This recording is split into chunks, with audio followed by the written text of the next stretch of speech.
tell you what is happening in Morovia. Spoon gonna tell you what is happening in Africa. Just to spoon, you will know. If the children crying for starvation, just to spoon. You want to get a news update, brother, to spoon. You want to know what is happening in Morovia, to spoon. Politicians want to make their decision, just to spoon. You want to know what's happening in the ministry, to spoon. To spoon. To spoon. You from Fonjema, Maryland to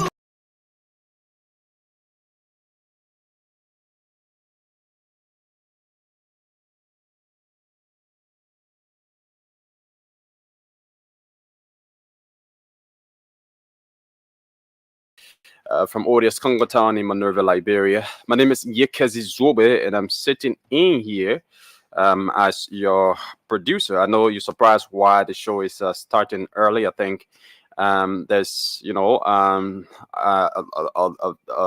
ongoing program that the team, will want to talk about. So let's now join. I'm seeing Isaac Vatokba in the back. Dr. Rudolph Bropley, the CEO, and the rest of the team. So 3 o'clock, nobody. I'll bring them more to kickstart the show. Welcome. So, okay. You are muted. Okay. Welcome.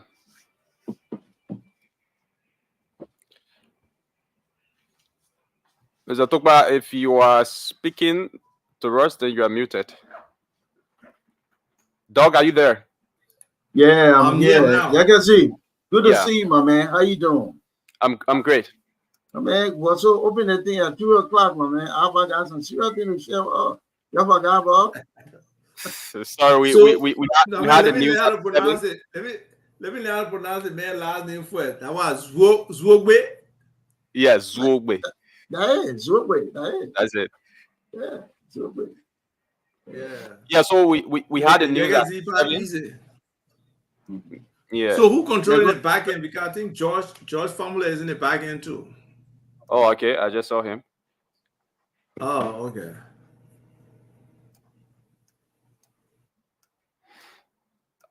Formula, how you doing, my man? Long time no see. How are you, Rudolph? What's going on? My man, everything and nothing. Yeah, how you doing? We can't complain. That's a good thing. They complain. They complain on Ava. They don't complain on me. Yeah, I got a brochure. Everybody can complain. I'll try to find solutions. Right. But yeah, that's what it's about. Finding solutions. How we can help. Right. So you can see, the CEO announced last night that Ava and company were coming on to share some things with us. About some solutions what the Benin province would deal with in Liberia. And they got something really interesting, that's meaningful and helpful. So, was to start earlier, we didn't, but we're here now. You know what I mean? So, I don't know what you got from your end in the studio, but I would like us to just get right with it and let Ava and maybe George start to share with the people, the Liberian people, our listening, viewing audience, the solutions that they're proposing. So, some of our many problems. Yeah, I think they can just go ahead because I understand it's supposed to have started about 7, but we had the news from 7 to 7:45. So okay. I think you can just start. Thank you. We got it. Now that's what it was. So all right. The news. So we got a diverse the rest of the world. Yeah. I got a problem with news. The news is a good thing. Right. So welcome to our viewing audience. Welcome to all the Spoon listeners, followers, contributors. We're here. Everybody know Ava Tokba, one of the most popular men in Liberia. And then the great George Formula is here. So I'm gonna turn it over. You can see, of course, is holding down the studio. Without them, we can't have no Spoon. So, guys, all of the Liberian crew, thank you. We appreciate you greatly. Bob, let me just turn it over to you, my man, so you can start to make your presentation. I hope you can share. Yes, thank you. As usual, we appreciate the Spoon family, Stanton, for giving us this opportunity to come on the show. There's a lot of work in the background, like you said. People sometimes don't recognize the Yegazis, the TTs, the Francines, and all the coordination work that has to be done, but we definitely appreciate us getting to this point. For those who may not know me, I'm Isaac Va Tukpa Jr.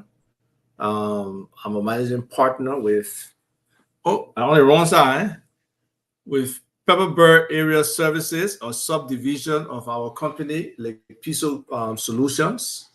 And, like you said, Rudolph, it's about solutions. Maybe we can use this early segment to just talk solutions, going forward, we can make it a business to come early and just speak to solutions. But today, we are focused on a major area that is a lot of concern to people, and that is land. And then we can talk about land management and our drone services and some of the other things we want to do. But before we get into that, let me turn it over to my fellow managing partner, Mr. George Famulette, so he can, introduce himself. Yeah, so my name is George Famulette. George, can you hear me? Okay, can you hear you now? But my name is George Famulette. For those of you who don't know me, I'm a certified drone pilot, and I'm the Chief Area Officer of Pepperbird Area Services and the Piso Group. So, Isaac, take it away. No, I want to ask you, what do they call drone? I'll tell you what do they call drone? Well, a drone is an unmanned aerial vehicle that somebody can control remotely. And drones are used for many, many different functions.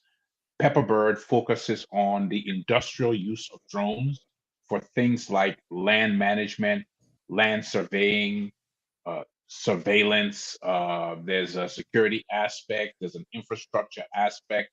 Yesterday, you folks were talking to the gentleman from the EPA. And they need to be able to get accurate geospatial data about the areas that they want to focus on, and those are the type of things that we can provide. Right.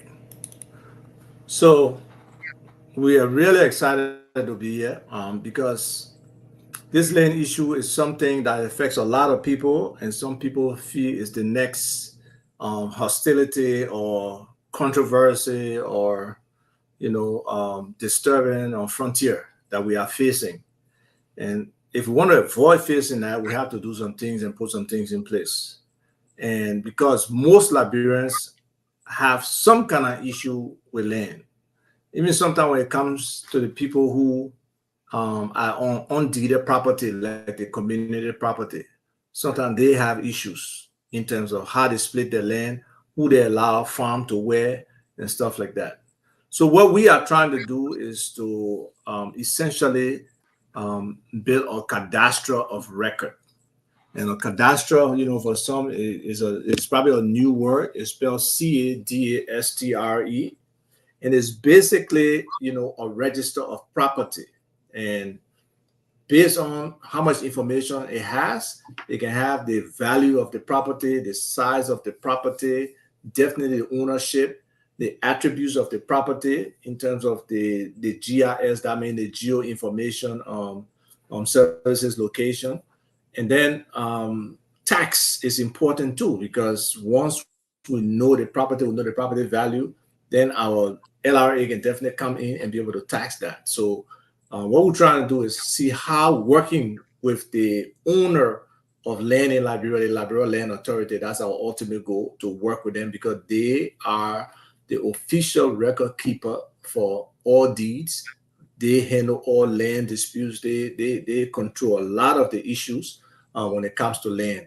So partnering with the Liberia Land Authority is our ultimate goal. But we believe that to start something, to start showing substance and show that you vested is the best approach to go. And then you can bring other people and say, you see what we're doing. This is our direction. This is our vision. This is our mission.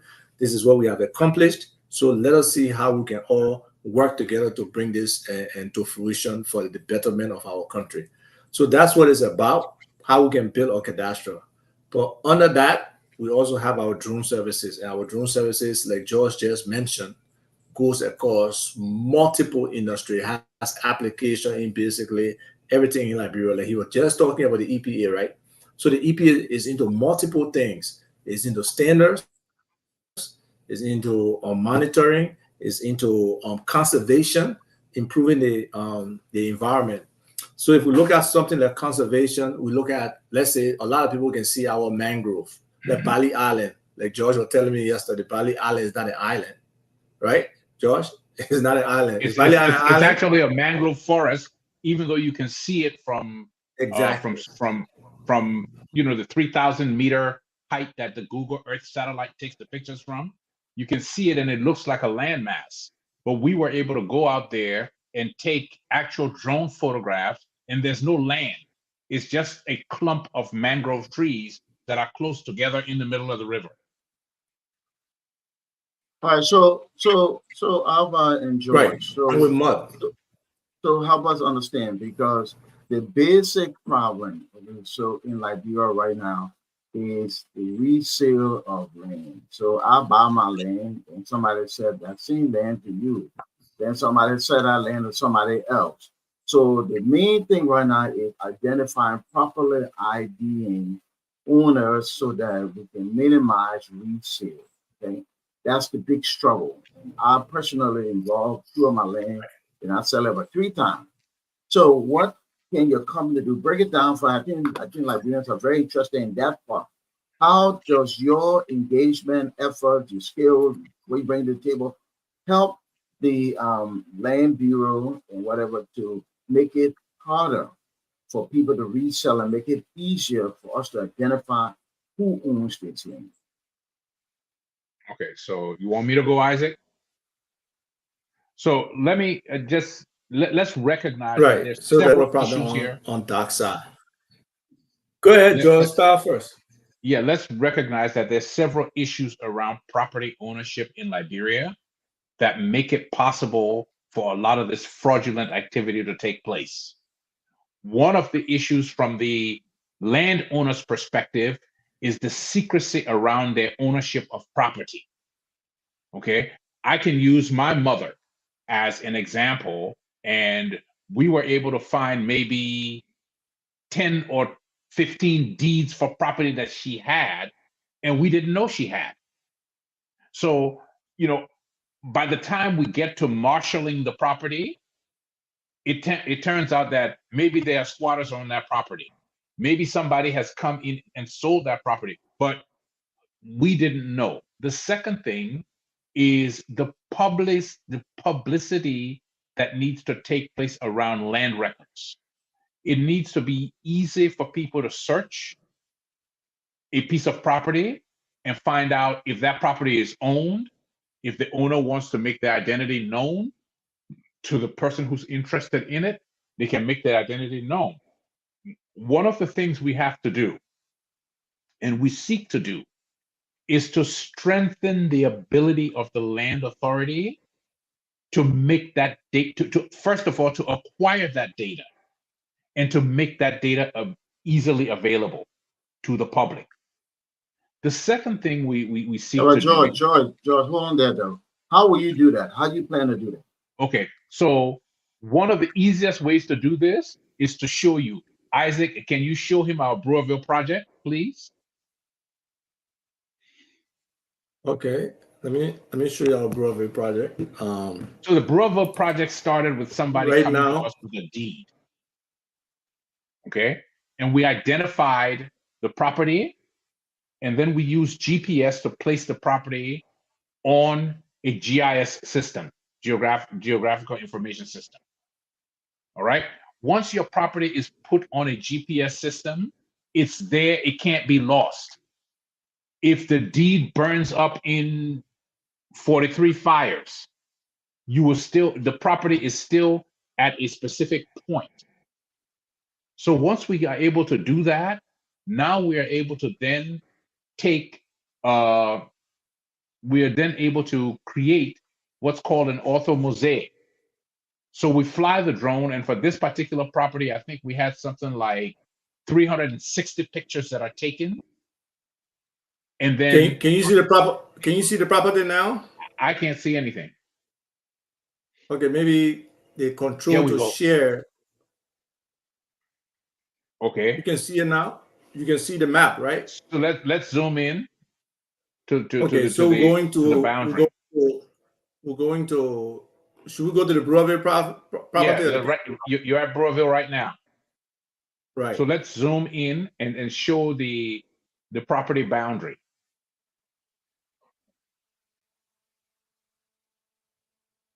All right, that's good. Go back out.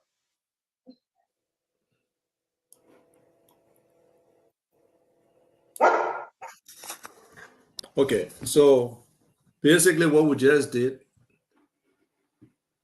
like he said, we need a deed, and then we need a GIS coordinate of the property. They got different ways, and we won't bore you with the technical part. They got different ways to recognize coordinates. But for many of you who have seen some of the old deeds, you will see us saying, go 20 feet, then you see somebody's house.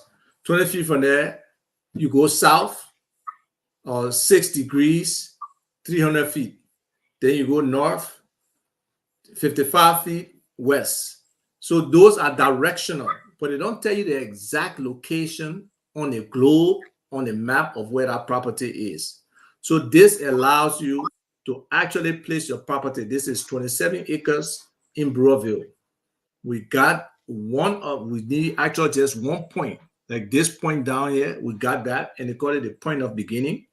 And then based on the direction, north, south, northwest, northeast, and the distance. That's how. Yes, and plus the distance, because you got to go the distance. Then at this point, it tells you go northwest another 200 feet. Then you come here. Then we'll say southwest. And then they come down here to southeast, and then you got the layer of the land. But to do this, you have to have a mission. You got to plan a mission around this property, and you take sometimes multiple photos. Like this 27 acres, probably like nearly 400 pictures were taken to be able to stitch this, and you can see the drone.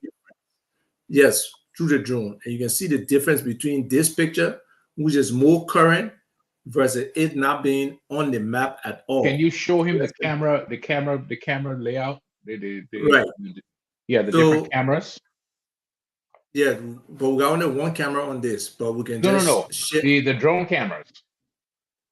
The drone camera? Right. It will show just the little red dots. Man, tell him, man, what a drone camera is. No, it's in Google Earth. Hold on.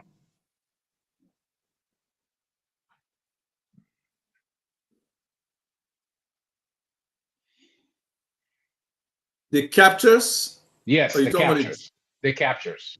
Correct. There you go. You see me, I like the technical terms. So y'all see the amount of pictures taken here? Up to 387 pictures. So when you plan the flight, sometimes you can start from this point up here, from 391, but it actually started from in the middle here, from 1. So you got to be kind of away from the property, probably in a clear area over there, and fly your flight. And then you come and you fly in a grid pattern sometimes, or you fly just a follow-through pattern. But this was a grid. So you take a lot more pictures when you do the grid so that the person can really see the property, because beyond this, there are other pictures, they call them orthomosaic, where you can see like a 360 of the property, and it shows you can rotate it, and you can do all kind of fun things with it.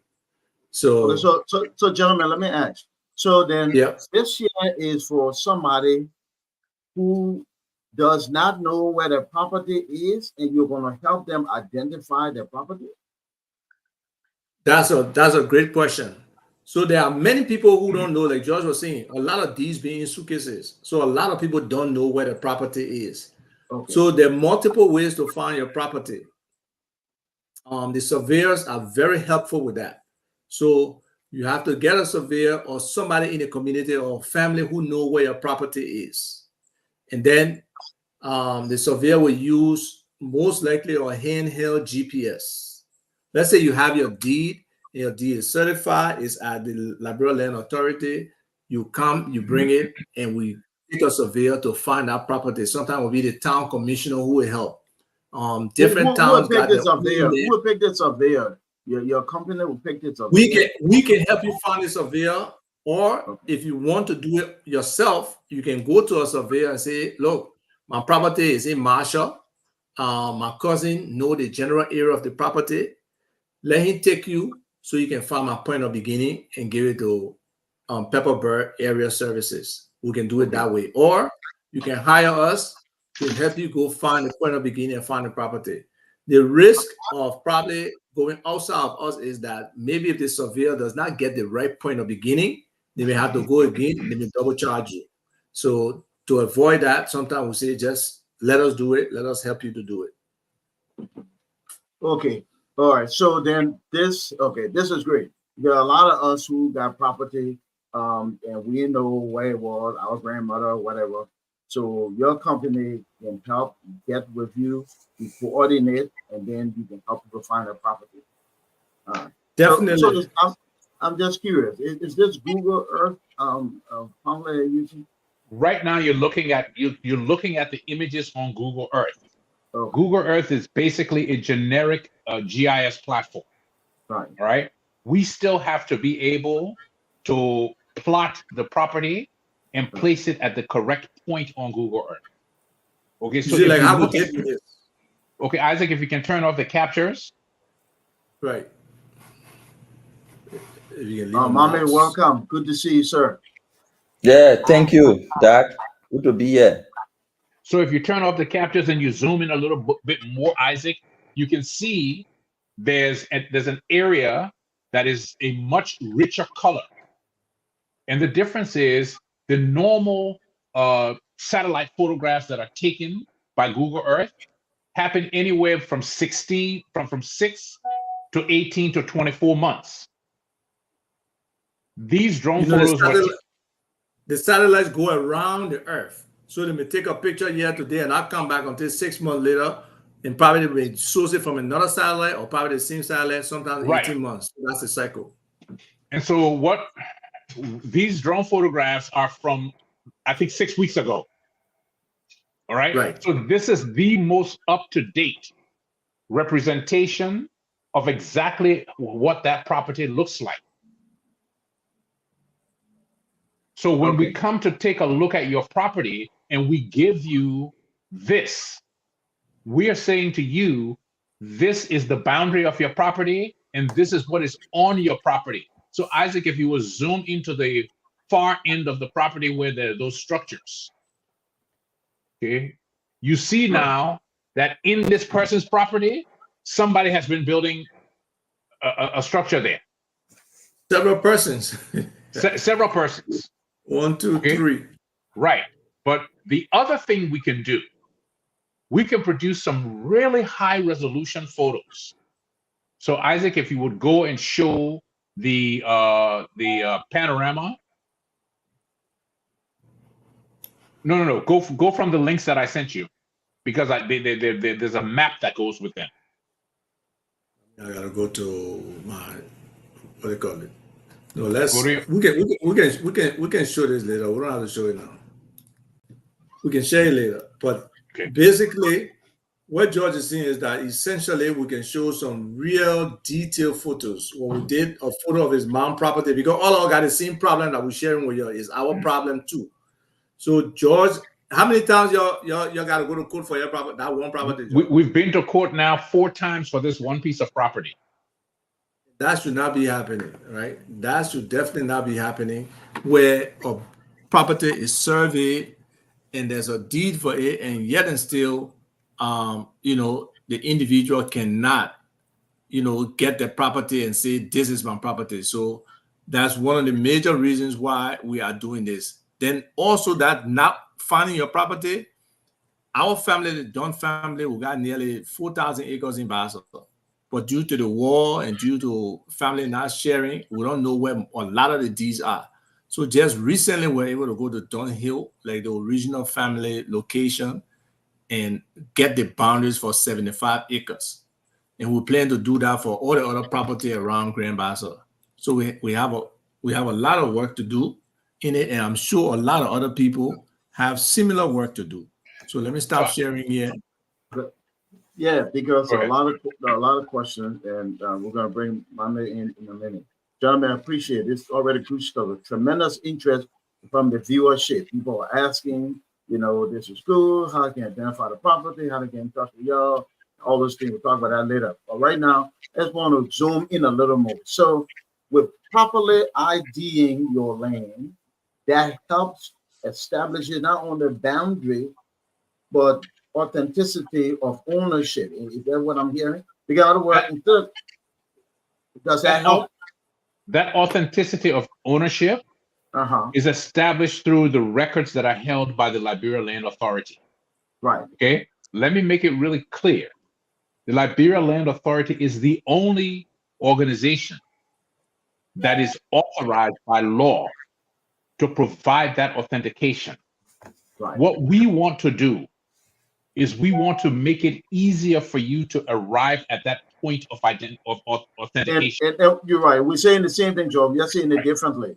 I was saying this additional evidence will help in IDing a person's land. So Correct. if I say I got my land 50 years ago in this martial era, if we can properly ID, it helps the land authority. Now, no disrespect to the land authority. A lot of my friends work there, but I've been there before. So don't get too excited about their capability. Okay, I've been there before. Well, part of this is working with them to enhance what they do. To strengthen their capability. No, yeah, but what I'm saying. No, George, let him go. What I'm saying, what you're doing is great, and it will help them to do the work properly. So it helps the Liberian people, so we're not constantly fighting for our land. That's all I want to say. Mame, coming. Yeah, I can lead. Probably I'm gonna ask a question that you already addressed, and you can just skip it. But the way we survey land now in Liberia, I've been into it, farmland and stuff. The surveyor gather up a lot of people, most time men. They got cutlasses and other stuff. They brush long lines. You have to provide the food and everything. They brush long lines. Sometimes you spend like 5 days, depending on the size of the land. 5-6 days to brush the line. The surveyor leading there, running the tip. I can share one of my pictures here, so you see one time I was doing stuff with my farmland. I will share that picture with you. We walk all in the bush. So when I saw this, I started thinking, how can this address that challenge of walking in the bush for 5-6 days with the tip line and all the men in the bush brushing? How does this solve it? The ordinary people listening. Okay. How can this intervention solve that problem? How many acres? Just to give you an example, how many acres do you think your land was? No, for security reasons, I wouldn't want to talk it on the show, but you want to know you reach? Okay. It was sensible. All right, so Va and George, before you respond to Mame's very good question, I just want to announce to all of our listeners and viewers that this regular Spoon Talk discussion will start at 8:45 Liberian time, which for us on the East Coast will be 4:45 American time. Everybody else around the world, you figure out your time. But 8:45 will start the regular Spoon Talk LIB time. Go ahead, gentlemen, respond to Mame's question. Right. So in your situation, we get the one coordinate, because you probably know the boundary points of your property, right?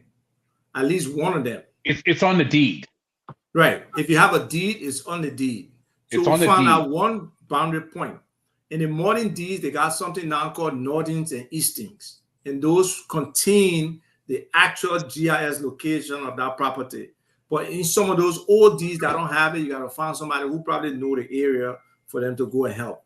But once we can get one point, and the rest of the deed is all directional, north, south, and distance, then we plot that for you, and that's your deed. And then that person can probably need to go put a cornerstone at those other points. They can use that GPS and help you get that cornerstone there. But that part of approving that that's a land, we have to go through a surveyor, right? A surveyor has to be a part of the process to affirm it, because they are the official people who actually survey land. We facilitate and make it easier because we're doing area survey, but the actual authentication of that property as legal rests with the surveyor. So, we make it very easy. It definitely will not be that 5 days. It would definitely be a shorter time, based on the acreage, like you say, substantial acre. And sometimes because we don't want to overwork the drone or the drone operator, we may split things into 50 acres portion, for each mission.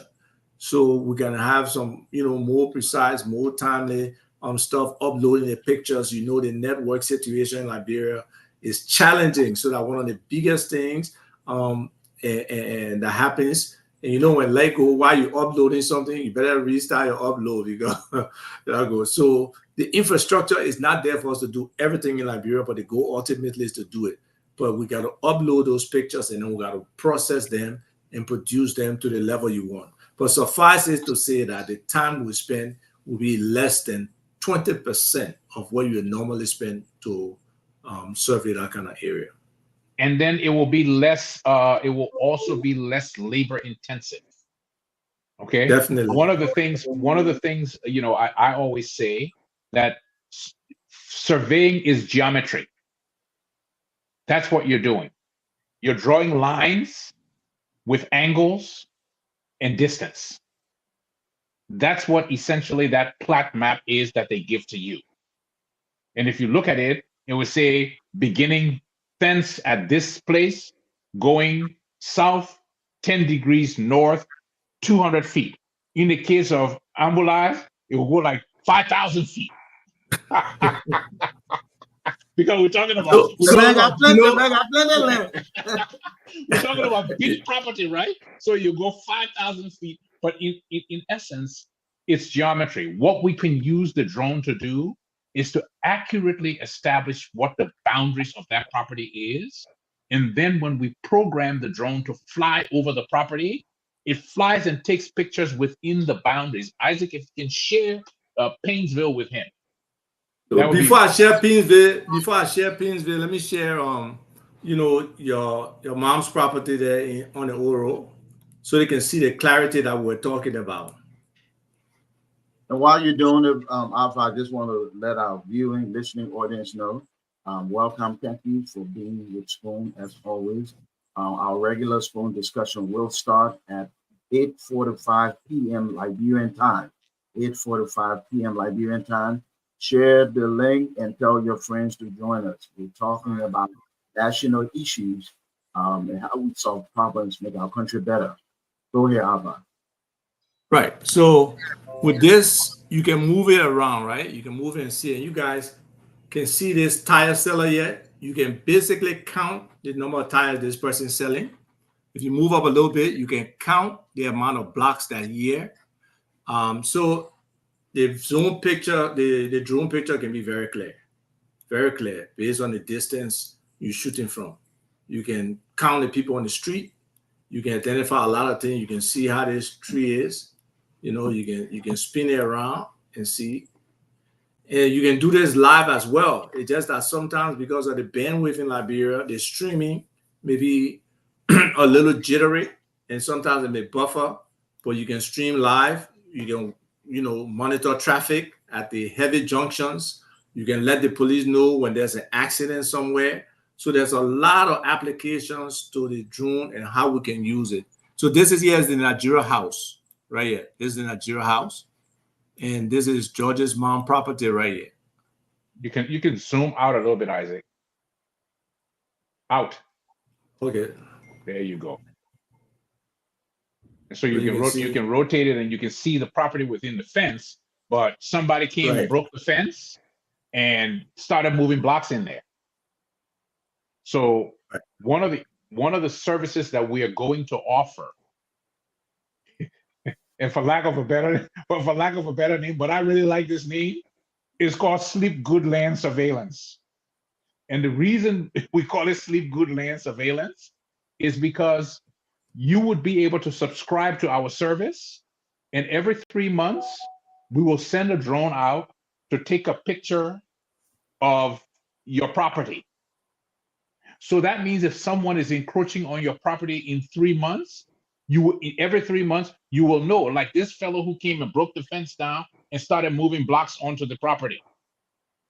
You can see, and it gives you a heads up to be able to take immediate court action to stop any further progress. So if you subscribe to our surveillance services, you will sleep good. Right. Yeah, So- because you see that service is important because people give community people authority. They say, keep your eye on my land, man my land for me. Those people will be manning your land for you, and you go by and see a whole compound built on it.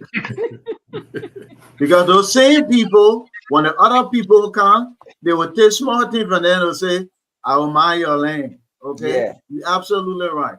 But what I want to ask you though, Alpha and Mr. Family, are you looking to work with the Land Commission to digitize the plot, right?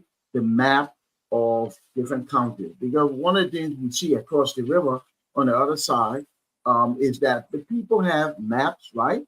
And they actually have ID all of the land in the county or the municipality. So if you go there, you say, oh, I got a piece of lot over there. They say, what's your name? Those, in fact, actually, what's your lot number? You say, my lot number 114. Is it 114? It belongs to Brooklyn. So I think part of the reselling that keeps happening because there's no way to digital it. Well, at this point, they don't have any digital means of IDing the land. So every time a surveyor can actually come survey the land, and I see a surveyor come and survey the land again and give it to somebody else. The alley can be on one side today, the alley can be on the other side tomorrow. Are you guys thinking down the road, like soon, to sit with Land Commission and say, look, guys, we can help with X, Y, and Z? Because we really need to move forward in this area. Absolutely. No, absolutely, definitely, you're correct. You know, I believe, and we got to learn the laws, right? But I believe between every property there should be 20 feet. You know, so that's like the alley. A lot of places right now, people build in the alley and stuff like that. But somebody asked that question. So you have to be able to survey with that space to provide alleys for people, to provide streets for people. So yes, it's playing that way, just that a lot of times we compromise the rules and we don't do them the right way. But this is a property in Painesville. Hopefully you don't see your house and you don't feel insecure. But this is a somebody's property in Painesville. It's 37 acres, George? 137 acres. And they wanted to see it divided into 5 equal parts. So this is the division in terms of the boundary lines and what it would take to divide it. It's like a handle. Yeah. We're not seeing it, Isaac. Huh? We're not seeing it. But you know, it's sharing though. Maybe Well, control. Maybe it needs to share it. There we go. Yeah, control. The studio probably need to share this. Okay. It's coming out. What are you sharing now? So you're looking at a piece of property that's 137 acres that the owner wanted divided into 5 equal plots. And once the 5 equal plots had been done, we needed to do the aerial surveying of it. And we also needed to provide the digital terrain model and the digital surface model, because one of the things that is interesting here, and the EPA would have an interest in this, you see that green, the big swath of green going through that property, that's actually swamp. A swampland. That's swampland. So Isaac, let's go and show the digital terrain model. Okay. To show how digital terrain number 1. Yeah, and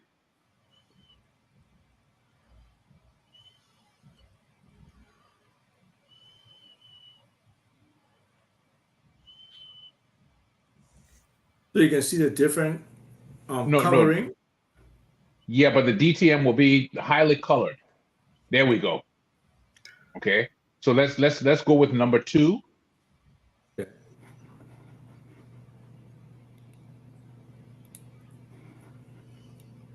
And now we zoom out. So you can see that what the terrain model is showing you in the deep colored area, that's actually swamp.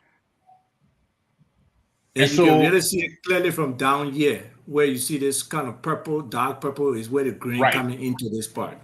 So if we go to number 3 and 4, you'll see it's a whole lot more visible. This is data that the EPA would need to be able to show that there are actually people building in the swamp. Now, what happens when they build in the swamp? When the rainy season comes and the water starts to flow, if you've built in the swamp, you're going to block the flow of water, and that whole area will be flooded. Okay. So this is one of the industrial uses of this type of technology that can help. So it sounds like what you're offering can be helpful in many ways to many different stakeholders. Not just EPA, but this is also helpful for the landowner and stuff like that. So we're going to continue with this discussion. I just want to insert here. Welcome to the man with the biggest constituency on Spoon, Mr. Dwalu and the people. Welcome back, my friend. Good to see you. Let the people see the man face. Let the people see the Let the man face here. What's going on, Doc? Gentlemen, brother Formula, how you doing? It's been a minute. Buffalo boy, how's everything, man? I see you left the mainland. You're on the motherland. That's a good place to be. I agree. Absolutely.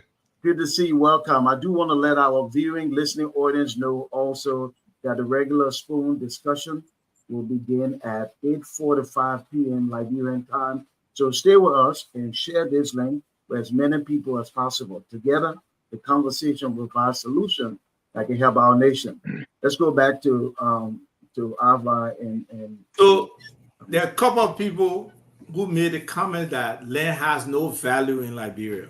That is so wrong. But 1 or 2 people have definitely said there's huge potential in land.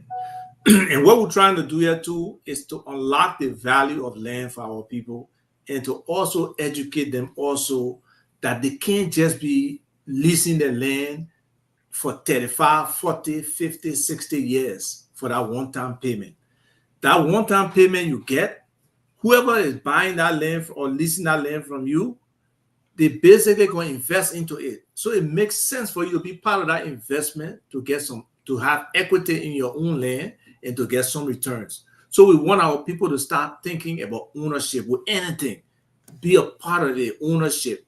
And that's why hopefully when we really get into the private sector, every company coming in should have some kind of employee stock option plan, ESOP. And it will help our people appreciate the company a little better. They will not try to hustle the company for everything. They will not try to steal from the company because they invested in it. Whatever that company make is a part of the profit, is a part of yours.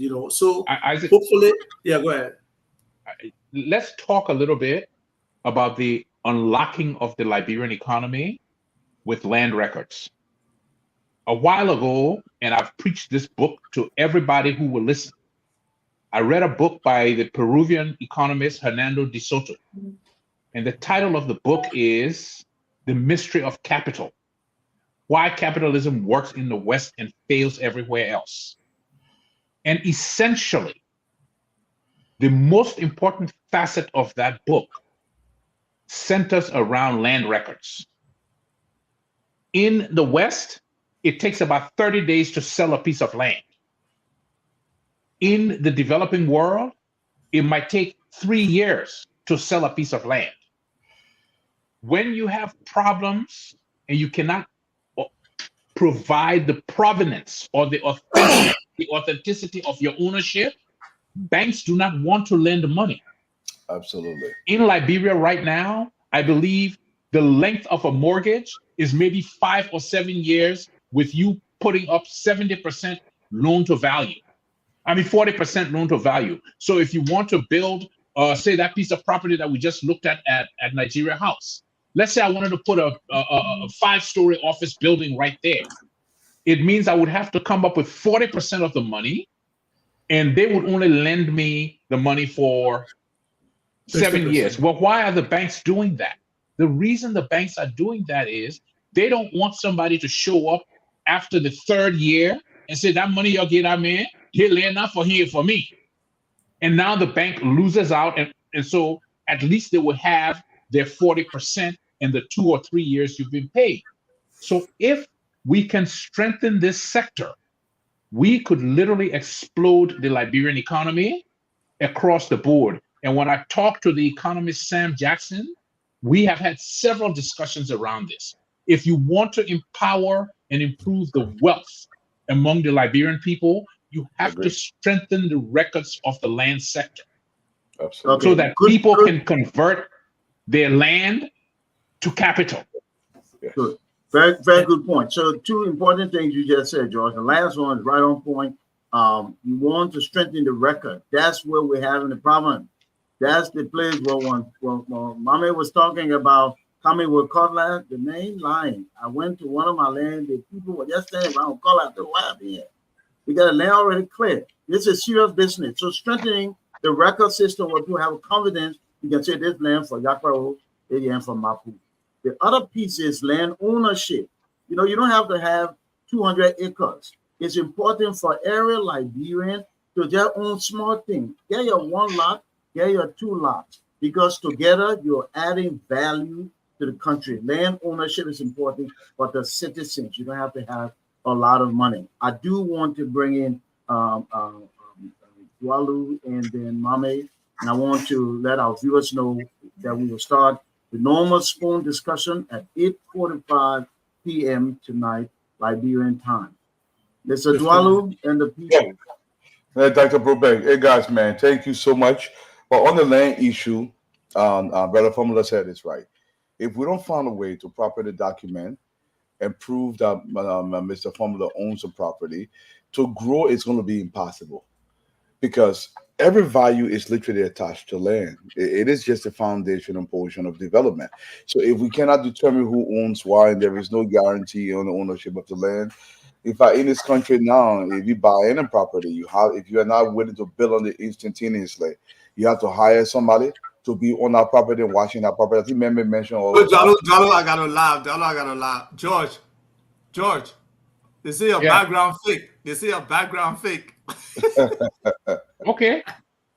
No, just Ava, don't interrupt the man for that thing. People can say what they want in the chat. Go ahead, Dwalu. But at the end of the day, we have to find a way, proper documentation. But I want to say this before I give it to Meme, though. There are reports from the archive where if Alcid does everything right, he registered his land deed, everything is proper. There are claims now, I have to be very clear here, that people are going in the archive and it's circumventing the law where you can go behind the person and then redeed that deed to another person in a way that is kind of unscrupulous, and it's creating problem in the system. If that is happening at the archive, it's a major problem. But I don't want to think so. It's something we should talk about as well. Remember? Yeah, I mean, I want to ask questions that will inform other people who are listening. If somebody having a piece of land, you know, this whole thing about subscribing, I got one of my friends, she has her land. I mean, she has not been there for a long time. I mean, she put it in fence, but when she went there, she saw, one side of the fence broken down. Mm-hmm. And the community people told her, that one truck was passing, you know, it hit it, Chinese people truck, it hit it, but we couldn't stop the people. But the people say, anytime you come here, you must call and hear their number. So if somebody wants to subscribe to just keep surveillance on their land after every month, how do they get to you? What's the average fee they could pay depending on the land size?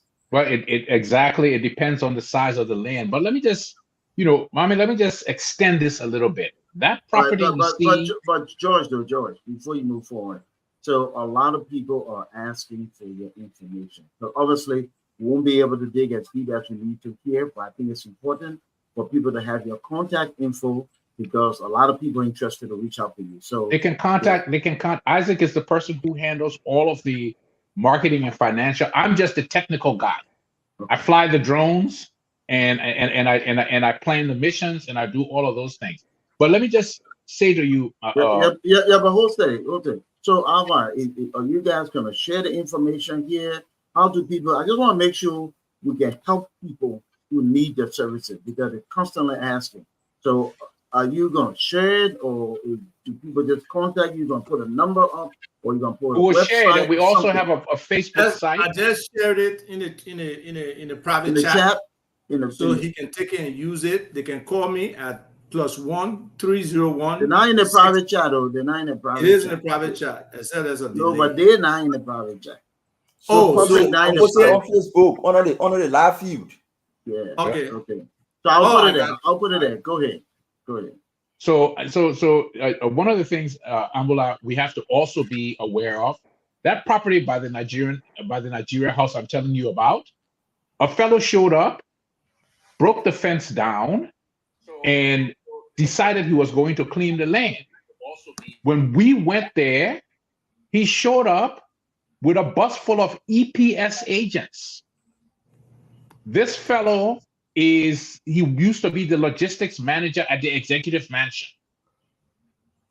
He showed up with a bus full of EPS agents, which tells me that he was fronting for the person who the EPS is legally authorized to protect. Because a private citizen cannot commandeer EPS agents to go and protect property that does not belong to the president or vice president. And then when we put equipment on the property, he came and took it to CDC headquarters. So part of what is going on, also what I wanted to convey to you is a lot of times we have people in government who are intimidating the poor people around there, and they are too afraid to say anything. So there are former government officials who are also involved in this land problem, and what they want to do is they want to get you drawn into an extended litigation while they are building on your property. So what are the things the surveillance service will allow you to do? It will allow you to get them into court and get an injunction to stop them immediately until the matter is resolved. Because once they build to a certain level, then now they want to negotiate with you to force you to sell the land to them. Okay, very good, very good. So we're gonna start wrapping up so we can transition.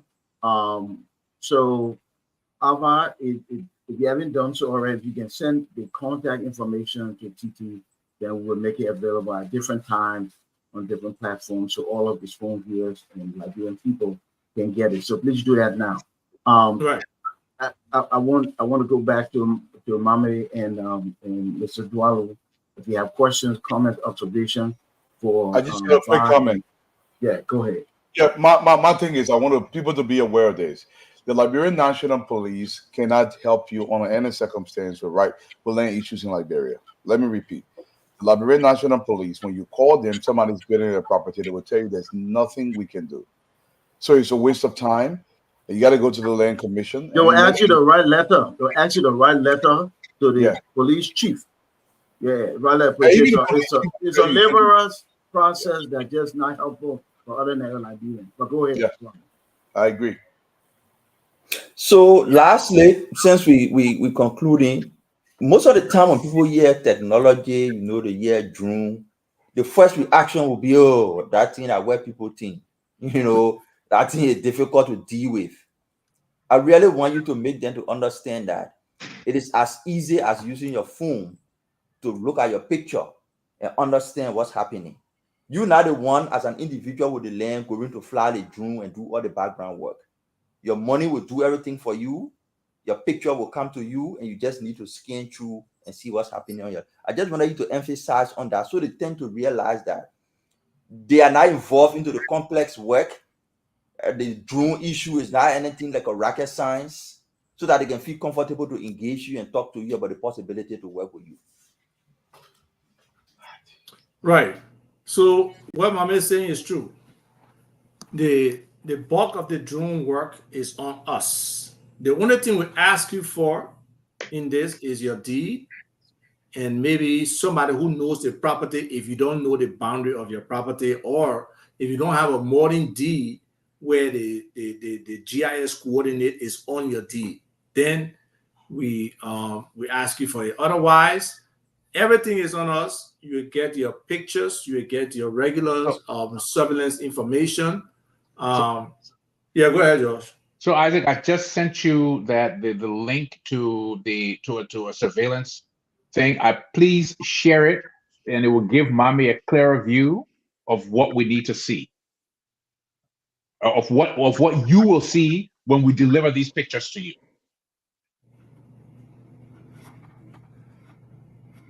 All right. So let's do that quick, because we need a transition. Yeah. I know. It just But in the meantime, you were talking about the different sectors that this stuff touches. It touches nearly everything. Like we said before, the EPA, it has applications for the EPA. It has big time applications for agriculture. Whether it comes to use drone to spray, you can use drone for insecticide, you can use drone for fertilizer.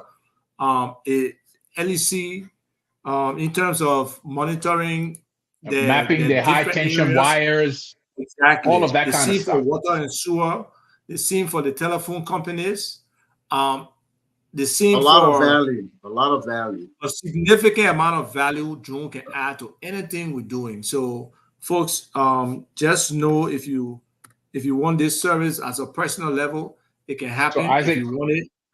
Yeah, go ahead, Josh. Please get that picture up before I leave. No, Bob. If you got it, put it up quick, because we need to do closing and transition. So if you got it, let's see it real quick, because we need to close out. We need to close out this segment, so we transition to the next segment. No, before people go on. All right, so let's go to. Okay. Yeah, be talking about Sherry. So, Mr. Dwalu, let's do a closing. Let's get a 30-minute, 30-second closing, not 30 minutes. No, you muted. Unmute yourself. Oh, okay. I'm okay now. Excellent. So the land issue is a serious issue, gentlemen. It's something the government has to take very seriously. But the formula was entirely right. Everything is literally based off of the land if we are going to develop. So a lot of work has to be done in that direction if we are serious about developing of this country. I think this program is a great way to start, though. Mame. Yeah, I mean, has your business interconnected with the different land regulatory agencies? Do you need to get some license from them to operate?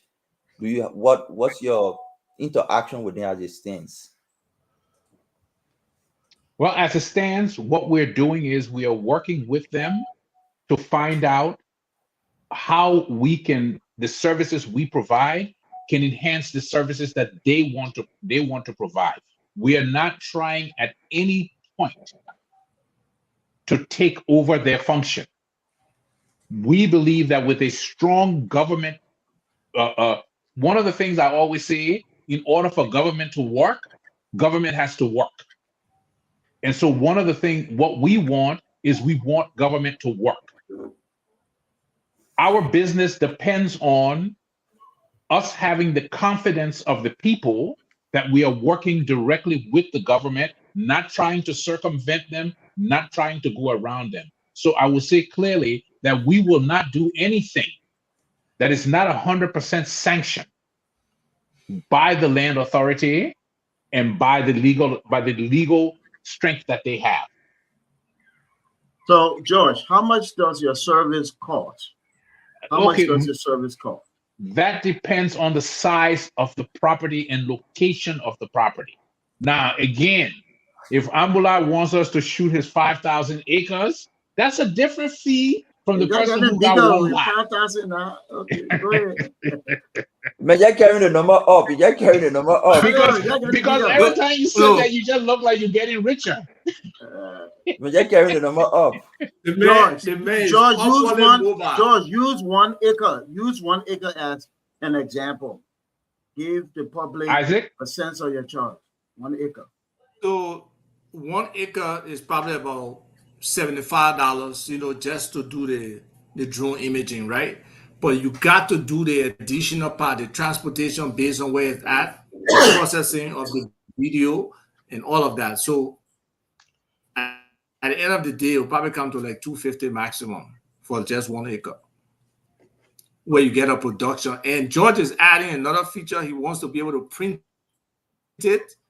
So we send a printer on the ground that can print, large maps and deeds.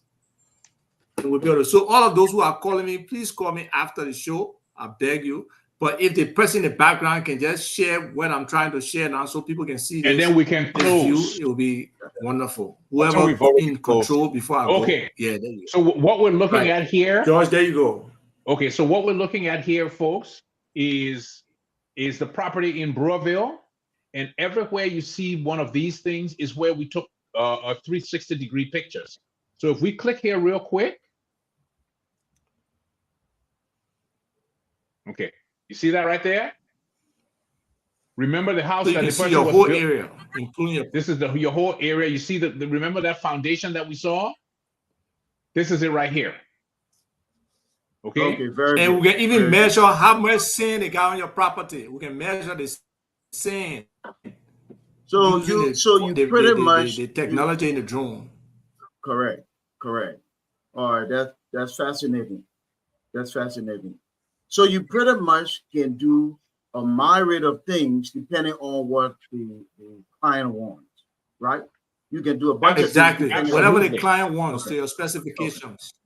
All right. Thank you, gentlemen. I think we can Okay. stop sharing. But this has been wonderful. We really appreciate the Spoon family. We appreciate the audience. I will go back and look at all the questions and try to answer people who are asking And I'm questions. coming or who I'm cussing coming us. to you with with a price for the 5,000 acres, okay? Okay, no The proposal problem. for the 5,000. Jack give me discount because I having to promote your product. Jack give me Deep discount. discount. No deep question. discount. No question. Okay. All right, so thank you, Alva. right. Thank you, George. Of course, Dwalu and the people, Name, as usual. Thank you for helping us get this important information out to the public. Thank you. We're going to close this segment and we're going to prepare for the regular, exciting Spoon Talk. It's coming right to you. Thank you, gentlemen. Thank you. And the CEO is coming on shortly. Yes, he is. The very popular man. Everybody asking for the CEO. Yeah, everybody asking CEO. The CEO coming on shortly. Okay, so Dr. Brooklyn, we're going to begin our show here and speak to our audience. Before we start the show, let's recognize some of our people. Perhaps Dr. Brooklyn can help me as I go. I'll read the first batch of names, and then you can follow suit with some names here. I see Josephine Lelom Benson. Welcome to the show. Omar Rusaya. Sam S. Yakbawolo. How are you doing, my brother? Lawi Kamara. How are you? Topo Siata Temwe. Hi, mana. What's going on out there in Providence? Give Floyd P. Mawol. How are you doing? Moses Dolo. Breman Charles. How are you doing? Honest Yankwe. Mr. Yankwe, how are you doing? Pearl Campbell. Amelia Curtis. Lady Burr Holder. How are you? G. Glebo Taylor. Moriah. I think I missed that. Charles Dolly. Mr. Dolly, how are you doing? William Winning. Catherine Kuma Wright. Madam Wright, how are you doing? Moses. Temwe, welcome to the show, Mr. Temwe. Elizabeth Soma Yasin, how are you? Moses Y. Dubé, Hamilton Green, Mr. Green, welcome to the show. And Dr. Brooklyn, you will recognize a few people as well? Sure. T-Bus Dempster, welcome. Sam Sanu, Joshua Saki, Siafa Kamara, Johnson Nuna, Declan T. Murray, Nelly Pili, welcome. Bob Muhammad, welcome. Momo Johnson, Matthew Green, Hero Williams, welcome. Siafa Kamara, Moses Guer, Udesco Tophead, Jeff Walker, Joe Cephas, Amos Wisse, team DJ Blue, Armstrong Jakba, Kolu Wido, John Fala.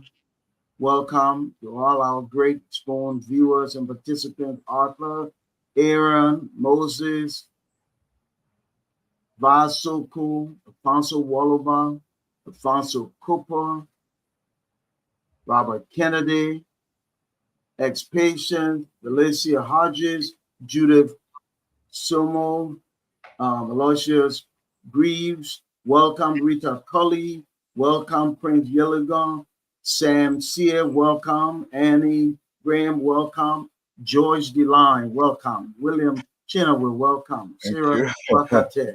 It will not feel you that it will not feel you say enough of them.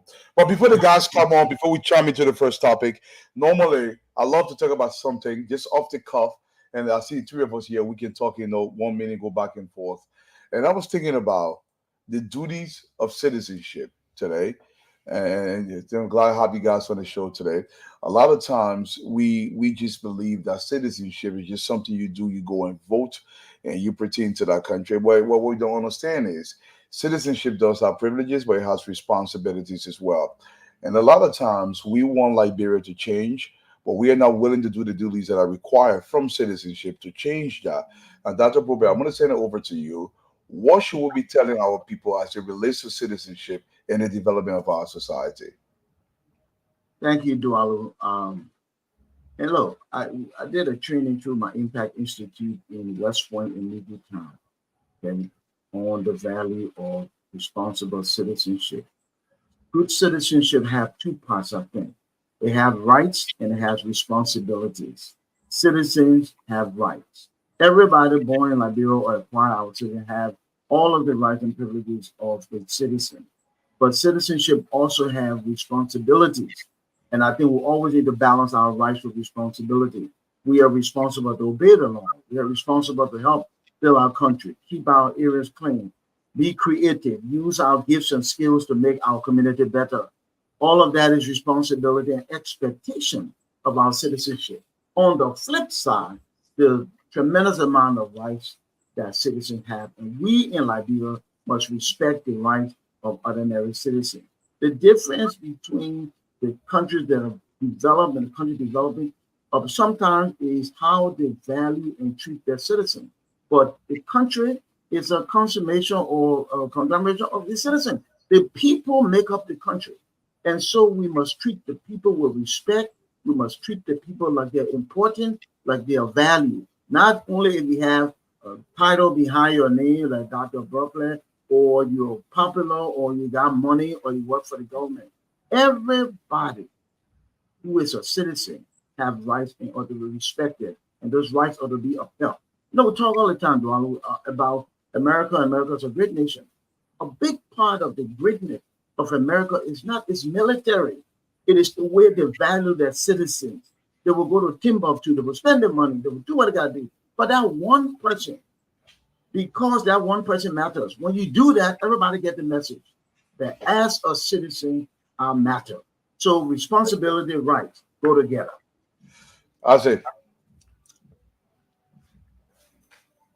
So like Dr. Proplet said, with citizenship comes responsibilities, and being a responsible citizen requires some things, right?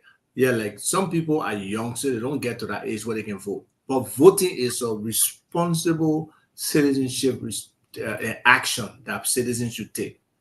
Obeying the laws, because always, you hear people say all the time, we're a country of laws and stuff. So obeying the laws is part of being a responsible citizen.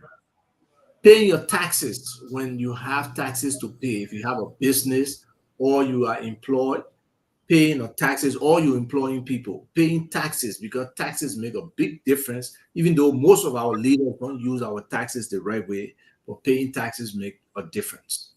Then being in the armed forces or the police or just serving your country is also responsible citizenship.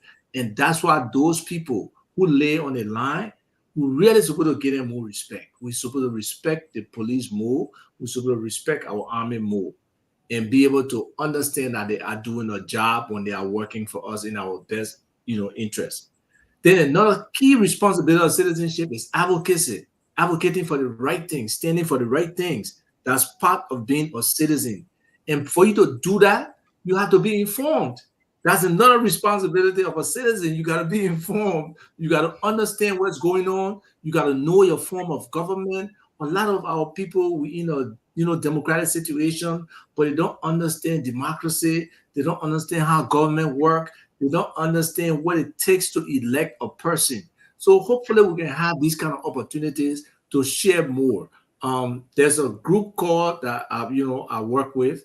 They used to be called Child Steps International. Now they Civics and Service International. The civics book in the schools today, we wrote it, and it's very important that our students learn. And we have a community version, but we still looking for funding to be able to bring that community version. We tested it, and the people really gravitated. The people really started to understand some of the things, but it's limited when you testing. You got to roll it out across the entire country so people can understand it. So, those from my perspective are some of the key things that people should, understand about responsible citizenship. And when we say about respecting each other too, is also important. Just how you got rights, other people got rights. Yeah, we got freedom of speech, but we got to have a responsibility to that freedom of speech to respect other people's rights and how we speak to people. So all of those things, if most of us can conform to those responsibilities and comply with them, we'll have a much better country. Thank you, Ase. And to the audience, Stanton will be here. No worries. I know the reason why you guys are asking the question. He will be here. But let me say this, guys. Dr. Probe, I'm going to come back to you. My issue is, let's start citizenship to culture, for example. I don't believe you can divorce the two. Over the last maybe 30, 35 years, it seems our citizenship have drifted so far away from our culture. What does that do to the citizenship as a whole? Is it still citizenship when people, in some instances, don't understand that for the family unit to stay together, you have to tie in the culture to your citizenship. It comes to rights and responsibilities. When you go to our villages, there are customs, there are traditions, and the traditions remind you how to behave, where to go fish, etc., etc. How do we tie in citizenship to culture here in Liberia, Dr. Probe? Well, look, culture is it's a combination of the norms and the practices of the people. So, as a Liberian citizen, right, the things we do, the things that are unique to us.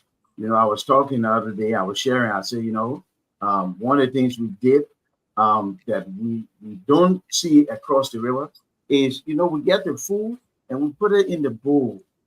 And, people get around the bowl, everybody get a spoon, and we grub, we eat. That's uniquely us, We come on the other side of the mirror, everybody get a piece. Think of if we said it down, think of if we said that.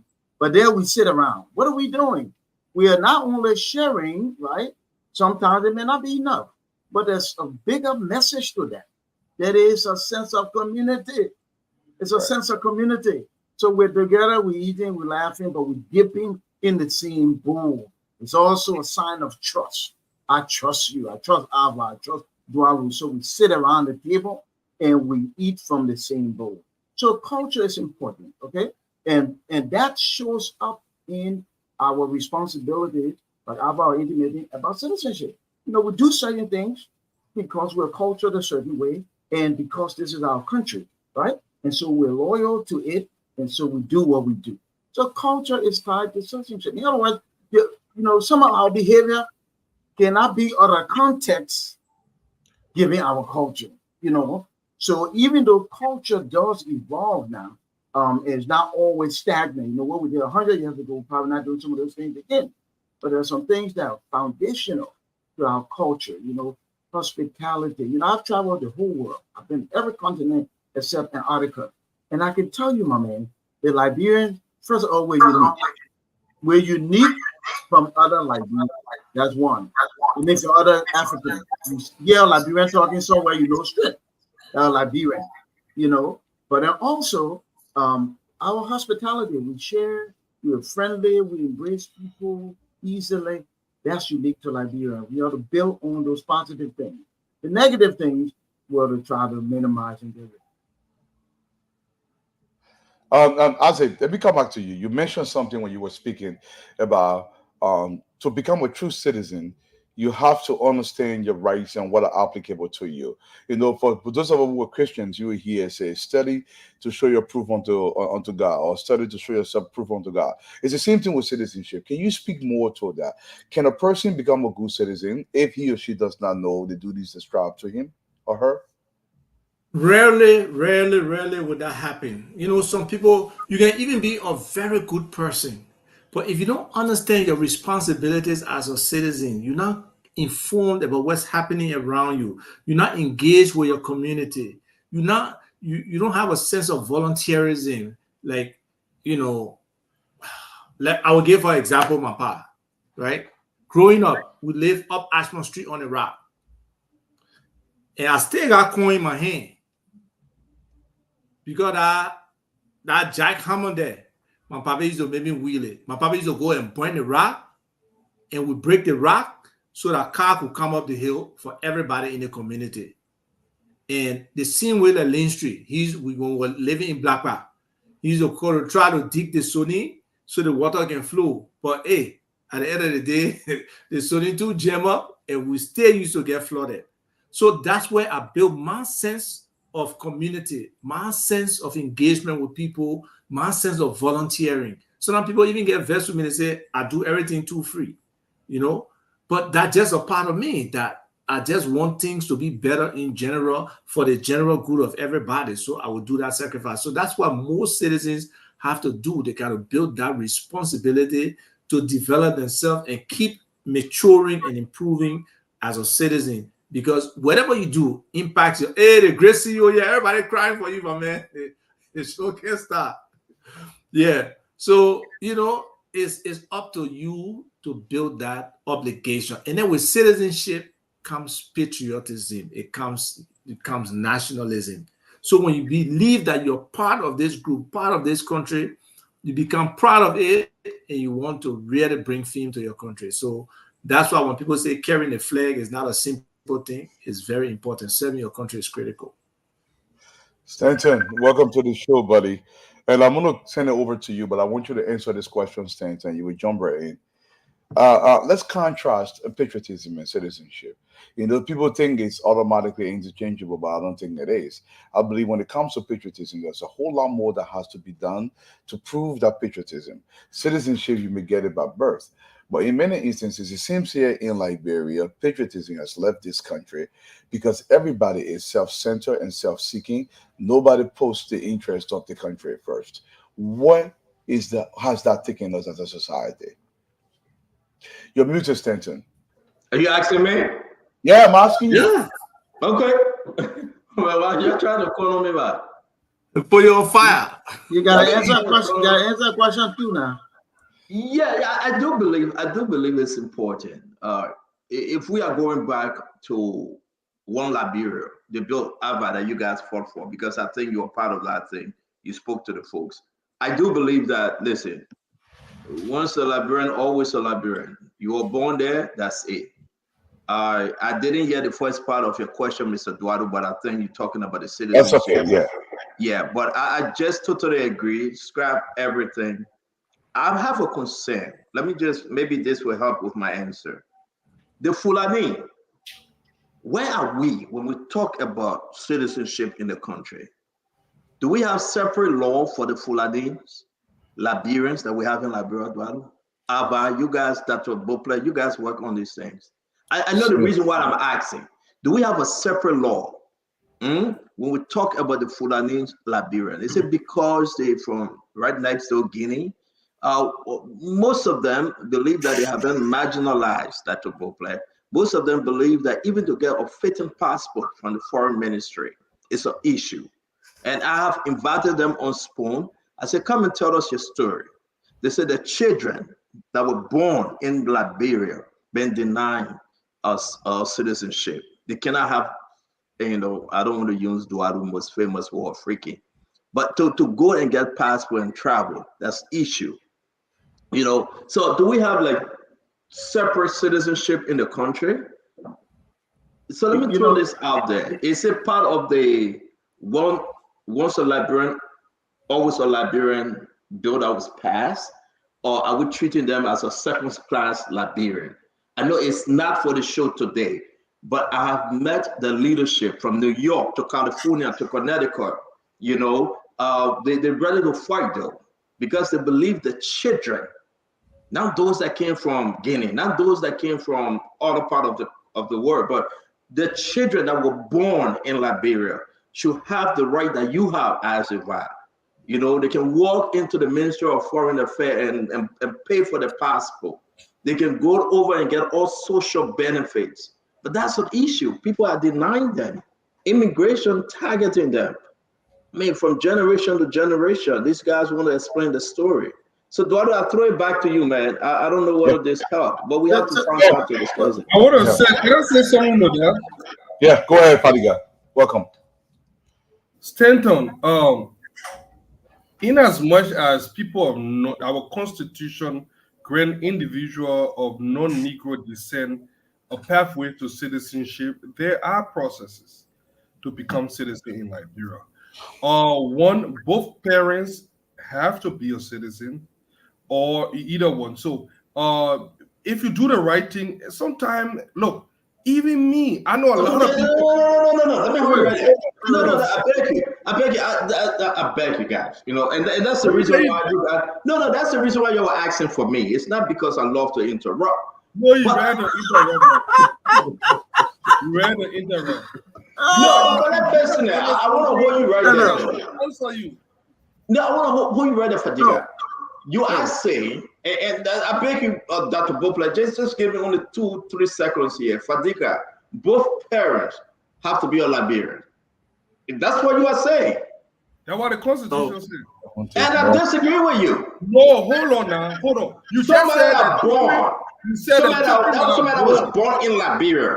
Yes. You are saying they are not a Liberian? Not automatically. No. That's not what the Constitution says. No. That's not what the Constitution says. We've been at you another day. If one parent, no, folks. If one parent is a Liberian, if your pa Lebanese and your mom Liberian, and you born in Liberia, you're Liberian. You're Liberian. Come on, man. One citizen, one parent. Yes. So where are you coming from, man? Let me say this. But if both your parents are not from Liberia and you're of Negro descent, we pass that. We are saying one parent that the Lebanese people can do, right? They go hustle in Liberia. They catch our own money, our sister them for the interior, right? Seriously. They say, that's the truth. Look at Munafar. Look at Munafar. You don't know how to call him, man. You don't know how to call him.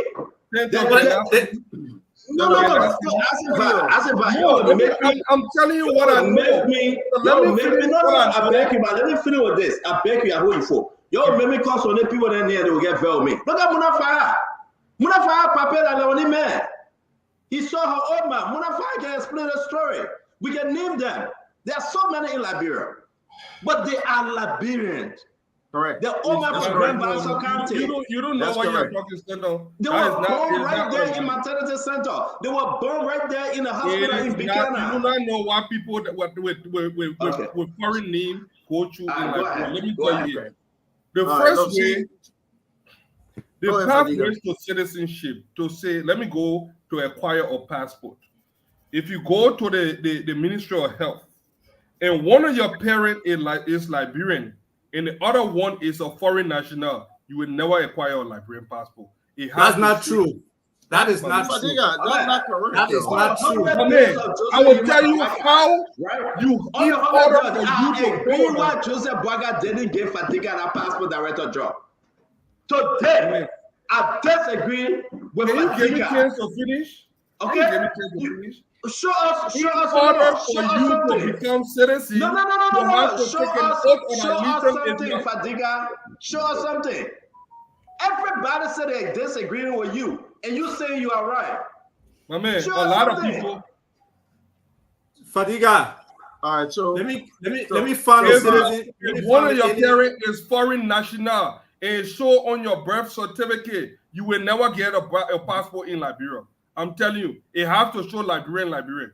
No, man, look, we don't want to call names yet, but we know plenty of people. There are ways in our family who that's not the story. You have to declare before you get to 23. That's the thing. You have to affirm that you want to be a Liberian citizen if you have a parent of foreign descent. But if you're born here, man, a lot of people why other people go through in Liberia. But then they're going through it wrongly. They're going through it wrongly. Somebody said, don't call Muna Fahani. Muna Fahani, my sister, leave me alone. But let me say this to you. Fatiga, let me say this to you. Where your papa came from? Fatiga, where your papa came from? Where your papa came from? My papa came from Grand Bazaar County. That's true. That's true. That's not what Fagon said. That's not what Fagon said. I don't care what Fagon said. Fagon was there when my mom was conceived. Where your pa coming from? Where your pa coming from? My man. There you go. I've made a personal look. Let me tell you something. I always like to personalize it because I have been a victim of this thing before. I'm telling you, and how I was able to. Okay, in your part from Liberia, how you become a victim? In your part from Liberia, why are you a victim? Hold on now. I was a victim. No, it's not hold on. The people want to know. In your part from Liberia, why are you a victim? Why? My man, my dad is a naturalized Liberian. Where he originated from before you become naturalized Liberian? My dad is a. I gotta put my thing out there. I'm a personal thing. No, you have to. Telling you. No. Hold on. My man, you put it man. You put it outside. You said you had a problem with it. You had a problem for your mom's side or for your mom's side? That gave me a chance to explain the thing. You had a problem for your mom's side or for your parents' side? My mom is a Liberian. What about your part? What about your part? My dad is a Liberian. How? You were born in Liberia? My dad was not born in Liberia. My dad is a naturalized citizen. He worked for Fire School for 37 years. You couldn't work for Fire School back in the days if you were not citizen. He worked there and died. You know, so that I don't want to go there. But let me tell you something. How I realized that there were documentation, even though the war, when they let Lemuel Reeves, former immigration board before he was CRD, he knew her from Bikina, grew up in Bikina, grew up in a normal middle class family, did everything, you know. But let me tell you something. I did not realize that until I grew up and I felt infringed on. I felt that I was disenfranchised. Even something had it not been vocal and pursue this thing. When they let Lemon Reed was there, he said, I know the beginning from I know the children from Bikino. Go and get in the paper. Do you know what I did? I paid money to check in the archive. I still have a copy today of my dad's naturalization paper. I was able to find it. When I went it started with my little brother. My little brother, they frustrated him. He was born in Liberia. Both parents. I mean, let's keep that thing for a little on. No, let me say the thing now. No. We go back. Some also to go to Bible study today back. Yeah. God will bless you. You let me know say the thing. God will bless you. So yeah, God bless me always back. No, you're a sedition. You're a sedition. I know you're uncommon sedition. So you lie. You guys not going to heaven. No sedition going to heaven. I don't give a misleading information. That is okay. How are you talking about? You're right. Why don't we get the law? Why don't we get the law? It's not a conversation tonight. It's not a conversation tonight. You don't even know the law. Abba. It's not a conversation tonight. We will have this conversation. Abba, we beg you guys. We'll have the conversation. I will invite the Fulani. I will invite the Fulani on the show. Everybody will come on the show. You know, Fadiga, you don't know there's an alien nationality law in Liberia? Yes, but you ain't even giving me a chance to get the pathway. Yeah, because we got people waiting to come on the show. I beg you guys. We'll be calling Nathaniel McGill. Yeah, we'll be calling Nathaniel McGill. We're gonna today there's some big breaking news. I beg you guys. Let's get into it. I beg you guys. I know Fadiga, you have citizen, you 50% citizen, and that's why I think the papier understand he can't get you. You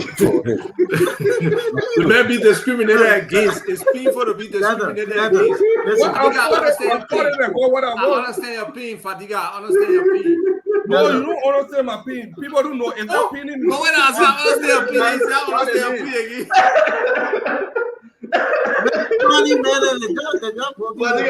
We understand your pain. Amen. No. Like us, Sarah Beslo Yanti. Sarah Beslo Yanti, please give Fadiga his citizenship. Like us, Steve Zago. Steve Zago, immigration. We beg you, please clear Fadiga. Clear Fadiga. Thank you. Listen, I want to make a suggestion. Listen, so the whole thing about who is a citizen, we can solve that. I think it's in the Constitution. We can go read it. We can interpretation. I'm saying you are low, Dr. Bobler. You are low. I want to suggest, and you made a good point at the beginning of this. You are low. You get him too low. Okay, I say what I want to suggest. They made a good suggestion at the beginning before you made Fadiga vex. At the beginning, you made a good suggestion. And we talk about being at the passport Ministry of Foreign Affairs. People go there and they say, and this has happened to many persons I know for a fact. They look at your name and they say, their names are not Liberian. Their names are not Liberian. And they harass people at the foreign ministry. So I would suggest to you that we have a separate show. This is so important. And one time I called the foreign ministry and man said, oh, but that means I'm not Liberian. I said, the name that is Liberian is the name that every Liberian has. It can be Johnson, it can be Ogama. So what is points Liberian? Yeah, they look at it about your name. That's Sarah Lune. I know the man old man from Sarah Lune. Seriously, the foreign ministry need to be trained properly, especially one good thing. Well, listen, let me say that, Dr. Bobler. Dr. Bobler, I will say this. I have done, listen, let me announce it. I met the delegation for the Fulani community here in America 2 weeks ago, right? All the senators are mad. They're extremely mad. It is within the law. And we'll bring them on the show, the Fulani. But let me video, I beg you. I'm telling you, I have no idea what you are opening up. But I beg you now, I beg you. Fadiga, I understand. Fadiga, I understand. But listen, Fadiga, we need to hear them out. Regardless, you are saying the truth or I'm saying the truth, whatever it is, I want all Liberians to understand that we need to have this argument. Let's work on Rubina, Famata, Louis, Vincent. Hey, my sister Rubina. Hey, Rubina, welcome to the show. Fadiga say, I'm Taste, welcome. I don't know which one of the guys really want to welcome you. Wadu or Fadiga. Where you calling Rubina? I don't know which one of the guys that really want to welcome you, Rubina. But Rubina too skinny though. She's very skinny. Rubina, welcome to the show, yeah? So, yeah. Rubina skinny, man. Rubina, very skinny guy. Yeah. So, Rubina from Minnesota, the skinny girl, the one can cook. I believe she can cook. But folks, let's do this real quick. It's good to have you. We welcome you. We're going to be speaking on Nathaniel Fallow McGill on the program tonight. They passed the budget, right? They passed the budget. Look at American page.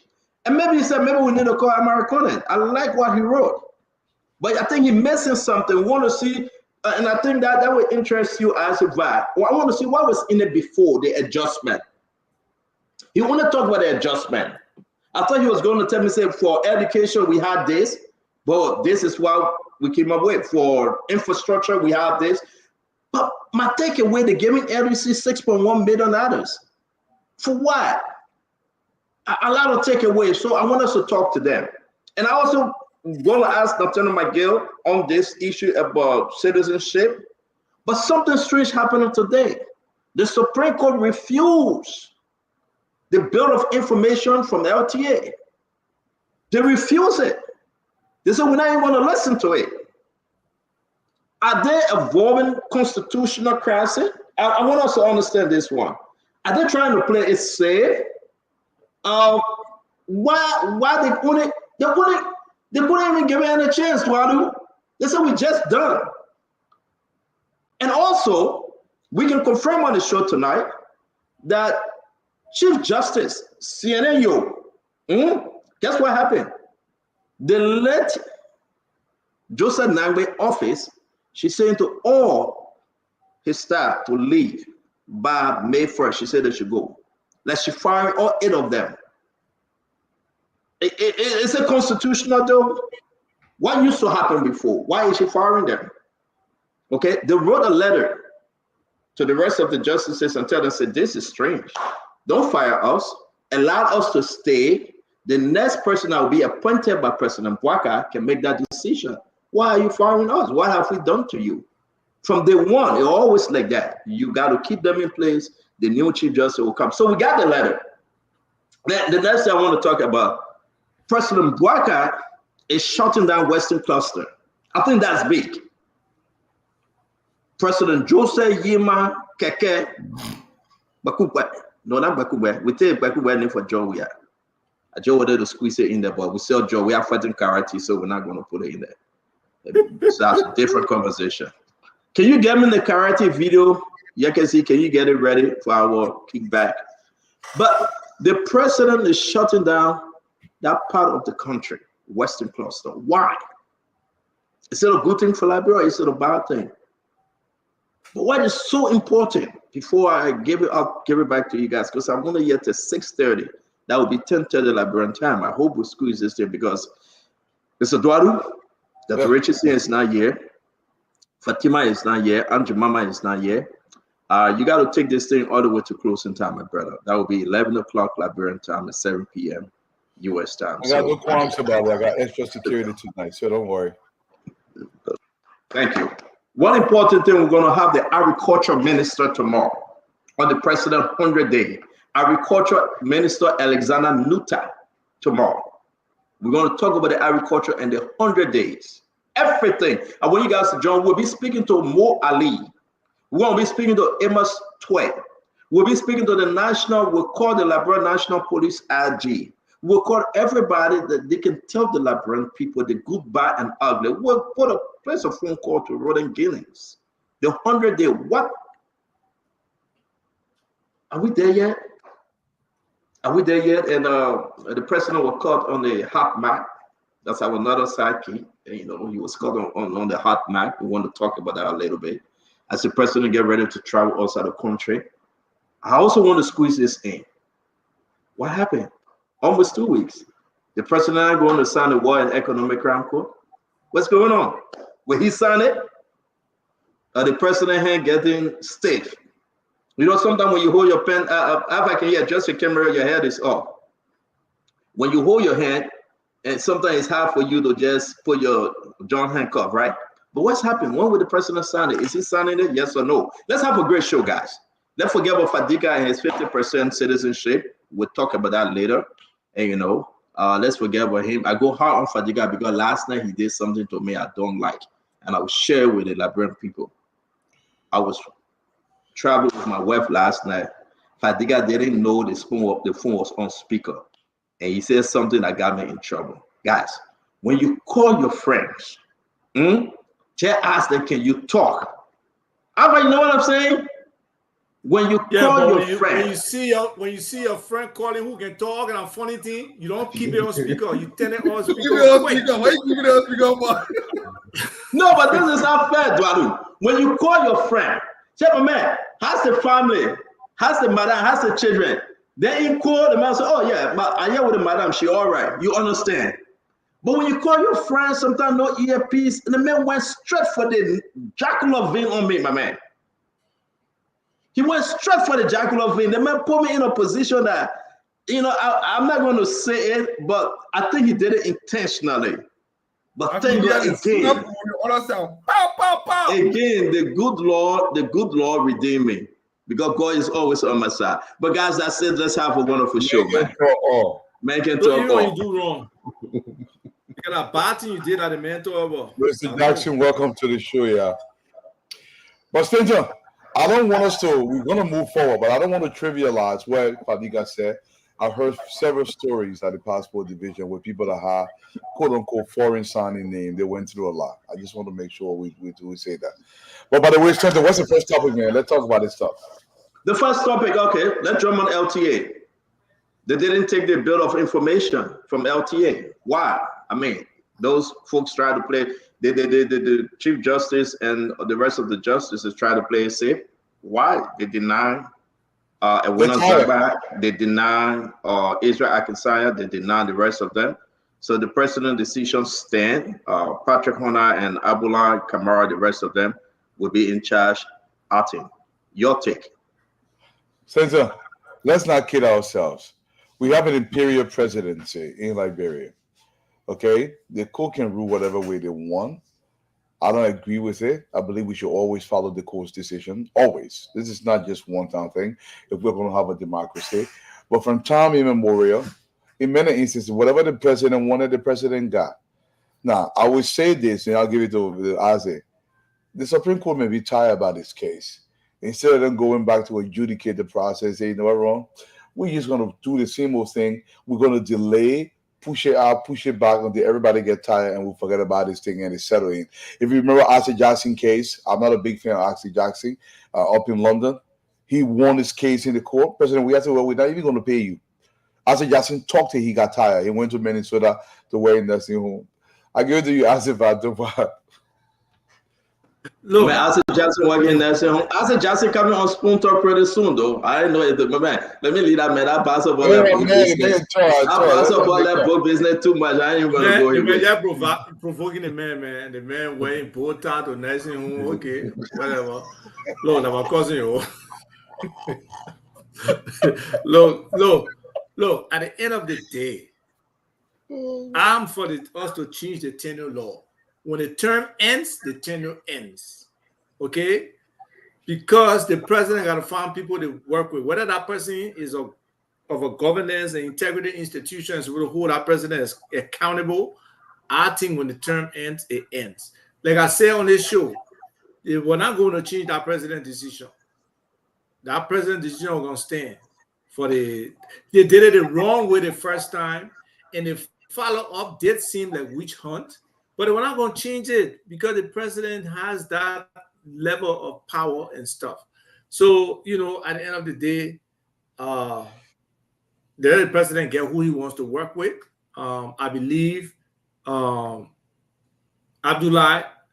is an IT guy, a telecommunication technology guy. I believe he'll move the sector forward. I don't believe Ewena was, competent for that position or visionary enough from a telecommunication standpoint to lead that sector. And if Abdullah does not make a difference, I spoke with him before, he said in 3 to 4 years, if he doesn't make a difference, he might as well resign. And that's enough time, I believe, for him to start to make a difference. So I hope he will hold himself to a high standard and be able to produce, because that's another service sector that could make a difference for the Liberian people. Thank you very much, guys. Before we go to Dr. Bopler, Fadiga, and Mr. Jackson, we have Councillor Sema Serenas Cephas. He wants to speak on this issue today, briefly, and then we can continue. Councillor, welcome to Spoon Talk. Councillor Cephas. Hey, Councillor, room number. Councillor. Hello? Yeah, the man said, okay, he read it. Then he went, okay, we'll wait for him. Go ahead, come in real quick, Dr. Bopler. When he called back, we'll bring him on. Yeah, so the Supreme Court have their job to do, right? They did their job. I have said before, I'll say again, that many of the positions that we have as tenure should not be. Why would you give tenure position to LTA? The two big phone companies in Liberia are private companies. The LTA does not have a huge portfolio. You pay a lot of money for little performance. And we see that not just with LTA, but other places. LEC, the same thing. So we got to stop that. The people's money need to come back to the people. the court rule, the president will do what he needs to do, and we move forward. And this administration needs to visit the tenure law and change a lot of those things. Too many agents at TO do not need to be tenured. You don't need to lock up the public resources in these long term. If election have consequences. When you elect a new president, he or she come and they bring the people who don't feel competent. If somebody was serving before and they did a great job and the new administration want to keep them, so be it. But it should not be where, oh, I'm tenured, well, I will stay here. You're performing, but you will stay here. No, it shouldn't be. So the court rule and the president moves forward.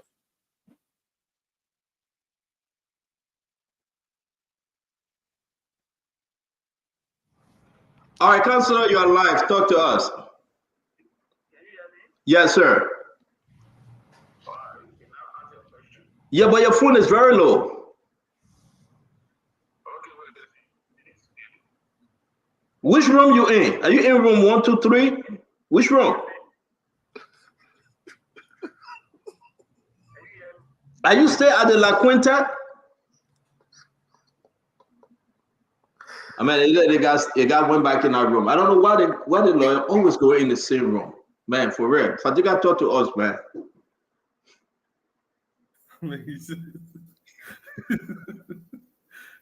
The threat. I won't go there for. I will leave it at that. I will mess with you. That's what you did with me last night. I will mess with you. I will not forget. I'm a couple of same behavior there. Only 1 minute go in that room. This Supreme Court was very clear, They cited 3 articles. Article 25. I beg you, Fadiga, sorry, Fadiga. You said the hotel just gave me internet. Go ahead, Councilor. You clear now? Yeah.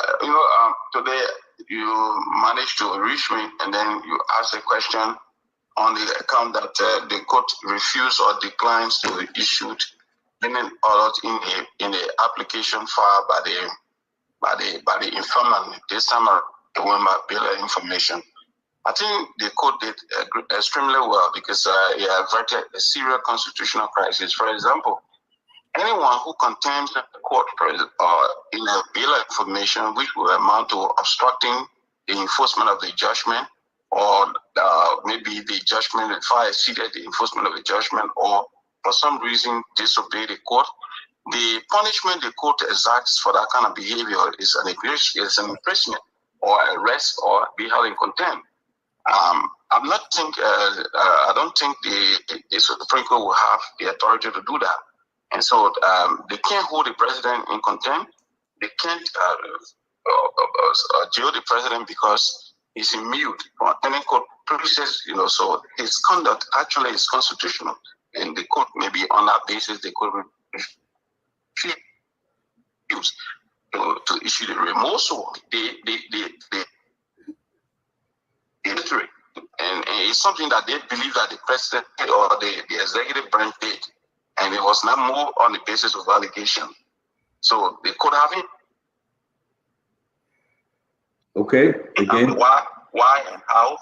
I'm sure it will not proceed with dealing with a situation where the applicant or the informant alleges that the president violated the Constitution, because the court is not an indicting institution. It's judges matter, listen to matter. So if you see this is what the president did or this is what the executive did, certainly it's not within the indeed. We have a bad connection, Councilor. We have a very bad connection, and I hope that you can. My location. You can hear me. Are you staying? Are you changing to another room, or you stay in the same room? I have another room. I'm in another room. Can you hear me now? Oh, they gave you another room? Office. No, I'm in my office. I'm not in a hotel. I'm home. Oh, okay, yeah, because it sounded like you're in a hotel. Okay, so you left the hotel. Okay. No, my office. I'm not in a hotel. My office is compartmentalized. I can be in any other compartment, do anything. So it's not an issue of hotel. I have a decent office at home.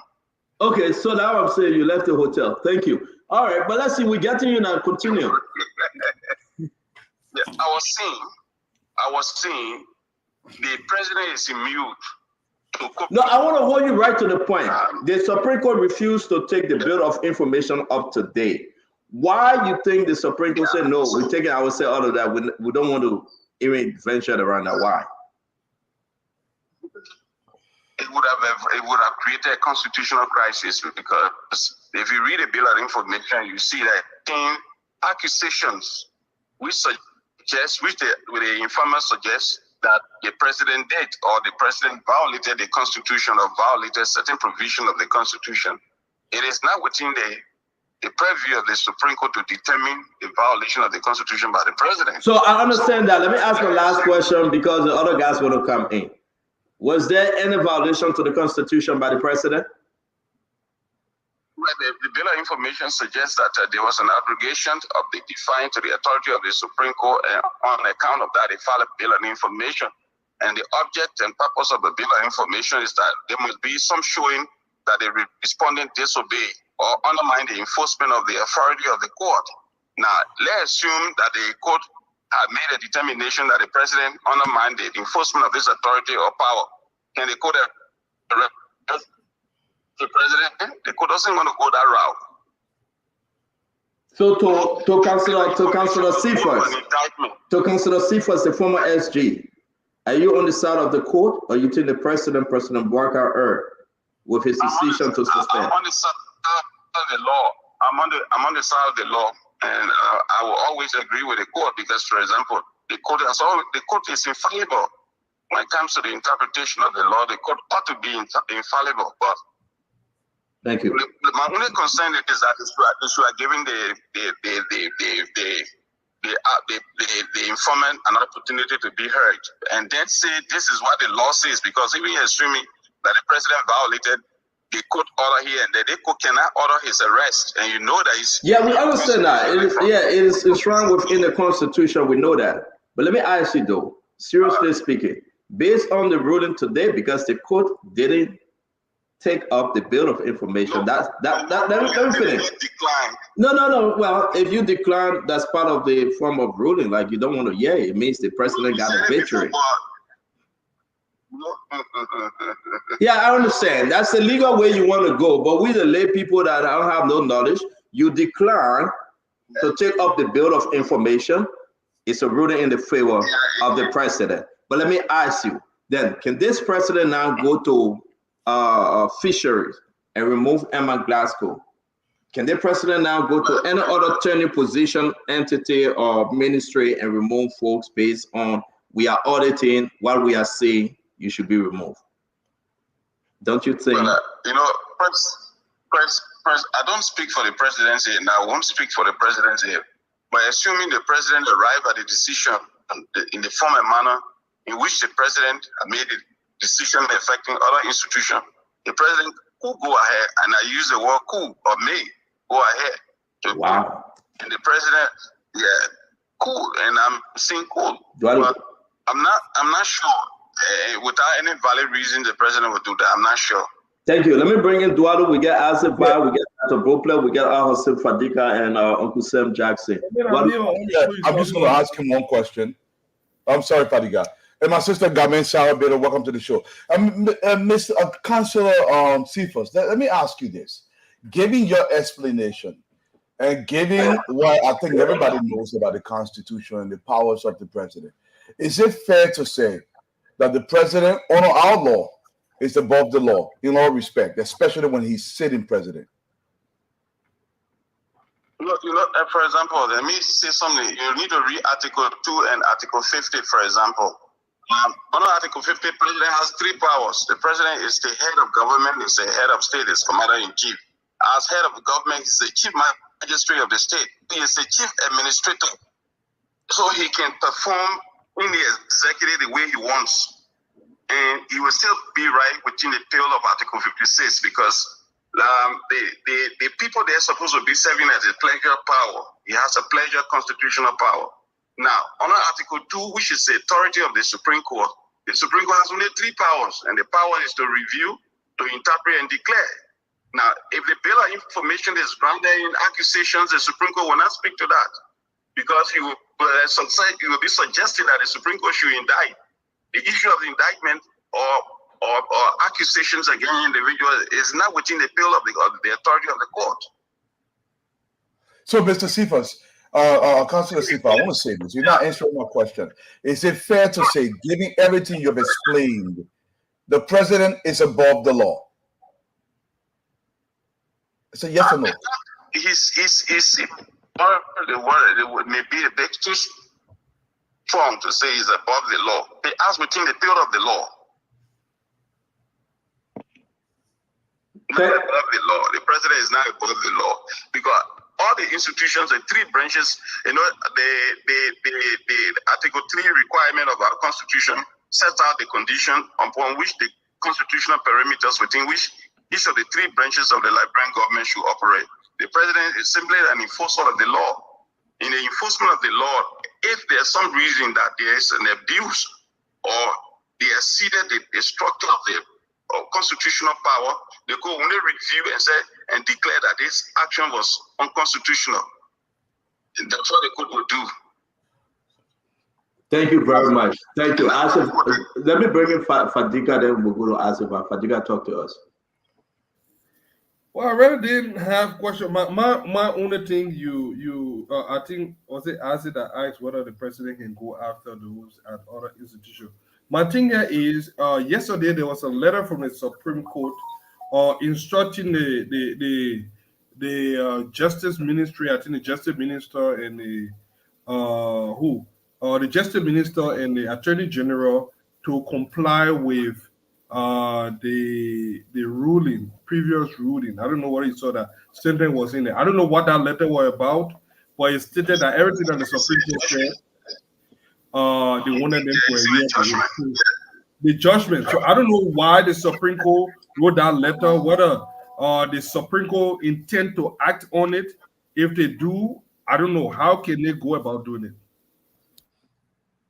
Well, you know, when I was a young lawyer and then practicing under Councillor Tiawan Gonglo, I learned something from him. He said the court has the authority of enforcing a swing judgment. I can help the court when it comes to the enforcement of this judgment. So the issue of how the court intend to go about it is purely the court. So that means they could also not do anything. Thank you very much. You heard the question? Yeah, any question? Go ahead, ask your question. What I was saying, because I don't think I already got the answer that I wanted. Are you simply saying that the court? The question was whether or not the president is above the law. I said no. The president must operate within the pale of the law, not above the law. Okay.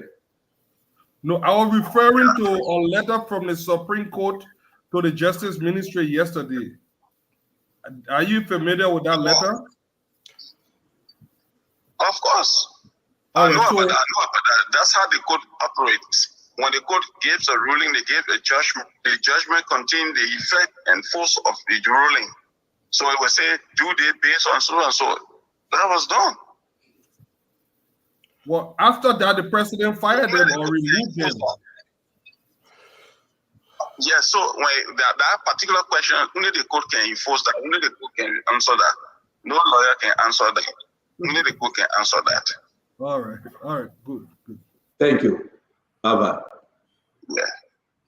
Bye-bye, right? Bye-bye now, right? No, let's take one more. Let's take one more. I mean, you got a question? Because we got to bring in... Yes, Counselor. Yeah. It's against the rules of the court. It's against the rules of the court for you lawyers to really comment and give your own legal opinion contrary to the court, because a lot of times it seems like, oh, you gotta stop short. The court has always asked lawyer to critique his opinions, and we have done that many a time and too often. But the ground rule is that whatever interpretation you might give a court opinion, the court opinion is the law. It's a final decision. So the court opinion has always remained. So even if I have a different opinion, look, for example, when you ask me the question, I said, my only regret is that the court should have given the informant a due process, the opportunity to be heard and say, this is the law. the president is immune from all criminal or court judicial processes or precepts. So the court cannot proceed this way. I think that's what, but other than that, the court acted within the bill of its authority. The court is not in error. The judgment of the court is infallible. The court doesn't make mistake. Unless it records its own opinion all around the world. For example, I practiced before the RMCT, where Councillor Johnson just recently got the ICC. The court don't make mistake because the court is the master of its own rule. You understand? At the International Criminal Court, we were told many a time and too often that the court doesn't make mistake unless there's a review power to review the decision of the court. In Liberia, everyone says, oh, the court made mistake, but the court judgment is still the law and remains the law. Okay. Thank you very much. Thank you. Samuel Jackson, Dr. Poplar, you want to quickly ask a question? No, man. The center of this, yes, this whole tenure do you have a question for me? Now, what I wanted to ask about the tenure, is there enough precedent set for the tenure now that there will be no issue around tenure? That's a fine question you asked. This is the question I wanted. When the issue of tenure was started, way back in 2016, I had a different opinion about it. Because I thought it was meant to checkmate the constitutional pleasure power of the president under Article 56. That was my argument. I foresaw this long ago and I've written extensively on that. Today is a problem. For example, the only reason I'm having a little doubt was that I think the court should have given these people an opportunity to be heard and say, these are the conditions, and on that basis, you just pay them. For example, the president got and say, all of you get 10 years, say, there will be a scenario one day, there could be a scenario one day where Tuvalu becomes president of the Republic of Liberia, and all the people that he's supposed to appoint, they all get 10 years. How you expect Tuvalu to work along with these people? So the only thing Tuvalu can do, and I know that you have contract. President Tuvalu can say you have contract. So I wouldn't pay you for the unexpired time of your contract, but I can't work with you. And if the court had provided that forum, that would have been the best relief that these people would have gotten. But the way it is now, they beat the law front. And the issue has always been a Liberian citizen should be given the opportunity to be heard. I think that's an area, but as to the question of whether or not the court acted properly, yes, for declining. But I think the court should have at least given an opportunity and say, we can't do this, this, and this. I think that's what I think. Thank you. This is an opinion expressed. Thank you. Uncle Sam, go ahead. No, man. This tenure thing is a criminalization of the authority of the president. It's starting by the Unity Party government. They give tenure to every term they can have it. They're not correct. And their tenure thing here, people sat there, and they didn't go after it. And my government use it. And then it's a whole messy can of worms. It doesn't make any kind of sense. Fisheries, NASCAR, LTA. I mean, there's no other country in the world with things like this. This is the mindset that got us to where we are today. What are you giving tenure to excuse my language? So hold on 1 minute. So, Councillor, thank you for joining us. Let's get into the conversation. If we have further questions, we'll call you. Thank you, sir. Yeah, man. Stand today. I second this the tenure team, man. So go ahead, make the point. Go ahead. No, I'm saying it doesn't make any kind of sense for a civilized, decent country to criminalize the appointing authority of the president by making every agency, that don't make any kind of sense. It's not in integrity. It's not a central bank. You just give everybody tenure. How many agencies will get tenure to? Social Security tenure, LTA tenure, fishery tenure, governance committee. It doesn't make any kind of sense, Tento. And Boyka should try to nip that in the bud today in his term to cut it down, because the next president are coming in after him. We're experiencing the same thing. And they, for the last 90 days to 100 days, all we have been doing, we've been in court. But let me hold you right there, Uncle Sam. That's the issue, right? And to be fair across the board, right?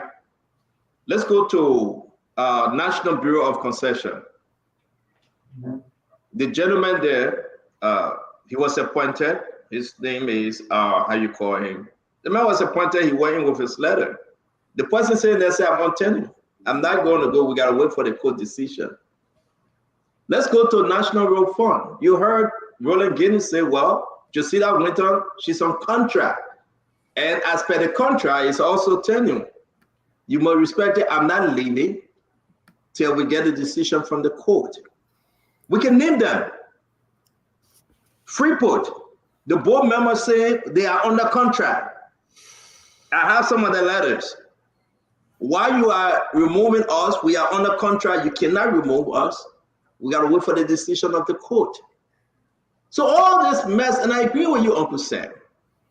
I think President Bouakai should work along with the lawmakers that they can revise and amend that part of the provision and remove tenure. What tenure are due, keep it. For example, LDCC, Central Bank, National Election Commission, but not everybody.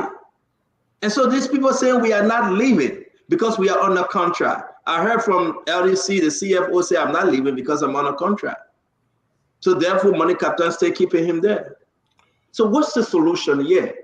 What was done to, how you call them, LTA data booklet, you think would be the benchmark to go across the board? So there are a number of issues, right? The first one, and I agree with Sam. The first one is, I think one of the errors during the Ellen time was the whole tenure thing. It is totally unnecessary. People paid must be connected to the performance, and you don't have to tenure people. The second thing I would encourage the government is to stop writing contracts. Just hire people. It's called at will. Hire people, don't write contracts. If you keep doing your job well, you will keep your job.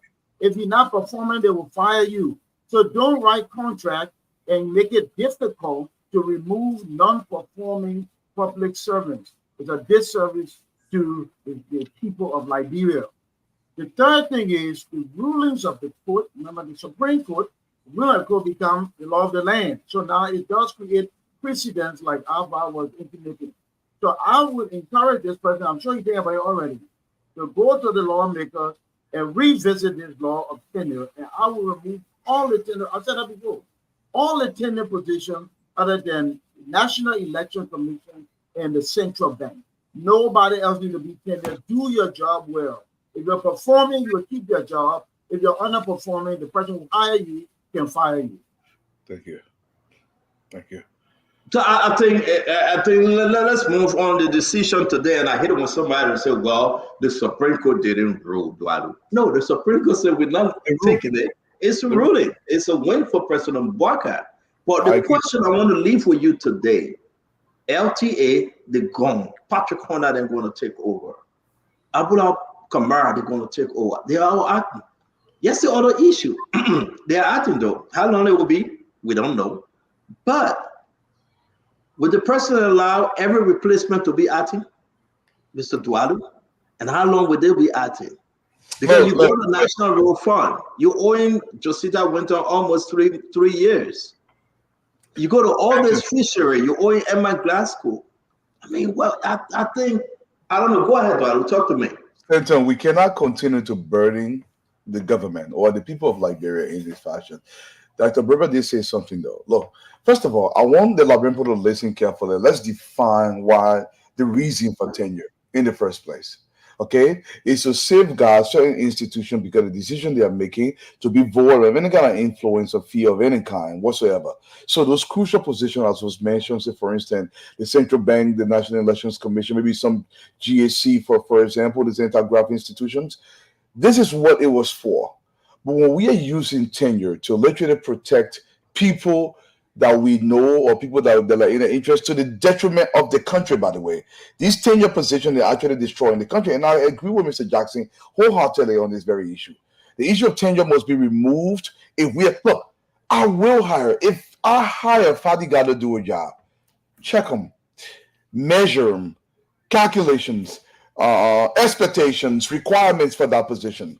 If he's delivering, if he's supposed to make 4 widgets every month, I want my 4 widgets. If he's making 3, I'm going to warn him the first time. If he continues to make 3, I'll let him go. It shouldn't be. Look, meritocracy works for a reason. It forces people to excel. But in Liberia, we give a man 10-year position. The man just sit down there. The man move from my jaw. I'm a parfum. I am parfum. Stanton. Yeah, I don't know the way far, man. I'm gonna bring you in, my brother Ivar. What do you think, man? Get into the mind of Jose Yema Boyka. Is this how we're gonna roll? I mean, everybody else now will be out until the decision is made by the lawmakers. What's going on? That's why they say what? Separate but equal. The influence on the executive decisions should be limited. Where in the Constitution the legislature should have its influence, yes, we accept that. Where the executive should run things and be able to exert its presence, its force, in order to execute those responsibilities that can lead to growth, to development, etc. The president should be strong on there. But there got to be some kind of working relationship. The president has to be able to pass certain bills. It will require some kind of working relationship with the legislature. So who are those people who, and I don't want to use the word rescue train now, it's becoming so divisive, but who are those people who will share President Boyka's vision for them to work together, for them to push some of his agenda? Who are those in the legislature, those independent people who are not aligned with any one political party and who will function in the best interest of the Liberian people? Who in the opposition are rational that if President Boyka brings something that impacts the lives of the Liberian people, they will support? So that's the kind of level of thinking we got to elevate ourselves to. So I want to hold you right there because I want us to move on, but I'll interrupt you. So are you saying that President Boyka is going to scrap this whole tenure thing? You think you are seeing that in the president? That's what he's leaning towards. That's what he walking towards something. That's a message the president is putting out there. What do you think? And it will require him to have some political will, right? And not feel obligated to some of the people he has now appointed in tenure positions. Now, look, you got to perform. Let it be performance-based. The only constitutional one, like the GSC and a couple of other ones that in the constitution, the central bank, yeah, those you can say tenure, the real integrity institutions. But these where people need performance, where they directly affecting the country's bottom line, the economic bottom line. It's not supposed to be able to tenure. That's that job security that they don't need. Let them perform and let their sustainability in the position be dependent on the kind of performance and output they get. So if he's on that track, I don't see it yet, but if he's on that track, that would be the best track. Thank you, Mami. Welcome to the show. Take us home on this, except for Jiga want to add 30 seconds, but you go ahead real quick, Mami. The mind of the president right now, we have over 24 tenure positions, 24 tenure entity out there. They are more tenure than any other individual that we can ever talk about. Yeah, we are. The president he suspended LTA folks. Mami, is he walking towards breaking down the whole tenure argument? The general feelings in the country about tenure is that only those constitutionally established institutions like the GAC, NEC, and other places should have tenure. When you talk to almost all the policy makers and policy influencers in the country, there seems to be a general consensus moving towards canceling tenure for places like LTA, fishery, and all the other smaller places. So if the president is moving in that direction, I wouldn't be surprised because it seems to be a general consensus. In the legislature, in fact, in the Senate, I can speak for, a few senators I spoke to. They want to cancel tenure for positions where there's no need to have tenure. So if the president is moving in that direction, it's a good direction he's moving into. There's a law already that was, I think, passed by the lower house, went to the Senate to cancel tenure. That was under the regime of President Weah. They did that. So it would not be strange. But I was concerned about feelings and other to be overemphasizing what the president did as being overpowerful and achieving exactly what he wants to achieve. The president proceeded to dismiss tenure officials. He felt he has the authority to do so. And the Supreme Court said, no, you don't have the authority to do so. So if the president was that all-powerful and stepping over the Supreme Court, he would have had a will. But he did not have a will because the Supreme Court said no, it was wrong. But the Supreme Court gave an option and a pathway. Say, if you want to remove people, there must be a cause. And if the president followed that procedure to establish cause, and if the president finds cause, whether it's to fishery or to other places, to remove people from tenure position, the president is not acting outside the law. The president is not acting as an imperial president. The president is not violating constitution. There is a provision that says if there is a cause to be removed, people in tenure position should be removed. If audits are conducted, if investigations show reason why people should be removed, and the president used those investigations to remove people, the president is not acting outside the law. My question to you, we got a lot of auditing going on. National Port Authority, they are auditing. Agriculture, they are auditing. CBL, they are auditing. Education, talk about auditing. Mo Ali is auditing at the Labrador Water Square. Amos twice say he's going to audit. Everybody say they're auditing. Here we are today with a lot of complaint from fishery, a lot of complaint from National Road Fund. Are you saying the president want to step into that territory? Yeah, will be my disappointment. Yeah, will be my disappointment. If the issue about audit is only used to take people from tenure position, then that would be my problem. If the issue about audit is to establish probable reason why people who allegedly stole from government resources can be penalized and made to pay back the money, that is the reason why we support the president. But if this whole audit is only to take people from tenure position, then I have fundamental problem with it. And if taking people from tenure position on the basis of audit, I support the president, is not being imperial, is not being witch hunting, he's doing his responsibility. But that responsibility must go beyond just removing people from office and ensuring that audits are conducted and people who are held liable should pay their full price and restore government resources. If he doesn't do that, I'll be disappointed. No, audit is a part of. Let me bring Fadiga very quick, data. I beg you. I want to show you that one of the data, so we'll just squeeze you. Thank God the rest of the data didn't appear today. Fadiga, the last time when the ruling came out, right, on the 24th, you said, oh, well, that Josh Manor, we are Supreme Court. You said it. We got a clip. I asked the guys then to call that clip. You said it was Josh Manor, we are Supreme Court. With the decision today, is that Supreme Court or Josh Manor, we are Supreme Court? I still believe that Josh Weah still have some influence there. Let us not forget that a lot of those people, he put them there. And people don't appoint judges just because they just wanted. We saw the same thing with Donald Trump. When he wanted to have conservative judges, there was a reason. And we saw what happened with the abortion right and other things. So will they continue to be loyal? Yeah, they exercise some form of independence with their case because the president was, like the attorney just, Sarita Silva just said, they're not going to punish the president. They're not going to retaliate against the president. But the president was well within his right. But as far as tenure position, I doubted that this is an early sign that the president want to cancel. So are they still Josh Manor, we are Supreme Court? Well, don't put words in my mouth now. I didn't tell you to say that the last time on the 24th. Yeah, but now you're trying to put words in my mouth. Yeah, but I didn't say the Josh Manor, we are Supreme Court. It is the Liberian Supreme Court. Oh, so you're changing now, right? I don't have to change. I'm just saying what I want to say. Because you said, well, Josh Manor, we are Supreme Court. When the ruling came down, you still trying to put words in my mouth. You still trying to put words in your mouth, man. It's the Supreme Court of the Republic of Liberia. I will leave it at that. But let me say this: the president is not trying to cancel tenure.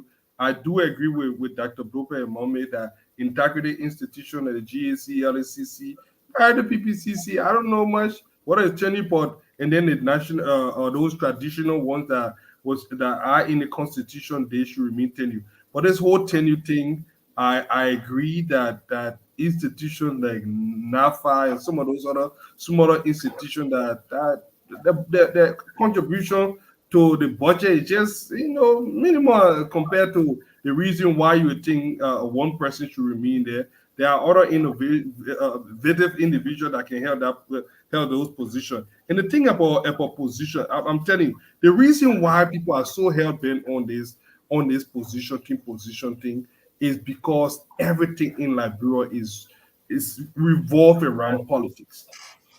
That politics, we politicize everything. It is never about the general good of the assembly. You find incompetent people being put to position. Not that those in tenure are incompetent. We found people that are loyal to individual. In America, they are career civil servants. No matter what regime comes, these people are. I'm surprised at you, Fadiga. You flip-flopping. You just called in George Brother Supreme Court in less than 1 week. Now you celebrated it and said that Liberian people Supreme Court. But it's good that you coming home. It's good that you're coming home. We agree with you. It's good that you're coming home. Uncle Sam, today we receive information that the Chief Justice asking the staff from the late Justice Nangbe office to leave by the 1st of May. She said they should leave the office. The late Justice Nangbe office staff, there are 8 of them. We receive information that she walked into the office, Chief Justice Yo, and she said, well, what you guys are doing here, I mean, you should leave on or before May 1st. Is this normal? So I don't know the precedent for this, but it seems pretty mean-spirited in this. I don't know whether, how the Supreme Court works, whether a justice hires their own people when they get appointed, and then you put the other people down. And this thing is just about the lack of a system in the country. If there was a true lack of system, there was a true system in the country, it would address that. When a new Supreme Court justice comes, so he brings his own people and they lay everybody else off. But just on the surface of it, it looks very mean-spirited. But I mean, I know Justice Yo. I hope she has a good explanation for why she did, but it's not looking very good just from the perception. So maybe she has an explanation, and then we need to do a deep dive into why she did it. But it just on the surface, it looks to me mean-spirited.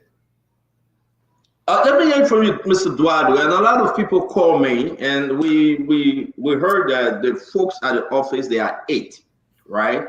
They are 8, okay? And they wrote the rest of the justices. I cannot share the letter. I cannot do that. But they are complaining. When Justice Kabina Jane was removed, they waited for the newly appointed justices to come on, right? And after that, guess what happened? He came on, he told who he wanted to take and tell the other people goodbye. It's something that's been happening. You wait for the next justice to come on. He will tell you, say, goodbye, I don't want Duado, I want Mame. And he will make that decision. But for the Chief Justice, our own Omar Siena, to walk into that office and say, you'll leave on or before May 1st. Duado. Yes, Stanton, the first thing I want to say is I don't know whether entirely what you say is 100% true, but let's just take your face. It's 100% true. If you don't know, I was saying the letter. I just don't want you to share if I send it to you. And I don't want you to do this to me. I'm Stanton. Don't say if it's 100% true. Okay. And the last woman I want to lie on. Please, I beg you, brother. Don't put me in a situation. I'm in Liberia. Trust me, I don't want to lie on either. Yeah. But let me say this though. Was those people in Justice Nangwe's office, were they hired by the Justice Ministry? Were they given or were they brought on by Justice Nangwe? That's a question that has to be asked. Now, let's just say for the sake of conversation, they were given to Justice Nangwe through the Civil Service Ministry or through the Ministry of Justice. They will say, okay, what's going on here? This is coming from an entity. But if those people were brought on by Justice Nangwe and he's no longer there, it doesn't matter whether they leave later on or they leave now. I think they're going to be gone no matter what. So I don't see the issue here if they're told to leave, especially if the justice is no longer in chamber. So I think the new justice can rehire them if he so choose. But I don't think the Supreme Court wants to keep paying their salaries if they are not doing the job that they're supposed to be doing. I think that's where it's coming from. But can we go to, as per the precedent, that the Chief Justice do not intervene? Yeah, precedents are not laws; they're just practice. They can be changed. Yeah, but if a long-standing practice, people are bad. People go by that. What's new right now? I understand, but I don't see anything wrong with that, though. It may go outside the precedents, but I don't see anything wrong with it. Frankly, I mean, they're gonna be gone anyways, or they could stay. It doesn't matter, really. All of them would not be going, and I can say this to you: you have Christian Boyd, you have Prince Nambe, you have Asumana Jawawa, you have Otero Kamayo, you have Gertrude Draper, you have Christian Wulaje Jr., you have Ziu Nambe, you have Samuel Kun. There are 8. We have the document. I'm calling the office staff, Eduardo, because you forced me to do so. They wrote a letter and they complained and said, this is not normal for everyone. The prisoner here, I'll come to you, Dr. Bople, leave us alone. The newly appointed justice are going to come in and he will make the decision.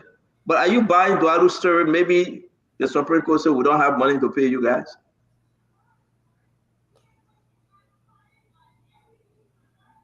Is it Bople or me? Dr. Bople. Yeah, I thought it was Bople. Yeah, so we need more information. Okay. If the people there are career officers, then they're supposed to serve in an associate justice, in a justice. If the rule is that the justice select his or her own people, then the justice will select his or her own people. Even so, if what I just said is the norm, it would seem to me that you would give people some time. In other words, the rule would be something like this. If there's a change in justice, there will be 90 days for the justice to select his or her people, meaning you give the people who work there an opportunity to plan for a transition. These are people, for God's sake. They have families. You can't want to always say, they'll go home. You know, even the new justice, at least they know, okay, the justice passed, there will be a transition. I got 90 days to try to start finding something else. So we need more information, Stanton. If we get more information, then we can make okay, so I will share the information that I received from some of my sources with you guys, but we cannot post it because it's very important, just for your understanding. Let me read it and I'll share it, okay? They're saying that it was written on the 25th. We, the unassigned employee, they said, now I'm going to jump into the important part. We were cited to a meeting in the office of Court Administrator Counselor Elizabeth J. Nelson, where she informed us that except for Counselor B. Augustus Tappe, law clerk, the rest of the staff names will be removed from payroll of the judiciary as of May 1st, 2024. They will be removed. Without any formal communication, this information came as a surprise. Now, the importance of that paragraph, you heard it. Except the law clerk, the rest of the 8 going to be removed. Without formal communication, be removed by May 1st. So I hope this informed your talking point. Ava, let's come to you. Yes. So again, it seems like all over the country in government, when people get hired, they tend to bring their own people. Most of the ministries, if you check them, the controllers there, they're not the controller that were with the previous leadership. You go to the House of Representatives, the president, they bring in a whole crew. Most times, the campaign staff and other people. So I can't say for sure what has been the situation with the people in the judiciary, especially the justices. But who is the head? It's the Chief Justice. Yeah. And if a justice is not appointed and she's trying to vacate these positions because they're just paying the people free and they're not doing anything, she has a budget. How soon will President Boyka appoint a new justice? Would that justice be the one to hire those same people, or is he hiring new people? So I think we need to understand the culture there and the situation a little better before we pass judgment. But at the end of the day, she is the Chief Justice. She leads that sector of government and, you know, that whole branch of government. And there's certain decisions, I guess, she allowed to take.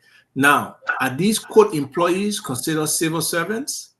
If they are, can you just release a civil servant from their responsibility like that? I don't think so. So maybe that's where the case could be. So we got to find out what is the status of those people employed in the judiciary and then make that decision. But sometimes it's just difficult to pass verdict from where we sit when we don't know the intricacies of what has happened in those different areas.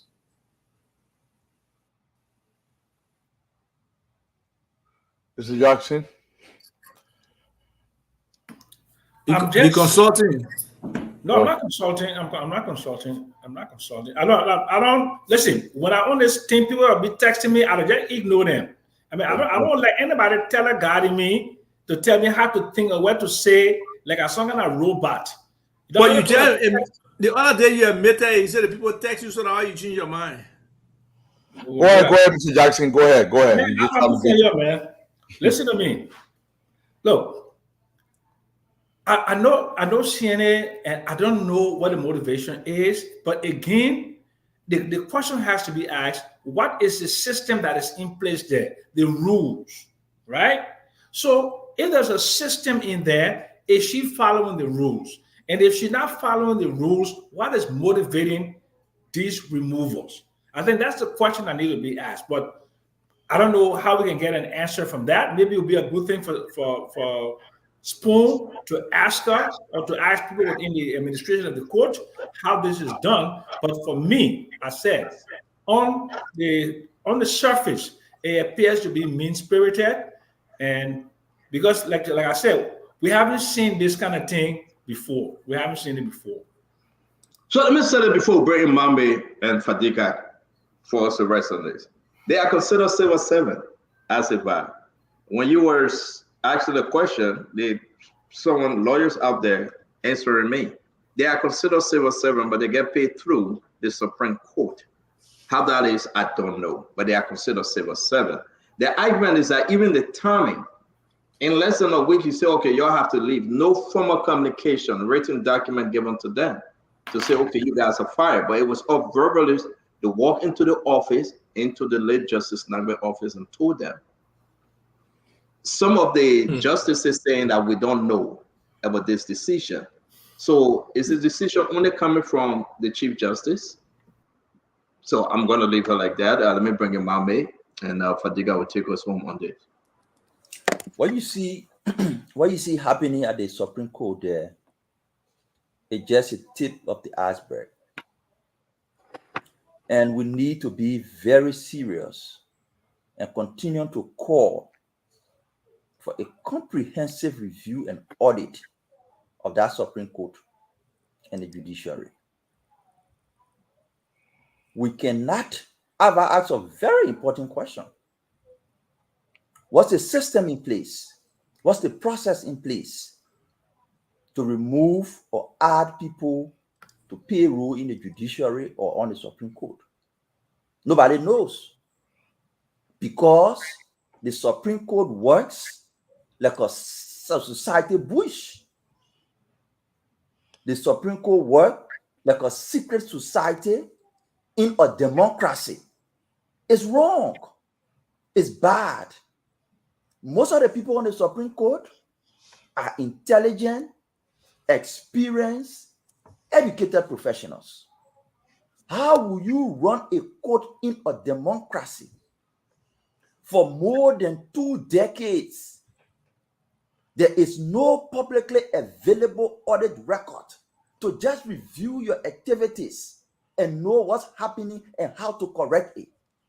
And these judges brag around and put hat on their head and passing judgment on people. We need to be serious. What you see happening with those staff is just this of the iceberg of many violations that are happening, whether it's financial, whether it's human resource, whether it's policy-wise, across the aisle. Until we can muster the courage, whether it's civil society, whether it is the people in the judiciary, the law is clear. The Auditor General is under instruction to conduct audit at the Supreme Court and the judiciary every year. What stops him or what stops the GSC from doing it? So we're just talking about a few staff, but there is more to this. And until we can get those judges on the Supreme Court to realize that they are presiding over a branch of government that have not been audited for almost 2 decades, will not go anywhere further. 2-3 years from now, we can't talk about additional 3 staff or additional 4 staff. There needs to be a comprehensive review of what's happening in the Supreme Court. We need to do it. They are a branch of government operating in a democracy. It cannot be operated like a secret society. It's wrong. Again, Fadiga, let's just remove our party hat and let's talk Liberia.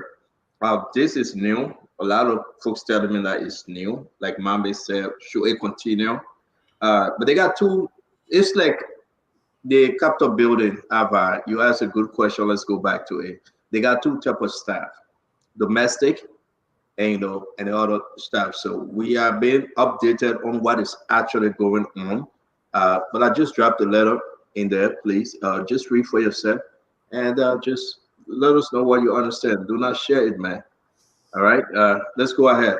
Fadiga, talk to us. Well, I have a slightly different view on this matter. Why is it true that I do not know the procedure at the Supreme Court? I look at this from the first perspective is, why is it that we do not have an appointment to the highest court in the land by this administration? I found this very troubling. Very, very troubling. This should have been done before any other appointment. Justice Nangwe, may peace be on his ashes, passed away, left that bench since December. I believe that my president, our president that we elected on day one, should have done something to put somebody in that Supreme Court. It's good for his government. It's good for our democracy. So this left room for people to be squatting. And if those people are civil servants, then I don't believe that they should leave. But let's say that they say the devil is in the details. We do not have the detail. So we can only speculate. But I think what gave room for this is the fact that we have a vacancy on the Supreme Court. And this is unprecedented. George, we are trying to put someone there, just last minute rush. What are we with? These are so many lapses we are making as a government. And I will not mince my words to say it. I support this president. He still enjoys my support, but I don't think that we should have that vacancy. What happened? What we have almost averted or that we missed in the last few days, more is about to come. And if we do not do something about the Supreme Court, like yesterday, I cannot. She's the Chief Justice, so I will assume that she's a legal mind. I don't believe, and I refuse to believe that she will be the one to infringe on other people's rights. So I don't know. I don't know. The devil is in the detail, but I'm troubled that up to now the rescue mission have not appointed. And don't give me that something. Oh, Justice Nangwe passed away. Don't do that. We need to have somebody on that bench. Okay. Okay. Yeah. You want to say something, brother? Yeah, I want to say this though. With those the guy in Justice Nangwe's office, you said they may be civil servants, and I hope they are. Hopefully, they can keep a job. But I want to say this: if they are on the payroll, is it fair to the government and to the people of Liberia to be paying people who are not doing anything? They're just sitting there. How is that fair to the unemployed people across this country? How is that fair? We got to ask the question both ways. It is okay that these guys are family. We understand that. But should the government of Liberia be paying somebody and they're doing nothing? Can we ask that question as well? Stanton. I don't know what you're talking about doing nothing. And I think, go ahead, Dr. Bople, because I think we got to make some correction. Yeah, they meant Justice Nangwe died in office. You want him to die with the justice? You want him to die with him? I mean, something is in place as if one of them passes away, there should be something in place. What will you do? For example, the Minister of Justice, the Minister of Finance, if he's removed, will you just fire all the staff within that ministry because the minister? It's not the same thing, Stanton. They are civil servants.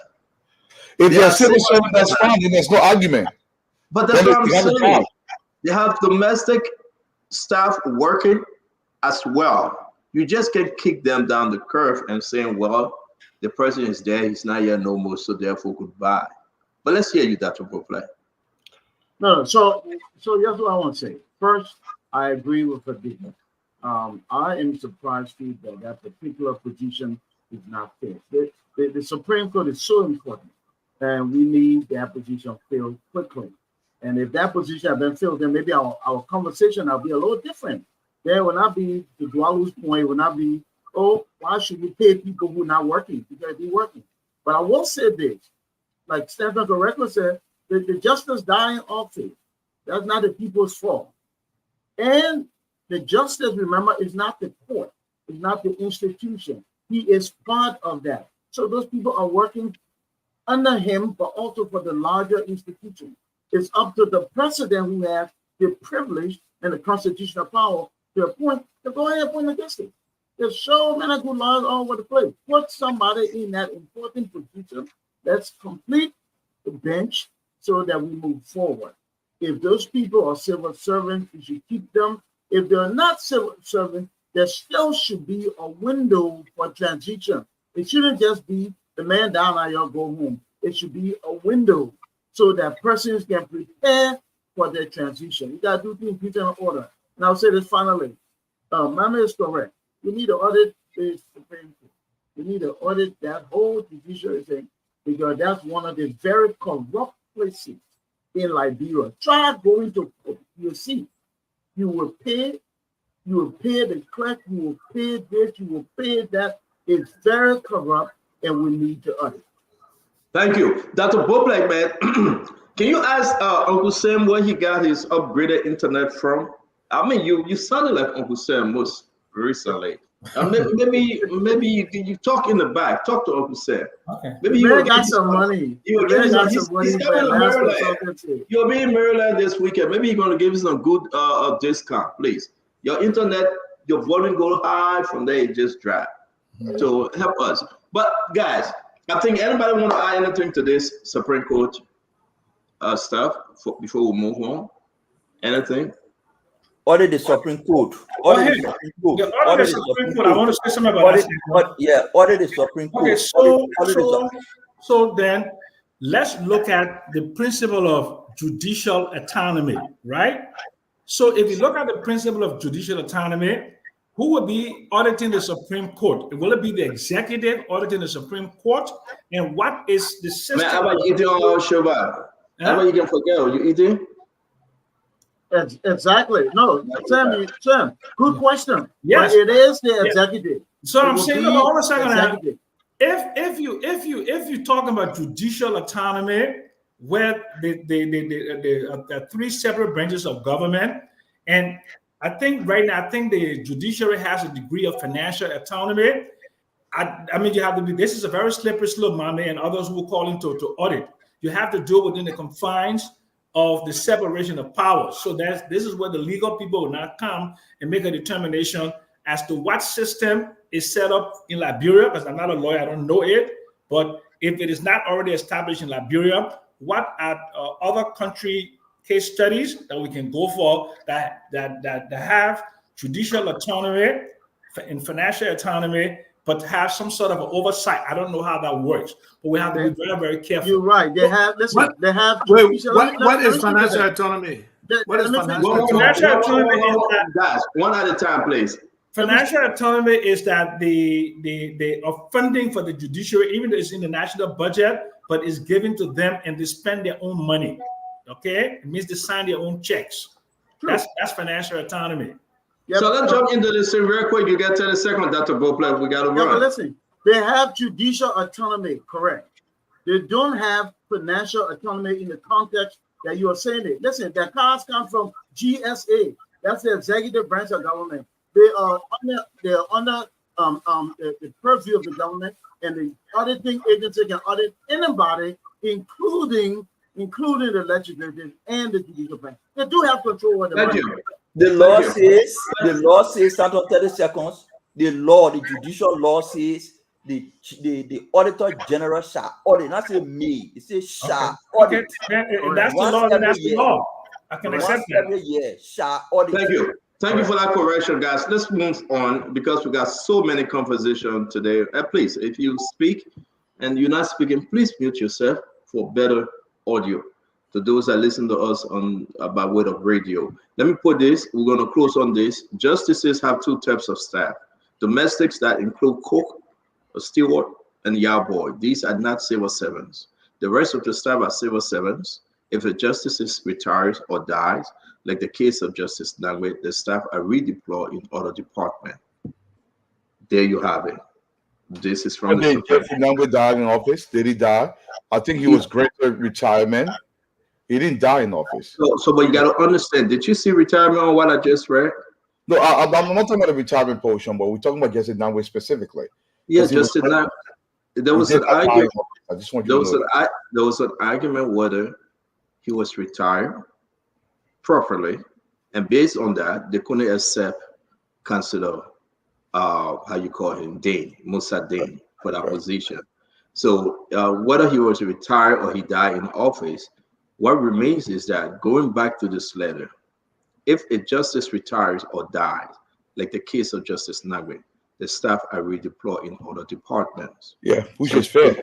So therefore, by asking them to go home, 8 of them, by the first, that the name will be removed from payroll.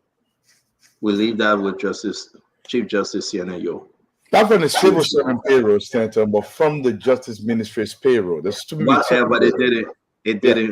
No. You're not. So, Donald, are you suggesting that they are still civil servant and they're getting paid from somewhere?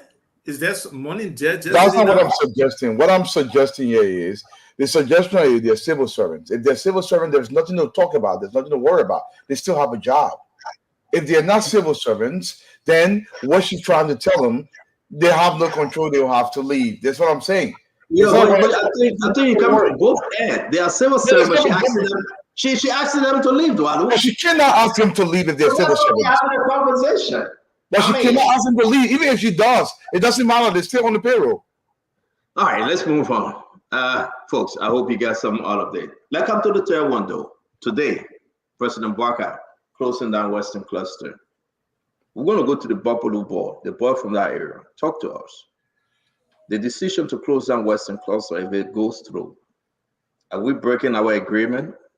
You think, can you talk to us legally? Can you talk to us since you're from that end? I don't know what are the information. I saw the information on Facebook.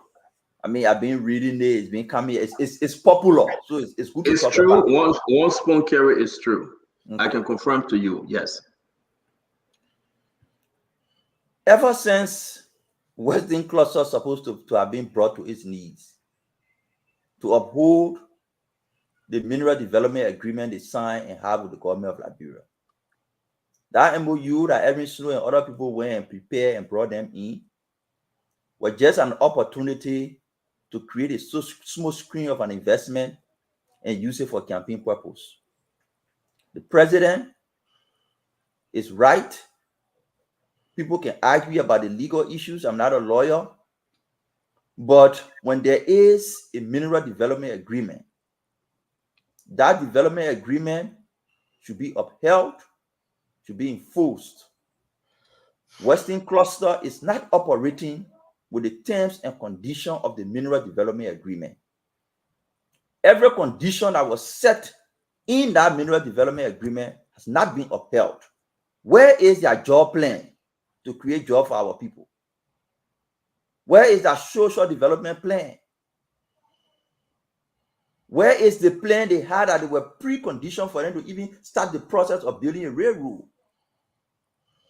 You abandon all those things and they're extracting mineral from the country and taking it out.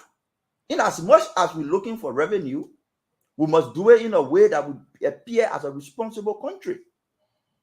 So President Bwaka needs to talk to his lawyers, his advisors, and proceed meticulously to bring Western Cluster back into its mineral development agreement with the country so that the people of Bombing, Cape Mount, and Bapolu and Liberia at large can benefit the best of their resources. You cannot treat the country like this, and I think it's the good stand the president is taking. It should go beyond Western Cluster. It should go to other concessions. They should be reviewed. They should be brought back to their concessions agreement, and they should live up to the terms and conditions of their concession. If you can't do it, there are penalties spelled out in those concessions, and those penalties should be enforced. A lot of compromises have been happening. It is time for us to bring these concessions on their knees in accordance with the agreement they signed. Not new agreement, The agreement you sign, you must uphold it. Look at what the boy is doing, what the representative is doing in Bond County. See what he's doing. It's just an example of how when you bring these people to terms and conditions of their concession, the county, the people can benefit more. So we support the president's decision. So we will be bringing the district representative from Bowman County on the show on Thursday. You are calling for lawmakers to speak. We got a letter from Yaya Nimle, Senator of Grand Judea County, Zoe Penner, Senator of Grand Judea County, Maria Johnson, Representative Kawodo District, the Grand Judea County. We're going to share this letter with you guys. They are asking to revisit the Putu concession agreement. We'll share this letter. But let me hear you guys quickly, a minute each, on the precedent decision.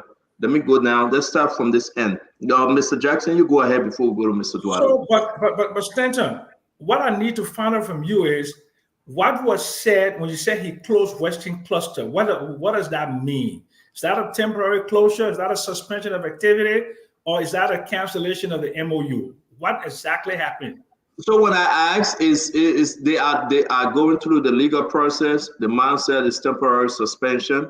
And I think that how you call him, the information minister, will fully speak to it.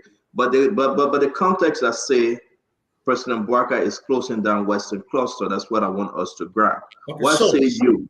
Okay, so if President Bouaka is serious, I have enough documentation in my possession to close Western Cluster down, to prosecute people and throw the keys away. That was a fraud that was committed on December 1st in 2008.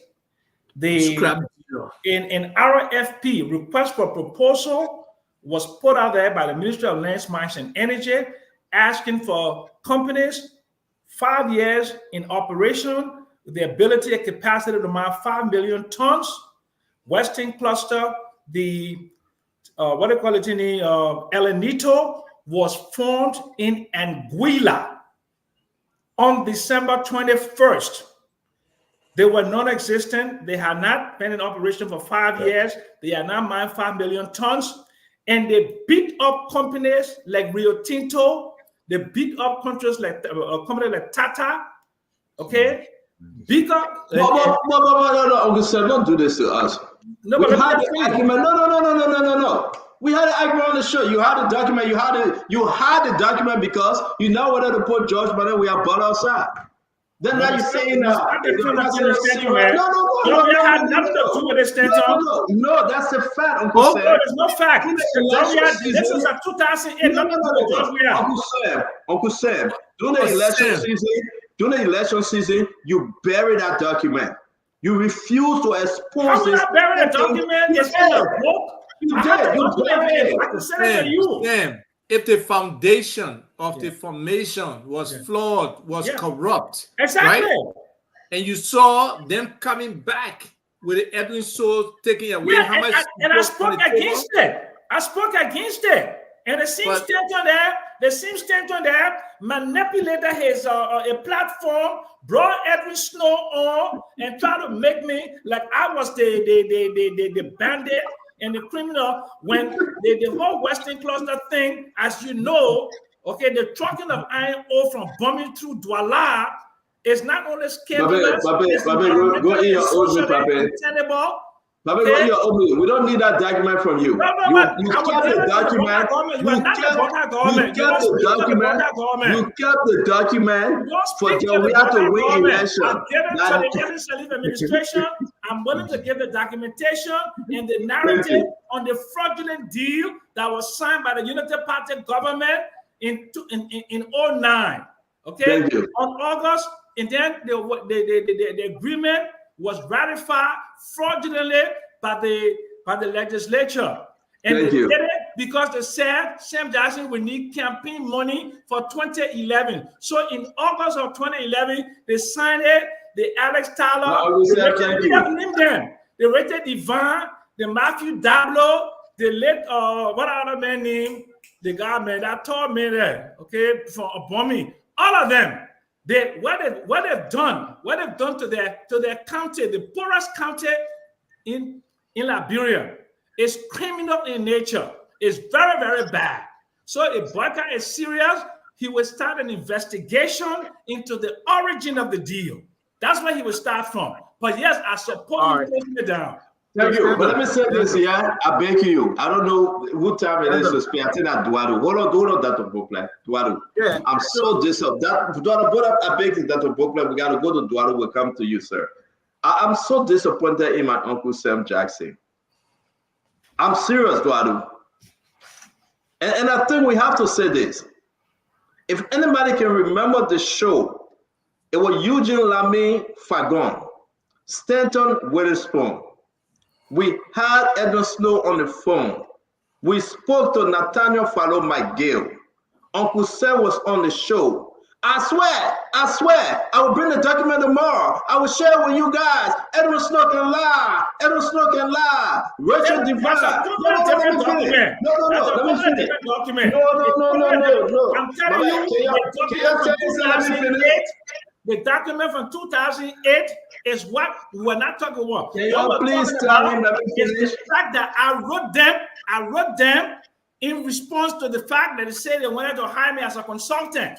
And I wrote them asking me the terms and conditions of the consultancy. And they withdrew the consultancy. So you just interrupted me, Uncle Sam. Uncle Sam, you interrupted me, though.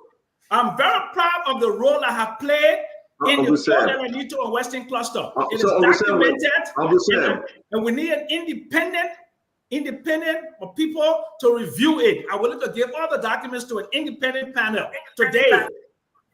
Thank you, Uncle Sam. I beg you. Let's bring in Duado. I beg you. Duado, just take it away. I'm not even going to. Yeah, I will just come in very briefly. Look, the Western Cluster deal, it was an exercise in how to fleece a nation in broad daylight. In fact, Brother Jackson, I published a paper called Close All the Mines in Liberia, all of them. And I gave you reasons why they should be closed. But I want to disagree with Member very briefly. And Member said, they're taking our iron ore, they're doing this. Member, let me say this to you, my brother. Western Cluster is not doing anything that we don't allow them to do. If I'm running the corporation and a country as dumb as Liberia allows me to take their food and eat it, broad daylight, I will take their food and eat it. We are doing this to us. Every single time. Western Cluster did not have a scruple or any circumstance to even be granted that kind of concession in the country such as Liberia. If you look at their documented financial information, they didn't have 1% of the capacity to be giving that mine. But we give it to them. These boys, as I'm speaking right now, remember, I was in the bombing yesterday. They're trucking as early as 9 in the morning when students are going to school. There are trucks on our road, holding the iron ore as quickly as they can. And nothing is being done. I agree with the president 100%. They must revisit that concession. And remember, I agree with this. Every single concession in the country. Look, there are obligations for this concession there. If they're not meeting those obligations, we can haul everything back. So listen, you're not meeting your obligation. Let's revisit them. Because we are losing. Botswana just did it with the BH. They're going to get 50% for 25%. We can argue for those things as well. But we're refusing to do that. Every time it's like, are you calling for them to visit Asala Mitatu? Every single concession. And I want each person on the team to visit those concessions. Because you take concessions, you give them to people who are now willing to do the research to fully understand what we are giving away, Stanton. Just imagine. I agree with you. I agree with you. Not because I beat him. I agree with you. But let's do this real quick. There you go. The letter April 15. I think I shared this. It's in the chat room, guys. Yeah. This letter April 15. This letter was written with Funati Kofa. Those guys, then they are not playing. It was written to dear Honorable Minister. There you go. See those that signed on this letter. If you read it, I have another copy I will be sharing with you guys, Mr. Speaker. It is the request of the people of Grand Jila that this House could start the Minister of Justice, Mines and Energy to provide the much needed update on the status of this agreement to ensure the company complies with the terms in the best interest of the people of Grand Jila, River G, and Sano County. Understand, that's the Western Cluster region. These counties need improved road network, provision of quality education, and healthcare as prioritized in their county development. This document was signed by Thomas Yaya Nimlet. It was signed by Zoe Penner. It was signed by one of the district representatives, Maria Johnson. These guys are very serious. They are holding Putu people to the book. But I don't know, Eduardo, you laughing? They're not serious, Stanton. Stop it. Eduardo, what do you want them to do? They're not serious. They're bluffing. Well, okay, why are you calling this a bluff? They wrote a letter. What else have they done? They wrote a letter when, Eduardo? They wrote a letter when? No, Eduardo, man, be fair now. Eduardo, no, I'm not here to defend Yaya Nimlan or Zoe Penner, but I think, all I'm saying, you're going to say it's a bluff, though? There's a new way of change. There's a new way of change happening, Eduardo. You need to pay attention to it. Let me just give you a hint. Originally, these lawmakers will go to the concession companies and take $2,000 and donate $500 in the community and save about $1,005. The new way of change led by Fode Fambule from Bond County. He took China New York and said, since you sign your concession, the law says it must be reviewed, I think, after every 2 or 3 years. From the day China New York was signed, the only time it was reviewed was this year by Fode Fambule. This year. For more than 10, 12 years, China New York existed. This was the time it was reviewed. Here are the benefits of that review. If you go in Bond County now, they are building rules as part of the commitment that they're supposed to have done ever since. Bond County are observing that putting pressure on these concessions and bringing them to book, having experts look at their concession and pinpointing what they're supposed to deliver and putting timeline to it, your people can benefit more than when you take small money from them.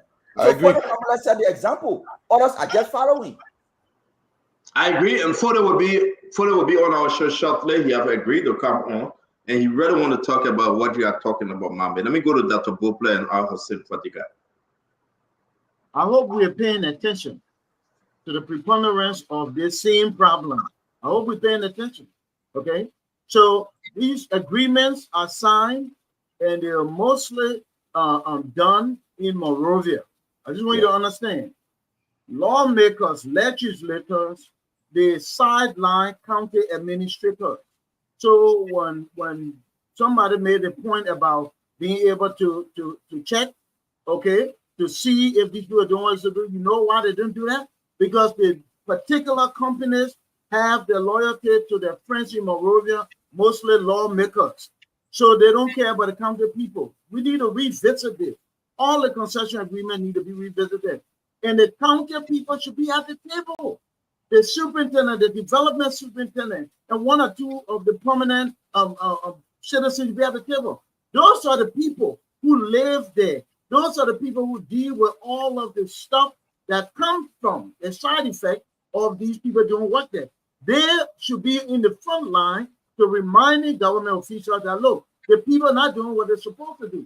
But we make everything Monrovia based, and then we use the county as our pepper bushes. So the big companies come, they don't care about the local people. They got a loyalty to the people of Monrovia. Lamano was saying, you know, they get a small money to Mr. So-and-so, influential person so-and-so. They don't care. So you do it differently. Where I'm sitting tonight, when people come to the state, they come here, the local people are there. The mayor is there. The governor is there. So you got to let the local people be there. Stop minimizing the role of superintendent and local people. You got to get them there. They are the executive branch of government.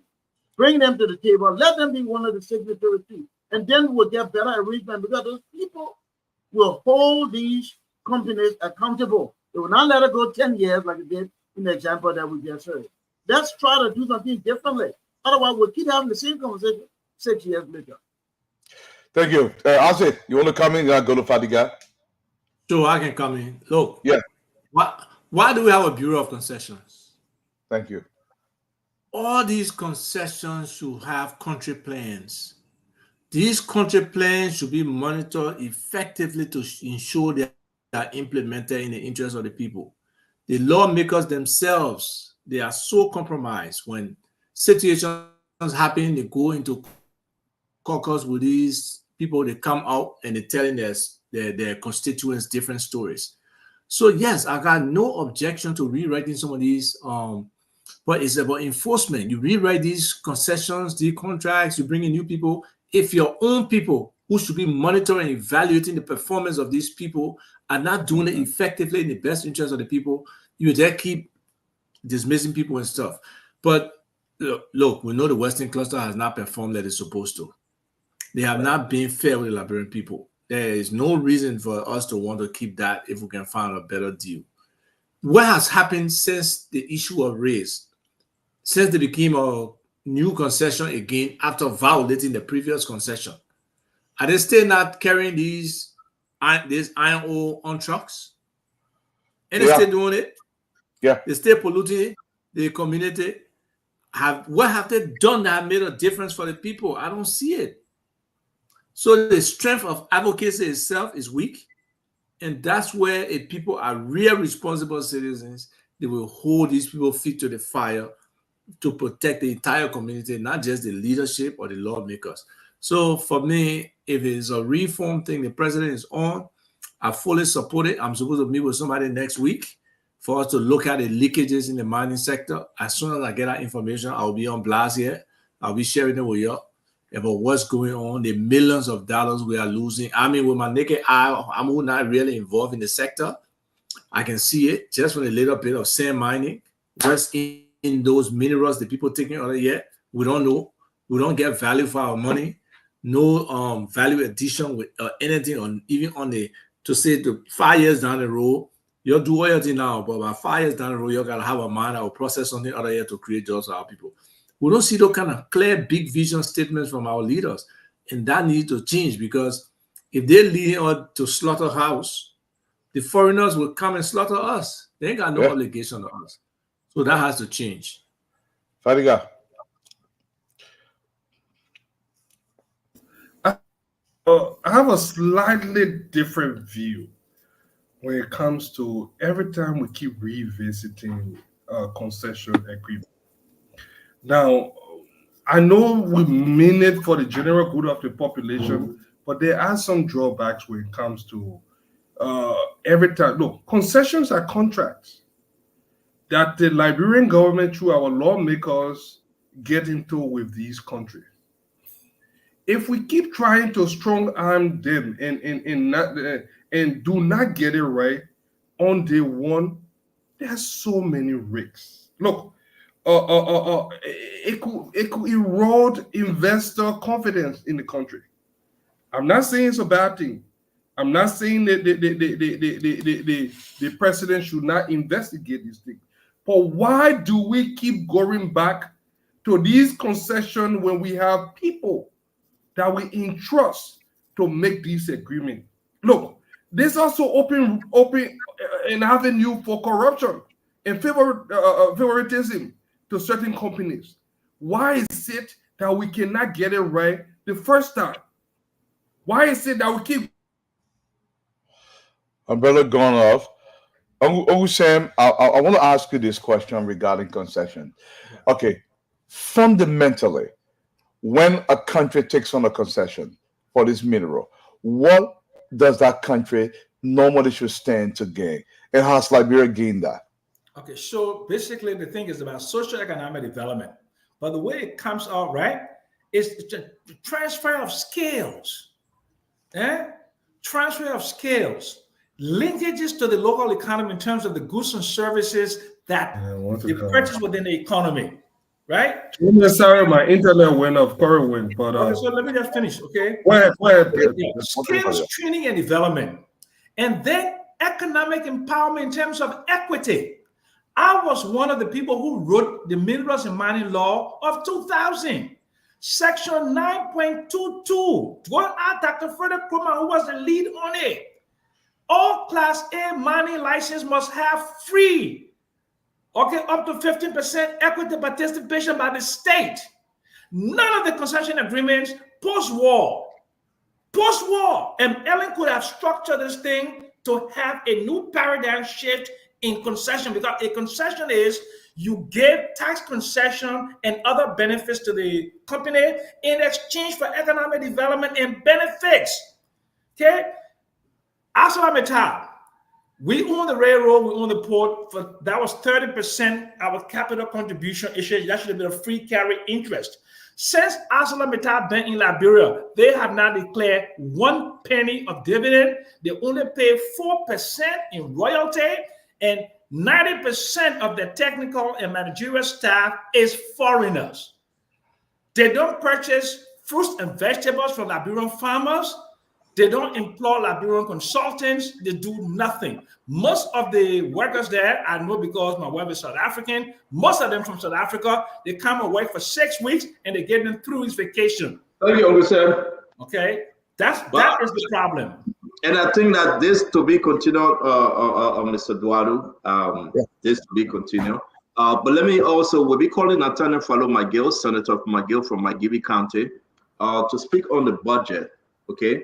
I just spoke to Senator Zoe Penner, and Senator Zoe Penner said, wow, this is surprising.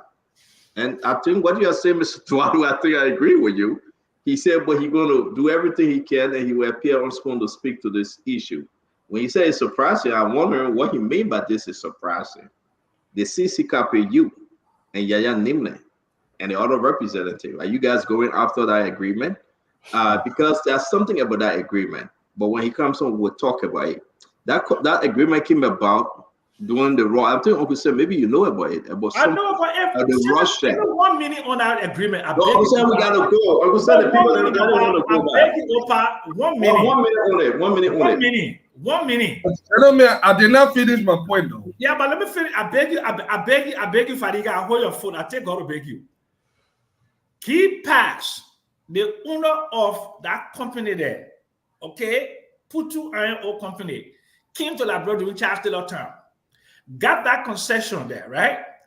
And he did mineral exploration and sold it to the Russians for over $100 million.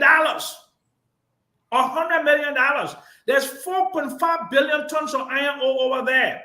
They did not pay the correct taxes when they were with the capital gains, so they did nothing. And the previous government, I fought them, but I fought them on the ground to ensure that the people pay the correct capital gains tax.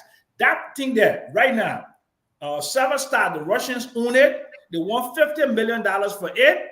And No. They are asking for $100 million now. But they're asking for $100 million now? Yes. Okay. So let me say this, Augustin, and I know you're on track. So the Russians seem not to be too interested, but trying to agree that we can settle for $100 million. If your government want it, they can have it. Okay? And then we can resell it because the form of iron ore that is in that part of Grand Jide is one of the best in the world. You don't need to do too much work on it. So they have tested it. Everything is on But course. still, here's the main thing. They have failed to follow their mineral development agreement. They are in violation. They are challenging. I spoke to someone 2 days ago. They are challenging it. They said no. The situation in your country kept them out. They say you failed on your bargain. That is not the true. Liberian people. Ebola is almost 10 years ago. COVID is about 4 years ago.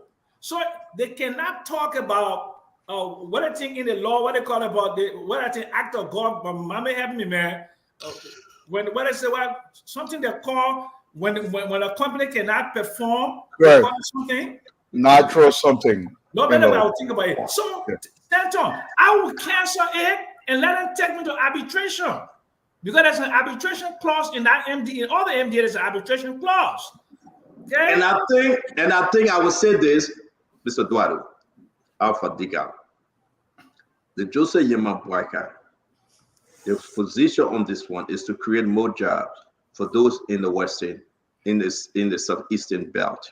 You talk about Grand Jide, River G, Sano, Maryland, and they believe it can happen because they are sitting on diamond, they are sitting on minerals to create more jobs. But these people been holding it for too long. They've been holding it for too long, and it's killed in the country on that end. So I mean, we can talk about it because folks are saying that the government should take it back, but you think the government get $100 million to take it back? So let's close on this one now. 30 seconds. We can raise $100 million tomorrow. That's how we got. Yeah. Tomorrow. Yep.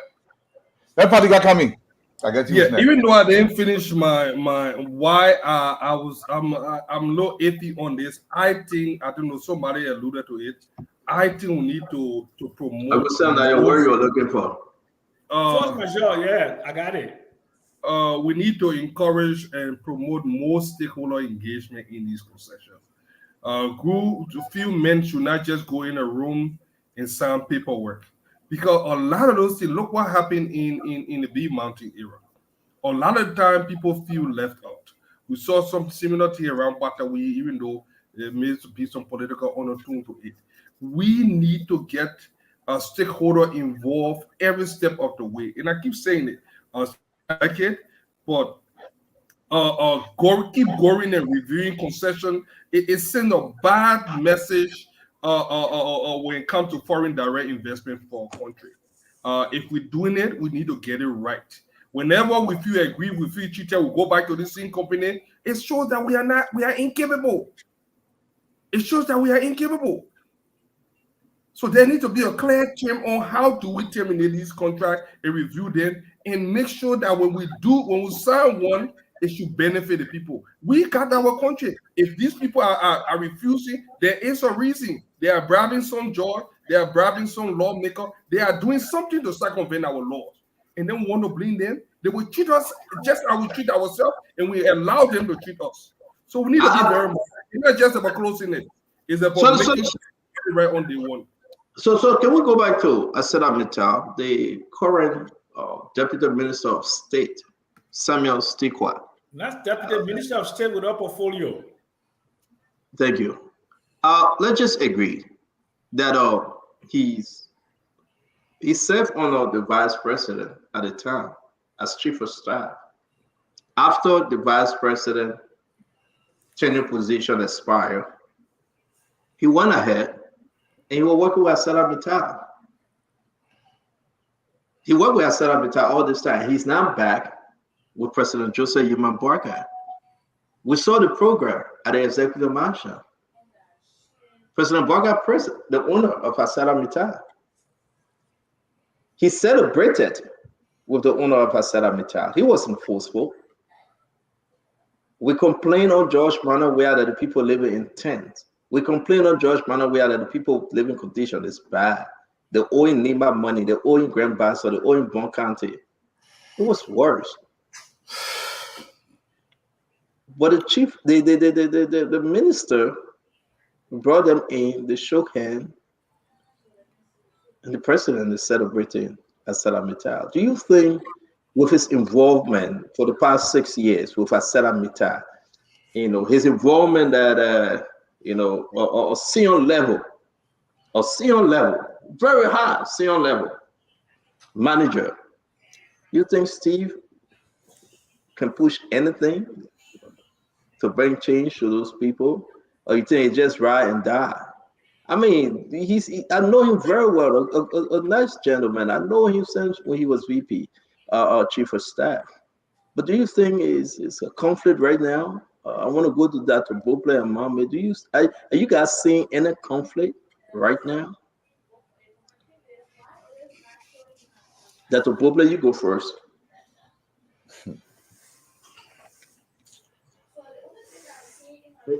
What's the question against that? Am I seeing any conflict between conflict where?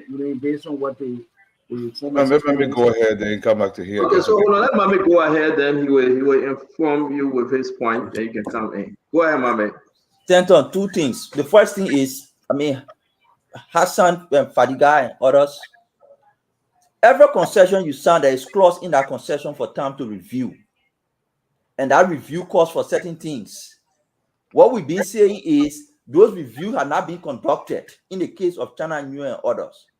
There are certain commitments that they're supposed to make, that they're supposed to deliver. They have failed to deliver on those commitments. So when somebody say we're calling for the review of the concession, it's not basically to say we're taking the concession and giving it to another person. But all the things you agree to deliver, why have you not delivered?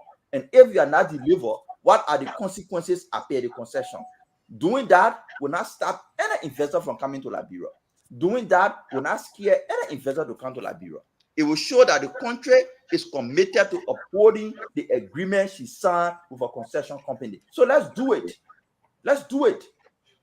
On the issue about Steve, I mean, Steve went to Acela to go do a hustle. He gave his job. He performed. He left from there. He became minister. When it comes to driving national agenda, I think Steve able to stand in front. Man, I've never said this in my life, man. Move from there, man. No. Yeah, no, my mistake.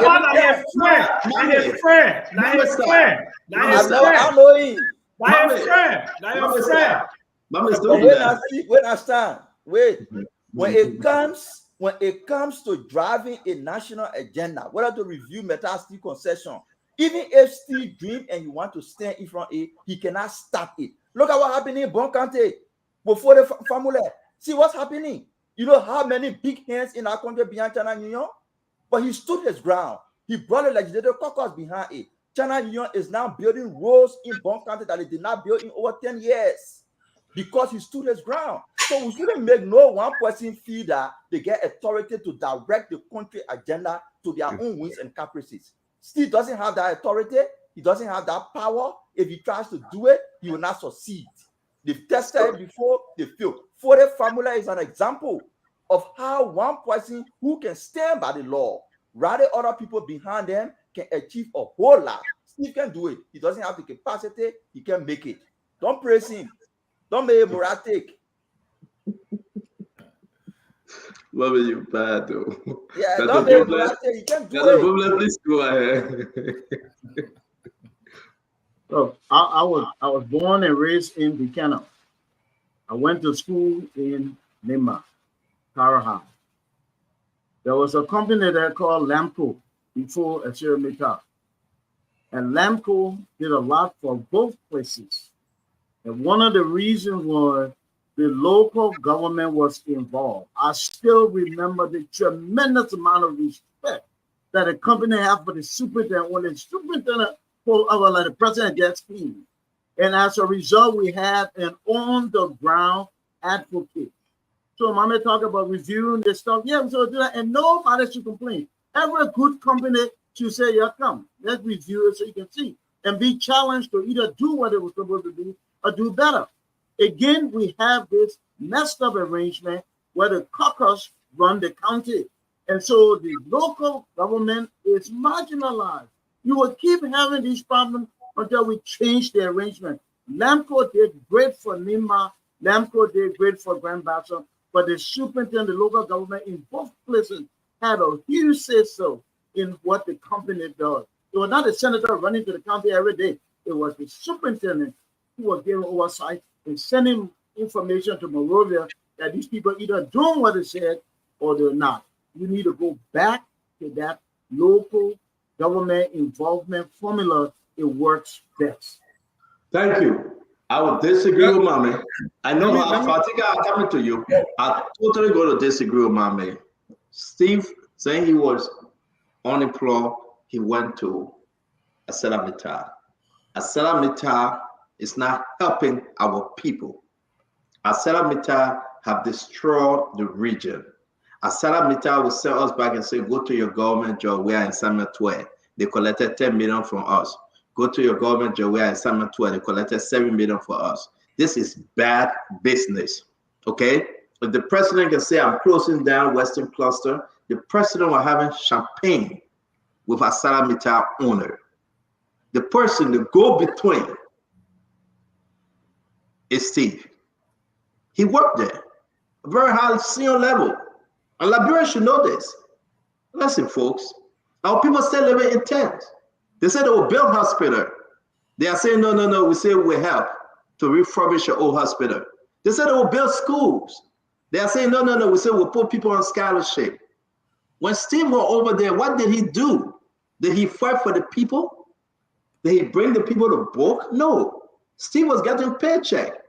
I respect Steve. I know him like anybody else. I know he will call me and he will beat on me. That's okay. He was getting paycheck. That today, he's very close to the president.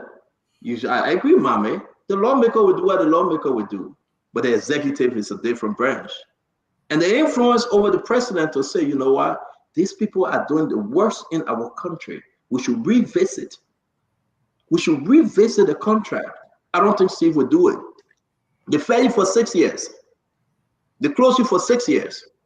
I don't think he would do it. And I think this is a conflict from me. And all Liberians should hear this. This is a serious conflict. And I think the people should begin to eye this. I see that meter all the time they've been there, enriching themselves.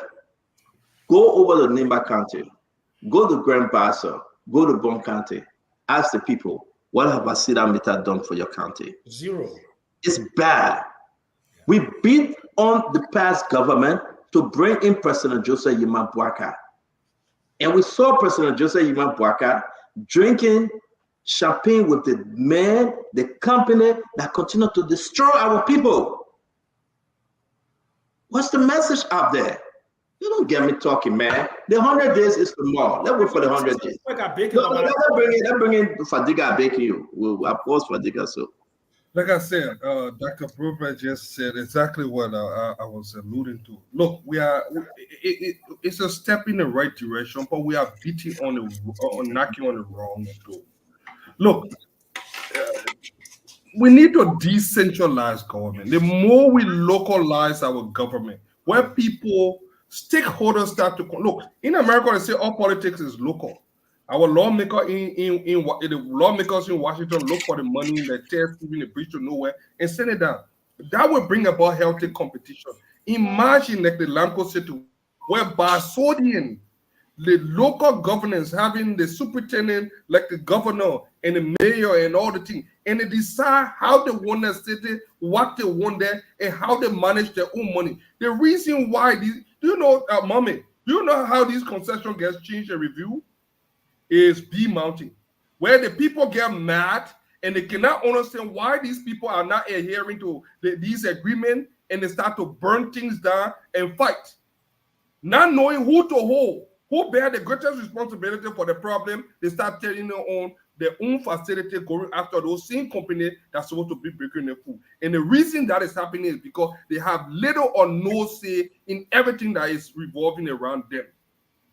So we need to strengthen our local government. So the thing here is ratting on so many fronts that we need to fix one to solve the other one. This can never happen if people on Broad Street, it's called in the shots. If people down there, until the people in Sony, in their own counties, in Bapolu, in Kipma, and in Grand Bassa, start to make decisions about development and what they want there, and that bring about that healthy competition in this country, we're not going anywhere. I can tell you something, instead I would say that it's not out there yet. I spoke with a lawmaker the other day, he told me, and she gave me revelation about millions of dollars that people, lawmakers go and take from these people and waive taxes. Waive taxes. Different shady thing going on in this town. And the reason then the people get mad at these companies. And we need to be mindful. We want to attract more foreign direct investment. The more we feel when the people get mad and go and burn things down, and the company push your company to the wall, and they come and say, you know what, let's sit down on the table, they scrap something, and then the more things change, the more things become the same. It makes people, it's not a healthy environment for Zhong Jing in China to want to bring his business. You know what I'm saying? If somebody feels something like what happening with CT and somebody feels something, they say, you know what, I will push fire for the other person to come and close this other company down. That's just some of the things that can happen. They give some people unfair advantage. So if we want to get this right, let us get it right. How many times we have to review one contract? Why we didn't get it right in the first place? Instead of the guy building train track that could run from there to all the way, why they can't build train track? Why didn't you pour iron ore in truck? Do you know what that would do for transportation system? We have railroad running from Bapolu all the way here. It is possible. Well, thank you. Stanton. Yes, sir. We got to bring in Alva. Be very quick. We got to bring in Alva. 2 minutes. No, 2 minutes plenty, Uncle Sam. Okay, 1 minute and 20 seconds. Real quick. The economics of mining iron ore today is completely different than in the past. Today, They are these Asian companies, the Chinese and the Indians, they are low-cost miners. They will not build clubhouse. They will not have fences or pool. They're trying to minimize the cost, so they will put these what they call it in these container houses where the senior manager those animal tents. Government can compare them to do it. Yes, but I'm saying you will never see again in your life the Lamco, the bunk mines, because you're dealing with the Asians, you're dealing with the culture and the law. Let me finish. They think that Joseph Boakai is serious. One of the things that we can help him with, audit all the concessions in Liberia to make sure they have been paying their fair share of taxes over the last 15, 20 years. You will grab them, you will put them in jail, you will cancel the agreement, and you will make Liberia a place where they will be afraid. Just audit them. To audit them. Uncle Sam, our problem, and we said, make me your president, I will not go after you. Make me your senator, support me. You will be my interest, I will protect you. Let me serious. Support my party. Support me. Let me be the representative for the district. Anything you want, we'll give it to you. And that's what killed our country. On a serious note, Double Jada for LRA say I can raise $1 billion. People say he cannot. They say it will be high. Today, the budget went to $743 or $42 million. The budget is still a joke. ArcelorMittal, everything they have ever said, nothing. But to see our champion president, the man that gave George Bernard Weah TKO, drinking champagne with the owner of ArcelorMittal. While our people, and we'll show this tomorrow, living in tents, no electricity, mosquito-infested area, dirty drinking water. Look at Buchanan. Send the hospital got burned. What's the social developmental aspect? Look at Bon County. Prince Moynihan celebrating because ArcelorMittal said we'll get $1.2 million, you will pay your part. What is $1.2 million from a multi-billion company? Look at Nimba. I mean, this is bad. Then we see John Muhammad brother trying to get in connection with ArcelorMittal for the road track to get some contract from Ghana. Then people whining and dining with them. Is that part of the 100 days? Can we actually? No. To be frank, let's talk. No, let's talk Liberia. Let's talk Liberia. Let's open the phone line tomorrow and let the Liberian people contribute. Yeah. Is this part of the 100 days? I tell you. Show me your friend. I will tell you who you are. And so it is surprising for us.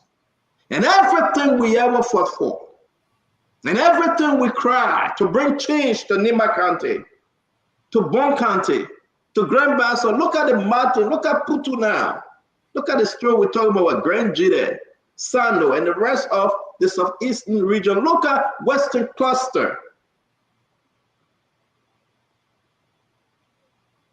It was a bad picture, video, to go back and just put it in our people's faces, man. Our people are dying in that tent.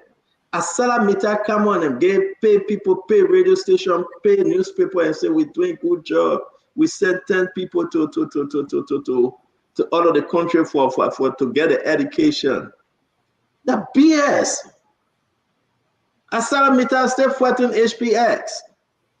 They stay in conflict.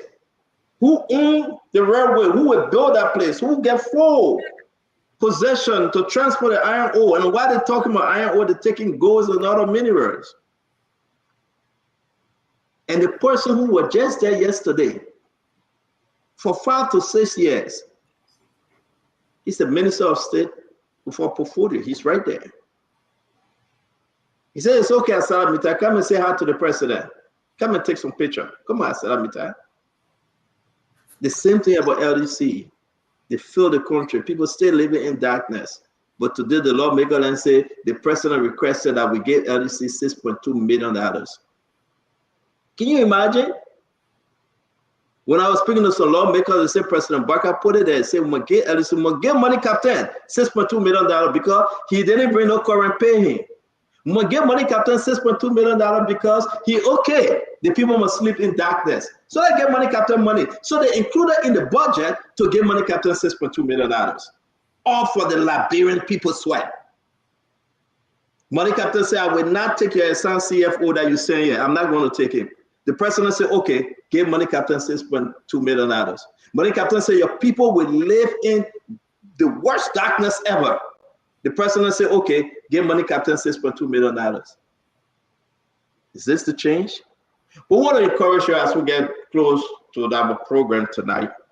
Join us tomorrow. We're going to have Alexander Nuta. We're going to speak about the rubber issue. We're going to speak about Jetty. We're going to speak about Firestone. We're going to speak about the issue that is so interesting to a lot of rubbers, tapper, farmers. And on a very serious note, we're going to put everything outside. What's going on with our country? What's going on? Is it too soon to give up? Or should we still hold on to hope? Is there any hope for the hopeless anymore? If we talk to ArcelorMittal, they care less. When we talk about Western Cluster, King Joe, come on, guys. Where are we? The 100 days is done. And I'm glad I'm doing my closing because we got to go. Because we got Nelson to come to do his show later. The 100 days is over. No more 100 days. Right now, it's 11:18 in Liberia. A few more minutes, 100 days is done. All the Dusty Road that took $22 million, that Dusty Road was settled for. The president was walking through Sonny Wayne or somewhere in the Guado looking. The president says, this thing that what we pay all that money for? It was on tape. He said, what on this thing? I mean, the president have a good heart, but it's discouraging. When you ask this ministry, how much you got for the 100 days? They said nothing, but they put a big email out from Nakwabo, our Hussein friend, Nakwabo. He put a big email out telling everybody, are you prepared? Did you receive your money for the 100 days? A big email. But you ask LPRC, you ask this ministry, you ask that ministry, they say, we'll get a dime. Are we going back to Ellen 2.0? Are we going back down the road again for some good old folks to enrich themselves? The 100 days is over, folks. Let's talk about the 100 days. Let's talk about the audit. Let's talk about all the committee that was set up to investigate. Let's talk about the increase in fuel. Gasoline fuel price going up. Let's talk about the increase in rice. Amin Model said we reduce it by 75 cents. As for the bag of rice now, 25 kg, it's up. Let's talk about the bread and butter issue in the country. How many times do people receive LDC? Let's talk about it. Azedo impersonating here? No, it's not Azedo. It's the real me. It's the real me, Abba. Let's talk about the I love it. I love it. No, I it's love it. good. No, I love it. Let's talk about on a roll. Let him talk. We have to tell the people the truth because I still believe in Joseph Yeman Boakai.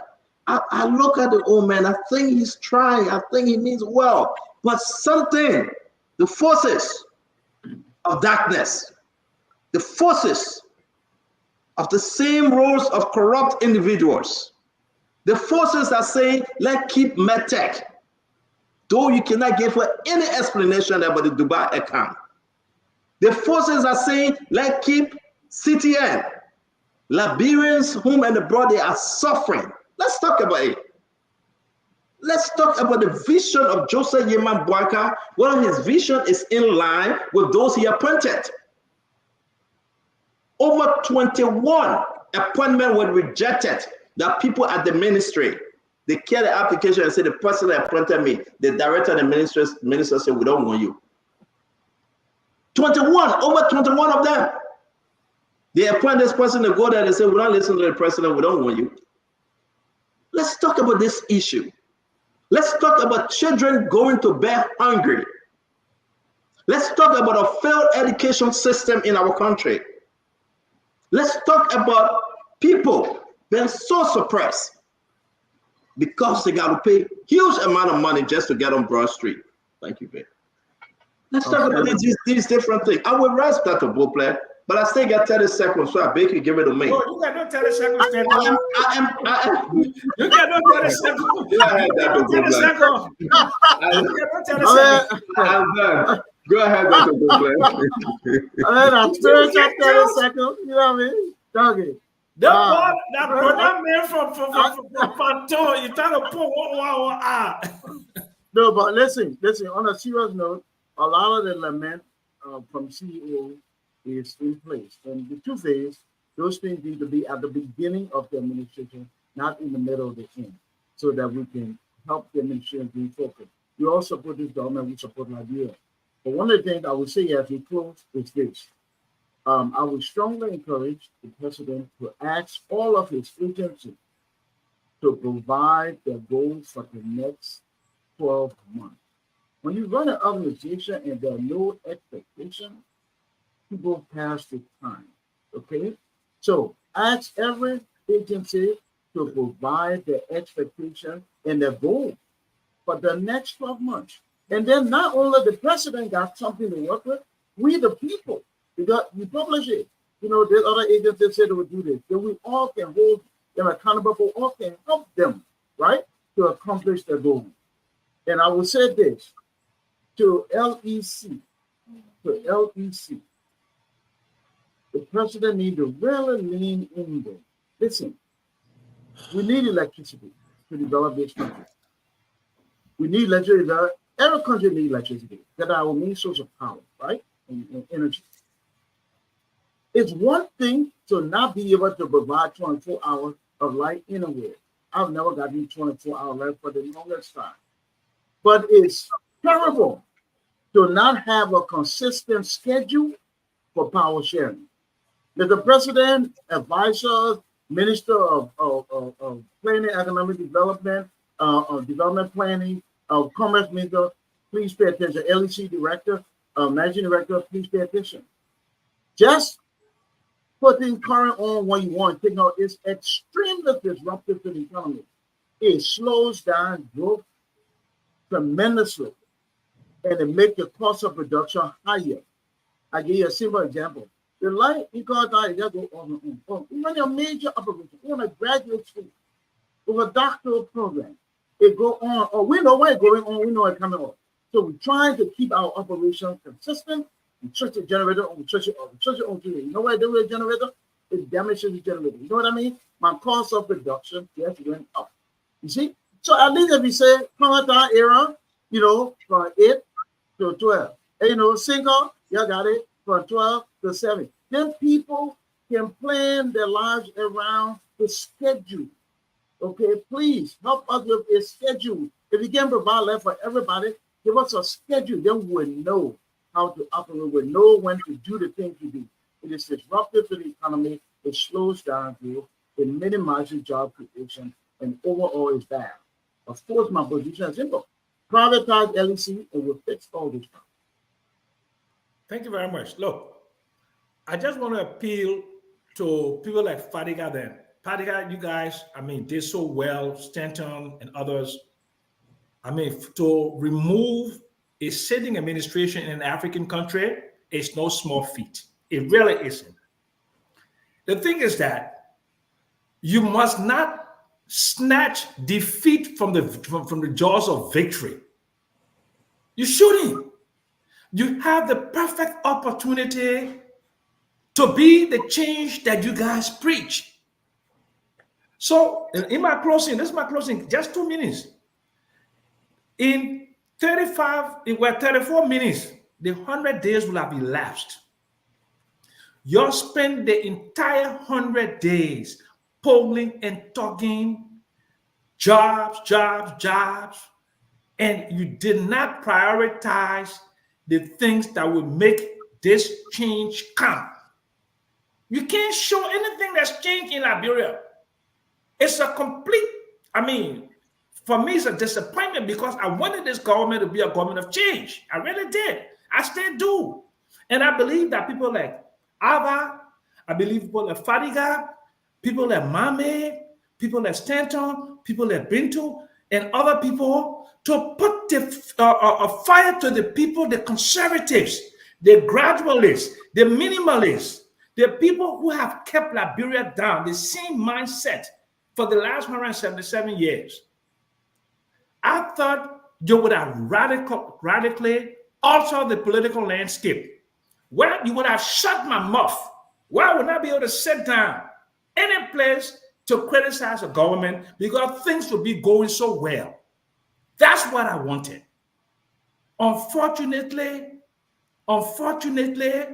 you people on the outside pretending to be inside, you are not inside. That concentric circle in the middle there, with those people who see Joe Boyka from morning to night, they are running the show. They are determining your lives. And you think 6 years from now, you will be small boy again? You will not be. Don't be like me at 70, where I've never seen any meaningful change in my life in my own country.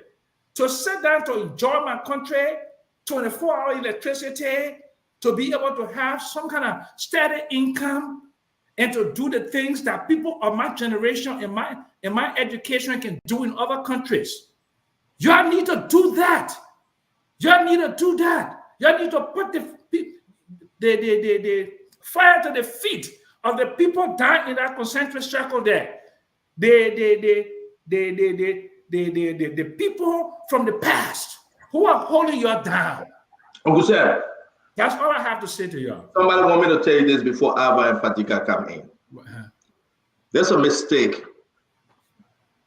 Those people that went to war, that fought the battle, Uncle Sam, those people that sat and ate roasted cassava, and when they the warrior, those people that walk in the poo-poo water. Yes.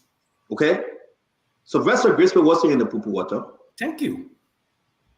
Samuel Stikwa wasn't in the poo-poo water. Of course not. Molly Kamara wasn't there. People that we can name, they say, oh, Matthew Arrow didn't allow me to go to Liberia because I'm on a contract. It wasn't in the poo-poo water.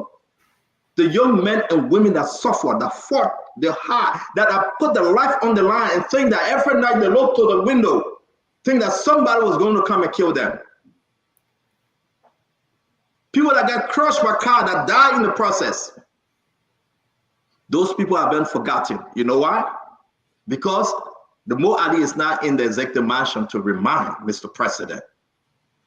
The Samuel Twe is not in the executive mansion to remind Mr. President. It must swear. It must swear. The Amin Modal. Say what you want to say about Amin. The Reverend Luther Tappe is not in the executive mansion to remind Mr. President of the bread and butter issue. President Boyka never came on this stage because Joe Weah was the most weakest president. No. President Boyka never came to be president because the people set it up for him, say, we'll give it to you because you lost 2017. No. President Boyka came because men and women fought. People gave their life. People walked in poo-poo water. People drank poo-poo water. People couldn't eat. People walk. People suffered. And here comes Grisby from one air condition, living all his life somewhere outside of Liberia. And here come the rest of them that will be named tomorrow. They don't know those young men. They still call us. Stanton, you told me my life was going to be better. Then nobody even answering my call. Stanton, LEC is a jack. Stanton, what's going on with this? They're calling. I can tell you right now, the Stephen Johnson has stay hiding from them. When you call them, they got to hide because they have no answer. They have no answer to give the young men and women. The university is crumbling. So we got to say it, man. Senators are running away from their own content. Liberians folks, you go to a senator, they say, tell them, say, I'm here. But senator, you promised me, tell them to come back. I gotta say this, folks. Show me one person in that executive mansion that making decision today that ever walked through the darkness with those young men on the street. Show me one person. Show me one person that at the executive mansion that a young man would call and say, yes. Why would women that get you on the street, our young girls that been prostitute? Folks, let's be serious. Let's pray for the president and let's ask him to have a change of direction. As we will discuss 100 days tomorrow, we want you to come and join us. What was gas price? And what is gas price now? What was it for back arrest? How much? And back arrest now? Why everything going high up in the country? Is that every day we go and say that Joe, we have fought? What are the plans that have been put in place? When you see Amin Moda and Double Jala say keep MedTech, as bad as MedTech was, they were paying Senator, they were paying Thomas Donald, they were paying the president. The very Amin Moda that fought against MedTech say keep MedTech. When you ask him, say, why are we keeping MedTech? I mean, it's not the fight you asked for. He said, because they are good people. They're better than CTN. You go to the CTN group, you ask them, why you want us to keep CTN? Oh, CTN is the best. She came from Sierra Leone. The woman sacrificed. I mean, not a sacrifice somewhere. Keep CTN. Let's get rid of MedTech. So Mr. President is in the middle now. He's confused. One group saying keep MedTech, another group saying keep CTN. And you know who suffer? The Liberian people suffer. The Liberian people suffer. Thank you for giving me 20 seconds of your time, Ava. The Liberian people suffer. You know who suffer? Because it's exactly what we are talking about. We fought a good fight. The Lord was with us. We won the battle, but the war continued. Have you asked yourself? Have you asked yourself? Yes, indeed, we can make change. Yes, indeed, we can change course. Yes, indeed, it's not all hell. What you say and say my own thing. I beg you, do. Don't stop me, man. Let me go back in my blouse. Stop your blouse.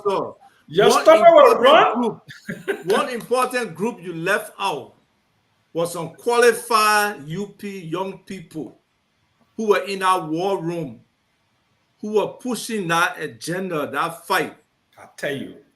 I don't see them featured. I tell you. What is the youth playing?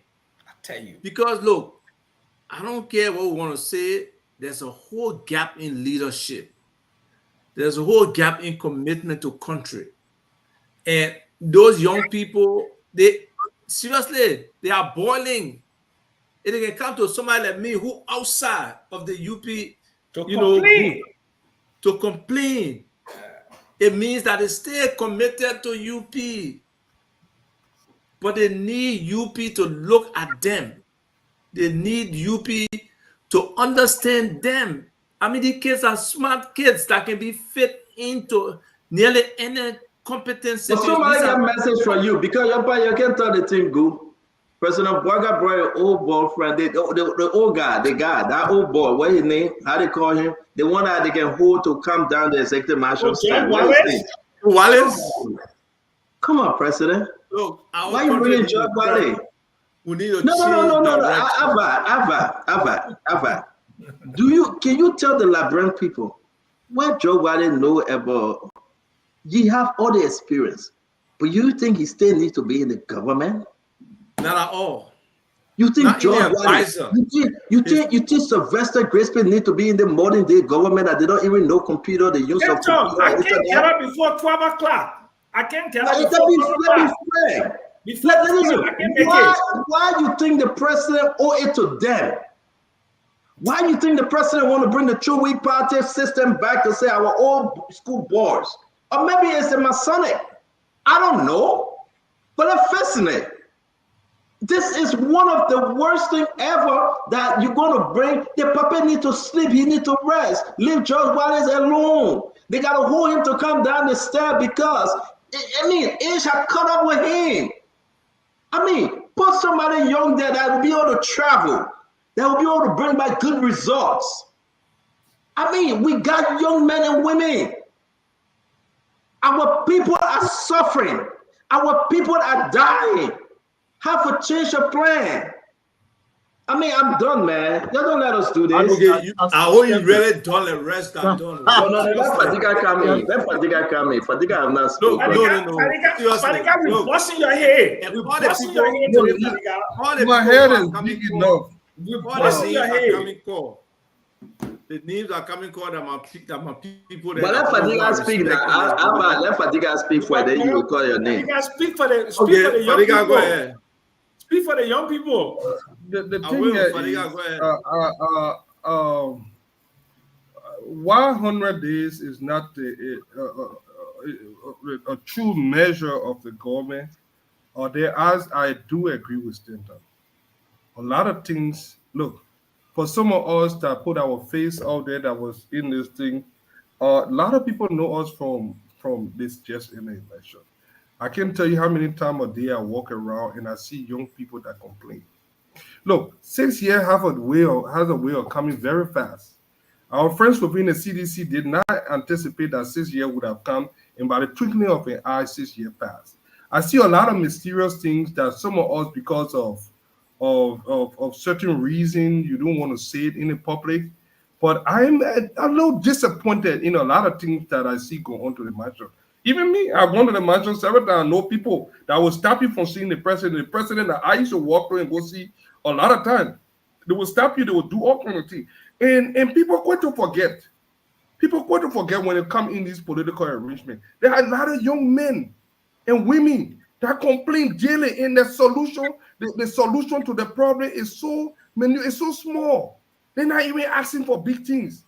People have told me, even some of our comrades that have taken up position, you cannot get them anymore. They tend to forget, and every monkey take his own thing. I'm saying this publicly today because tomorrow we'll be grading this government to say 6 years can come too soon. We have grace on our side. The Liberian people want us, but the way you guys are proceeding. I know people in the heart of the election that couldn't care. They were on the fence. They were diplomatic. They want to show that says something. But those are the people. That's politics. If you have been around for some time, you will see that these things happen. But I do not want us to make the same mistake other people made. It's not about me. For me, I will survive. I'm surviving. But there are a lot of other people that just have so much hope. They anticipated this government, and nobody can look that way too early. I see the anger brooding small. Look, there's another party around. It's the CDC, it's the ANC, it's the CPP or whatever thing. If you cannot accommodate your foot soldier, sooner rather than later, they will be recruited on the other side. And I'm telling you, we have been proceeding wrong on a lot of things.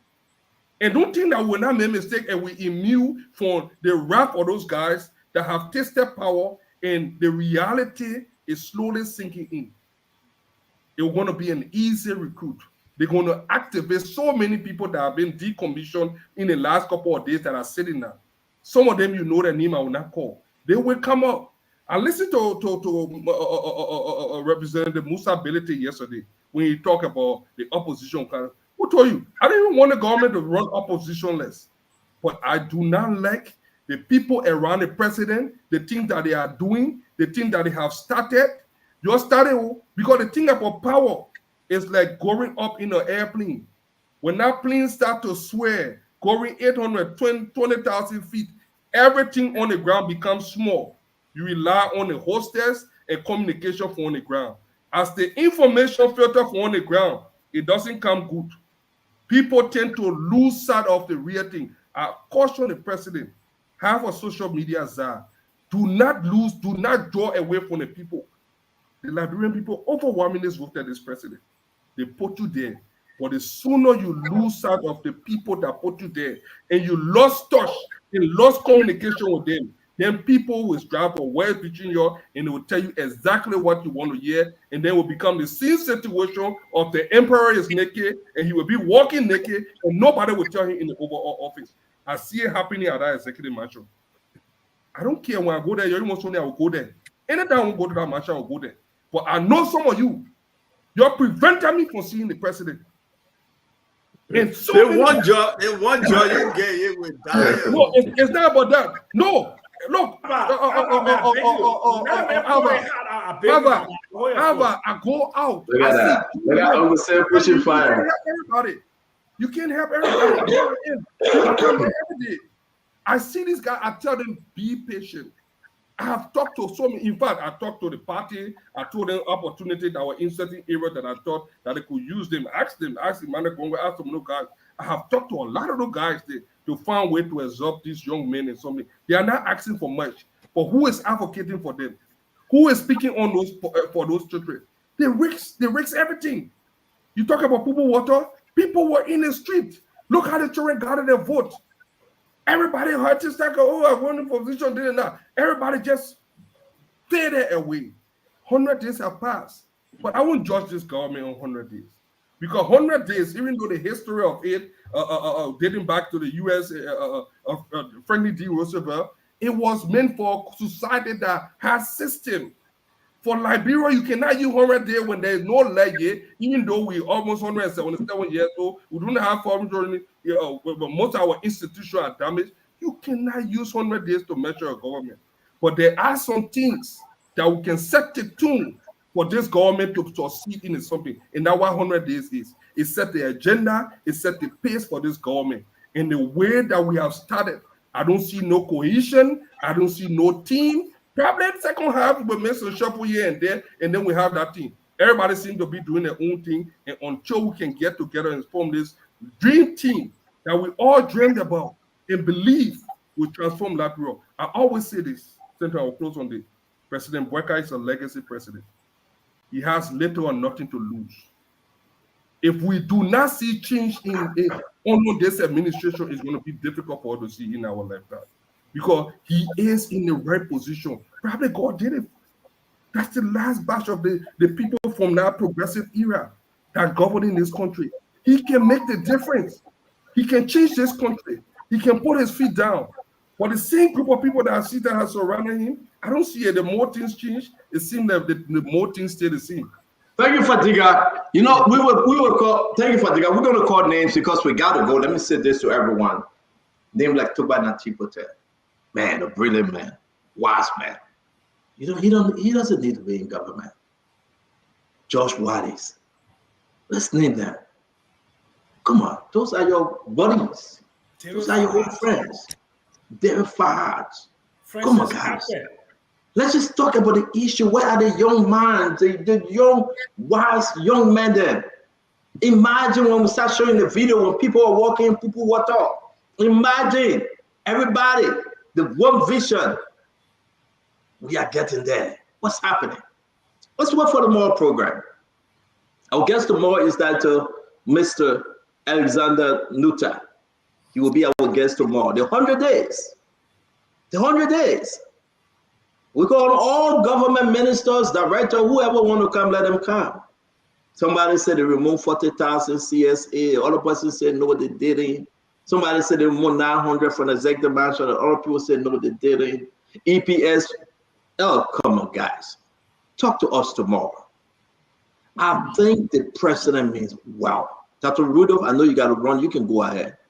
I want put my 30-second in close. Oh, you want to say something? Okay. I think the president means well for the country, and I think the president will step up. But I'm disappointed when I see my president, instead of holding a sit-down meeting by the boards, he's drinking champagne with them. It's like if you go back to YouTube video and see Tolbert and celebrating and the people, you know, it just reminds you, you know, let's just say this as it is. We are all Liberians. Let's take Liberia. Let's love Liberia. And together let's build Liberia sincerely. I'm disappointed in Amin Model when he said we will keep MedTech. MedTech is bad for our country. I'm disappointed in the other folks that say we keep CTN. CTN is bad for our country. You're advising the president every night. You're saying, keep it, keep it, keep it. If anybody keep MedTech or CTN, we campaign against you forcefully. I don't give a damn if you review the contract. I don't give a damn if you say they are right because we got no other tracking system. Give it to LRA, build on it, change it. This is nonsense. We can be beating on George Manawia, then you come there, then you meet yourself at Cape Hotel, then you negotiate it in the back, then you send in a document to say that keep these people. Let's be fair. It's a disgrace. There's nothing to keep. Only keep Liberia. Our young men and women, they are dying. Where are we today as people that we want to fight and fight continuously? We will remind Mr. President, since he came so fast for President George Manawia. Don't listen to anyone that say keep MedTech. Or we know the woman from Sierra Leone, CTN, that good woman. Before they drive her out, they chase her out of Sierra Leone. You know how much money the woman got? You know how much millions of dollars these people walking with? Look at what men and women walking from Newtown to Broad Street, go on the hustle, nothing. Look at the budget that will pass today. It's a shame. It's a disgrace. We'll wait for the 100 days and we will speak truth to power. We have done it before and we will do it again. God got us here. And we are here to stay. One good thing, we said we don't want no job. We are not asking anybody for the job. We are just speaking truth to power that Liberia will benefit. People are going to bed today hungry. People want to hustle all day, nothing. You built Dusty Road, $122 million, and you want us to celebrate that $22 million red debt you bought? Seriously? And you say, give me another $45 million, we'll do it right? Every ministry, every entity got to give a report to the Liberian people. What have you done this 100 days? Instead of blaming the past government, no. Forward ever, backward never. What have you done? What have you done? We remind Mr. President, this always seems right onto the man. But sometimes I will allow Dr. Rudolph to finish that saying. Go ahead, Dr. Rudolph. So I want to close with this. The gap that I've mentioned, okay, and I young people don't. You know, somebody here in the U.S. made a clean opposition. They're following our elections. And then when they started seeing the appointments and this, so I thought this was the time when young people, you know, a fresh cadre of people, you know, will come and help me to come before. But we're seeing the same people. So when you have that gap and you're just leaving that group up, there's something they don't understand about the new breed of folks. They don't have time for that old hustle. That political thing I run behind you every day, doing fire down, when you call my name. They don't have time for that. Qualified people don't care about that. Evaluate me on my performance and my record and see if I fit the bill. So when we disregard that group, that gap creates problems. The first problem is a brain drain. People go to other places that appreciate, okay, the qualification and the value. The second thing is that gap creates opposition. You are forming for yourself an opposition early in your administration because they become disenchanted.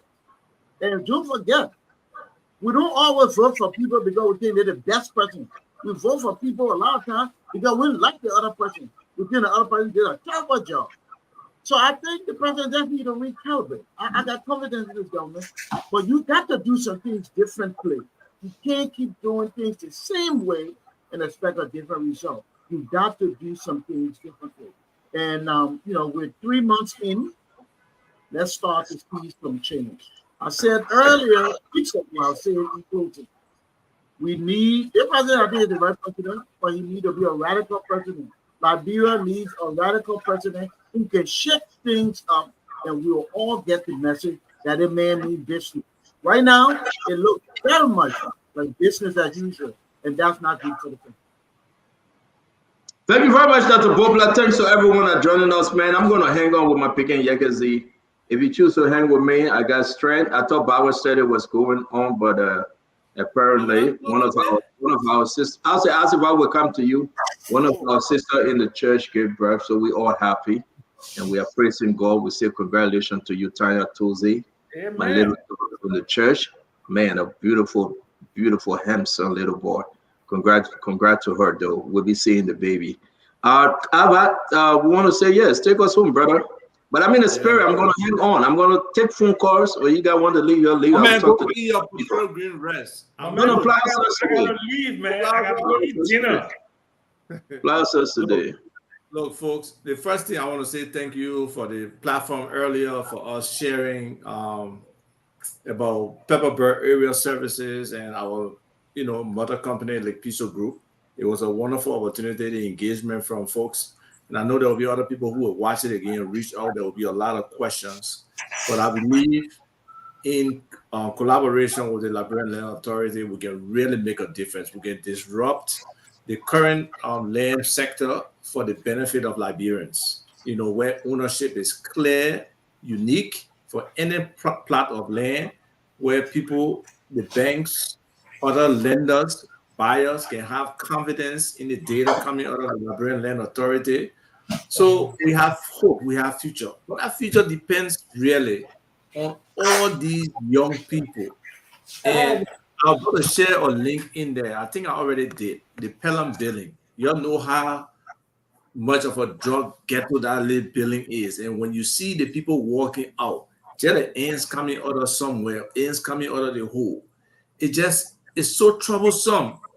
So if we can look at our set of population that we have not made any effort to rehabilitate since 2003, and then they pile on every year, there are new class coming in, new class of Zogo coming in, new class of Zogos. And the people who are working for those Zogos, like my man, Caleb Doma, who has put his life on the line, because some of these people have communicable diseases, but he consistently engaging them. There are many other this young lady, I can never remember her name, but she out there consistently in the ghetto engaging these people. What kind of support system do we have to help these people, to reform some of these people? And then we want to neglect the ones, seriously, the young ones that really helped the Unity Party be successful. Those should be the pillar that we should be building this foundation, this reform, this new government, the rescue operation. This should be the engine, the strength, just how they were for the elections, where they were there, whether it was social media, whether it was reaching out to the communities, whether it was trying to get watchers. You're correct, my brother. Huh? You're right. Yeah, all of those things.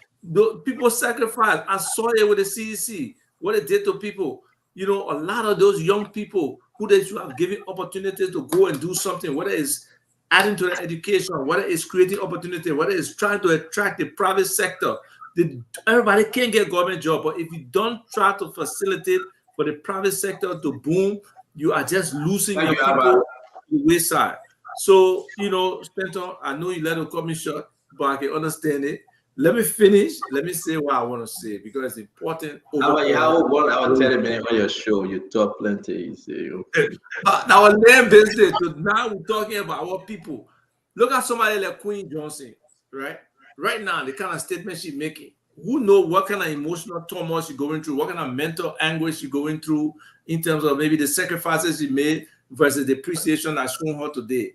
So in general, in politics, our leaders have to look back and be able to pull these people up and find a way. Nobody say give a paycheck to them, but try to create opportunities for them. Nobody say go steal and give them money, but there are other ways. Abba, the people are hiding themselves.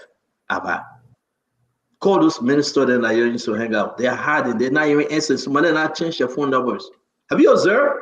So your man have finished changing their phone number 2-3 different times. Just no, but the only thing I want from them is the opportunity to make a difference. I'm not saying you. I'm saying, listen, let me say this. No, but that's exactly what the young people say. These people used to come to them. They used to come to them. The people, the masses that called me.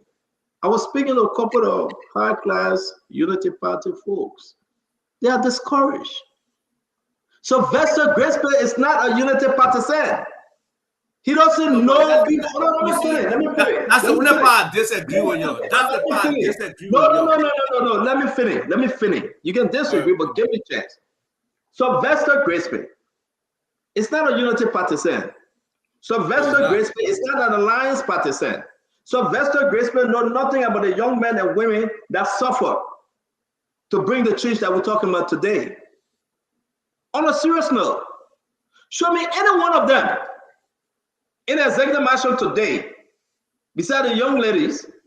Show me beside Madera Cooper that was there. Let's go down the road. Let's go down the road. Let's call them. We can call their name. No, seriously, they need to clarify some of those young people. I'm not asking you, say you will give all 800 and some more thousand people a job. No, that's not what I'm asking you. I am asking you the people that will create the means for the president to make the right decision. For me, that's $22 million for roads. If I put that $22 million in agriculture, Sylvester Grispe first act of massive corruption was through NASCAR. Money, almost $500,000 United States dollars. Did the president say anything, Uncle Sam? Have he said anything about it? Yeah. You have American and DeLong calling for his resignation. Nothing the president said. How would a common Liberian man that living in Zimbabwe say he's going to vote again? When you have Sylvester Grispe, did he do it by the authority? Okay, so let's set this up. Did the president ask Sylvester Grispe to do it? How can Sylvester Grispe take upon himself to go to NASCAR and request almost $500,000 United States dollars to buy a car? How? But if that the poor people, then you say you open investigation. But if that your boy, you cannot open investigation. If that just no, but people need to understand this. If that's someone down one of this ministry, they will call for massive audit. But Sylvester Grispe is caught right-handed, and people are pushing it under the table. People are saying he's the minister of state. Before he took to the position, he was found in massive corruption. Liberian people need to ask questions. Why Madam Seri got rid of Sylvester Grispe? Why everybody that had problem that we fought against, President Baka bring them back? It's bad for our country. Sylvester Grispe cannot bring no domestic change in the country. He cannot contribute, he will contribute zero to anything we're talking about when we fight for the poor people. Sylvester Grispe, no poorness. You will wait tired. He will not advise the president appropriately because all his buddies meet at his house. All his buddies, he will reward them. Come on, guys. That's not thinking Liberia. So the other thing we're talking about. And that's, hold on. And that's not building Liberia. We cannot function. So come back tomorrow on the 100 days. Come back and let us know where you are. Come back and let's talk Liberia. Let's talk the real Liberia. We shouldn't just jump around. The expectations for 100 days were unrealistic. The promises for 100 days were unrealistic. We said that before. No, 100 days is unrealistic. No. Let me talk about decentralization first. No. I don't think it's 100 days was unrealistic. As a VAR, we know that no president in the right mind will achieve everything in 100 days. But you know why? That Dr. Poplar said, that Mr. Jackson said, gave us your blueprint. Start from the beginning. Let's see. But Roland Gaines, every road he showed that red debt for $22 million. They said we didn't promise you Alpha Road. Hey man. Every road Roland Gaines show up must celebrate our red debt. Yeah, but Stanton, that only one. No, Jackson, you and Stanton, y'all can be interrupting me. Let me finish. Muscle man, just be quiet. I beg you. That man have milk muscle. Why can't I muscle? I'll start interrupting you. But let me say something. Government, the approach of our lawmakers is very wrong. No, stand wait, man. Stand wait. The approach of our lawmakers very wrong. The superintendents are equivalent to governors here. You don't find the lawmakers here trying to override a term of legislative caucus when they don't have one damn agenda for the county. It's just disappointing. Right now, the people of River says one of the poorest counties, B Mountain or MNG, are going there. What are the people going to benefit? They don't even understand what the context of any agreement is. Look, the superintendents have to be competent and qualified administrators that are appointed in these counties that have a vision for the county. Not necessarily people who campaign yo. No, but people who are from that county or somebody who's an able administrator can integrate with those people fast enough and be able to elevate the county. There are too many potential in our different counties for local economic development that is being left to the wayside for us to be letting legislators collect money to implement projects, to have direct relationship with the concessions instead of the county leadership. No, they shouldn't be in it. The county leadership is the executive leadership. These guys are lawmakers. They should be representing. They should be doing policies. They should be providing oversight to these concessions that are in the counties, but they don't do it. They do collaboration. They connive at the detriment of the people in the counties. So if our mindset don't change, if the Liberian people don't start to elect themselves and demand better from the leaders, like we're talking today earlier in the show about responsible citizenship, that's a major aspect of responsible citizenship, where you make sure that the people who are accountable, you hold them accountable. They got to produce, whether that's campaign promises or whether it's your expectations that you want from them. You guys have to do it. You cannot let our leaders just run amok, do whatever they want to do, and then come around to you around election time and you vote again. So our people who are in the streets, our people who are in the counties who need some attention, our young people who have demonstrated their support and commitment to these different political parties that need opportunities. Even if you lose election, come back to the young people. Try to find opportunity for one or two of them that they can see, something here. The people will help us, so we stay committed to the party. So all of these things are things that need to happen, and they're not happening. So Augustine, take it away. Yeah, listen to me. So thanks for a good show, guys. I got to listen to me. I beg you, Dr. Problem. Before you go, the road they're building is that for only one rainy season, but I will not even dwell on that. However, you said something that's $1 million idea. I proposed this thing to Ellen, and I proposed it to the Joya. Let us form the county development corporations, like Riverside Development Corporation, Cranberry Development Corporation, and we put people in the private sector to man those things, to incubate businesses, and to kind of decentralize the attraction of foreign direct investment and even domestic capital formation. Like Lofa County, Wologisi, y'all form the Lofa Development Corporation. I will write a prospectus for y'all. If y'all don't raise $500 million, y'all we gotta go. Thank you, guys. Thank you, guys. Thank you, Dr. Boplin. Thank you, Uncle Sam. Don't cut it in short, my man. The County Development Corporation. Nelson, come on. The County Development Corporation is a way to go. Thank you, Uncle Sam. Okay. Thank you, Nelson. Come on the show, Nelson. Thank you very much, Uncle Sam. See you guys tomorrow. Bye-bye. Yes, sir. Thank you.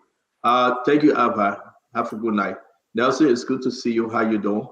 Yes, sir. I'm doing good. Yeah. Yeah. I'm doing good. It's Who good you got tonight? We just resumed yesterday, so. Oh, y'all resume? Y'all pay your bills? No, we don't take no casualty, man. You pay your bill, we caught you up. we're looking for sponsors. But tell Emmy, she pay your bill. We call her. Oh, we're not playing that game. Okay, but no. So Nelson, you're starting at 8:30, right? Our time that will be 12:30 your time, right? Because you still get about 20-something minutes. But I'm happy that you guys have resumed. I think Madam Titi is just watching the time. For an hour, 30 minutes, you guys will be having a great show.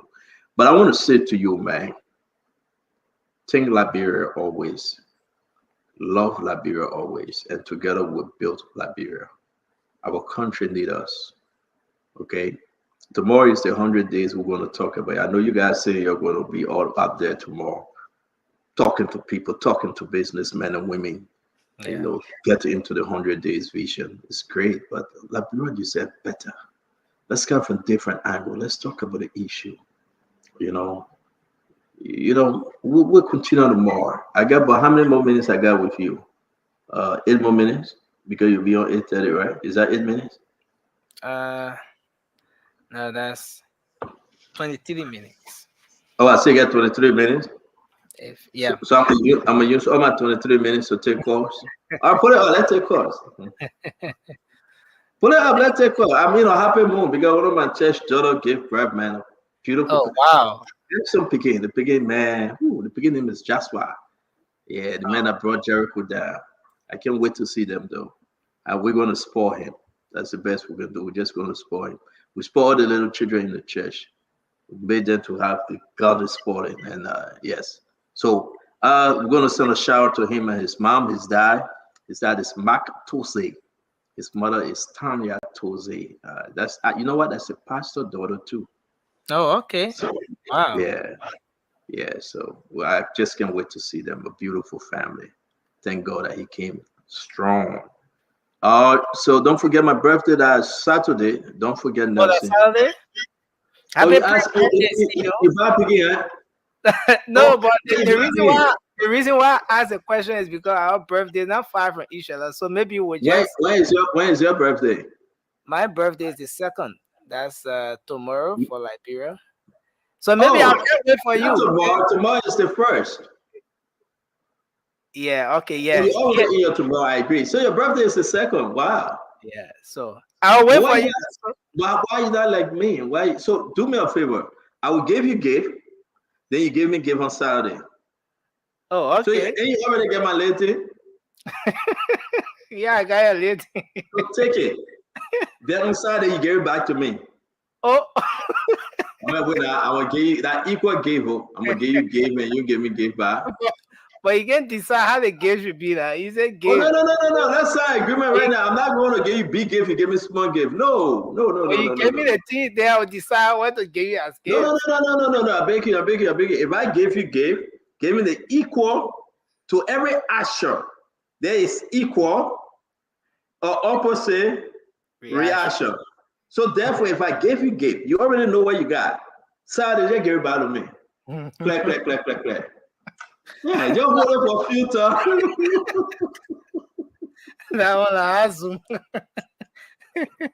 Yeah, man. I get you gift. But man, fuck Joey character picture. I don't see Joey character pictures more. I thought I shared with you today. Yeah, but you didn't put it up. I want to see Joey character picture. If anybody don't give me gift for my birthday, I'll get fair with you. You gotta give me gift. You'll go to the Wawa and just give me a $10 Wawa gift card. I'll take it. If you can get Wawa in Liberia, just give it to Nelson Kule. He will give it to me. I don't even trust Nelson.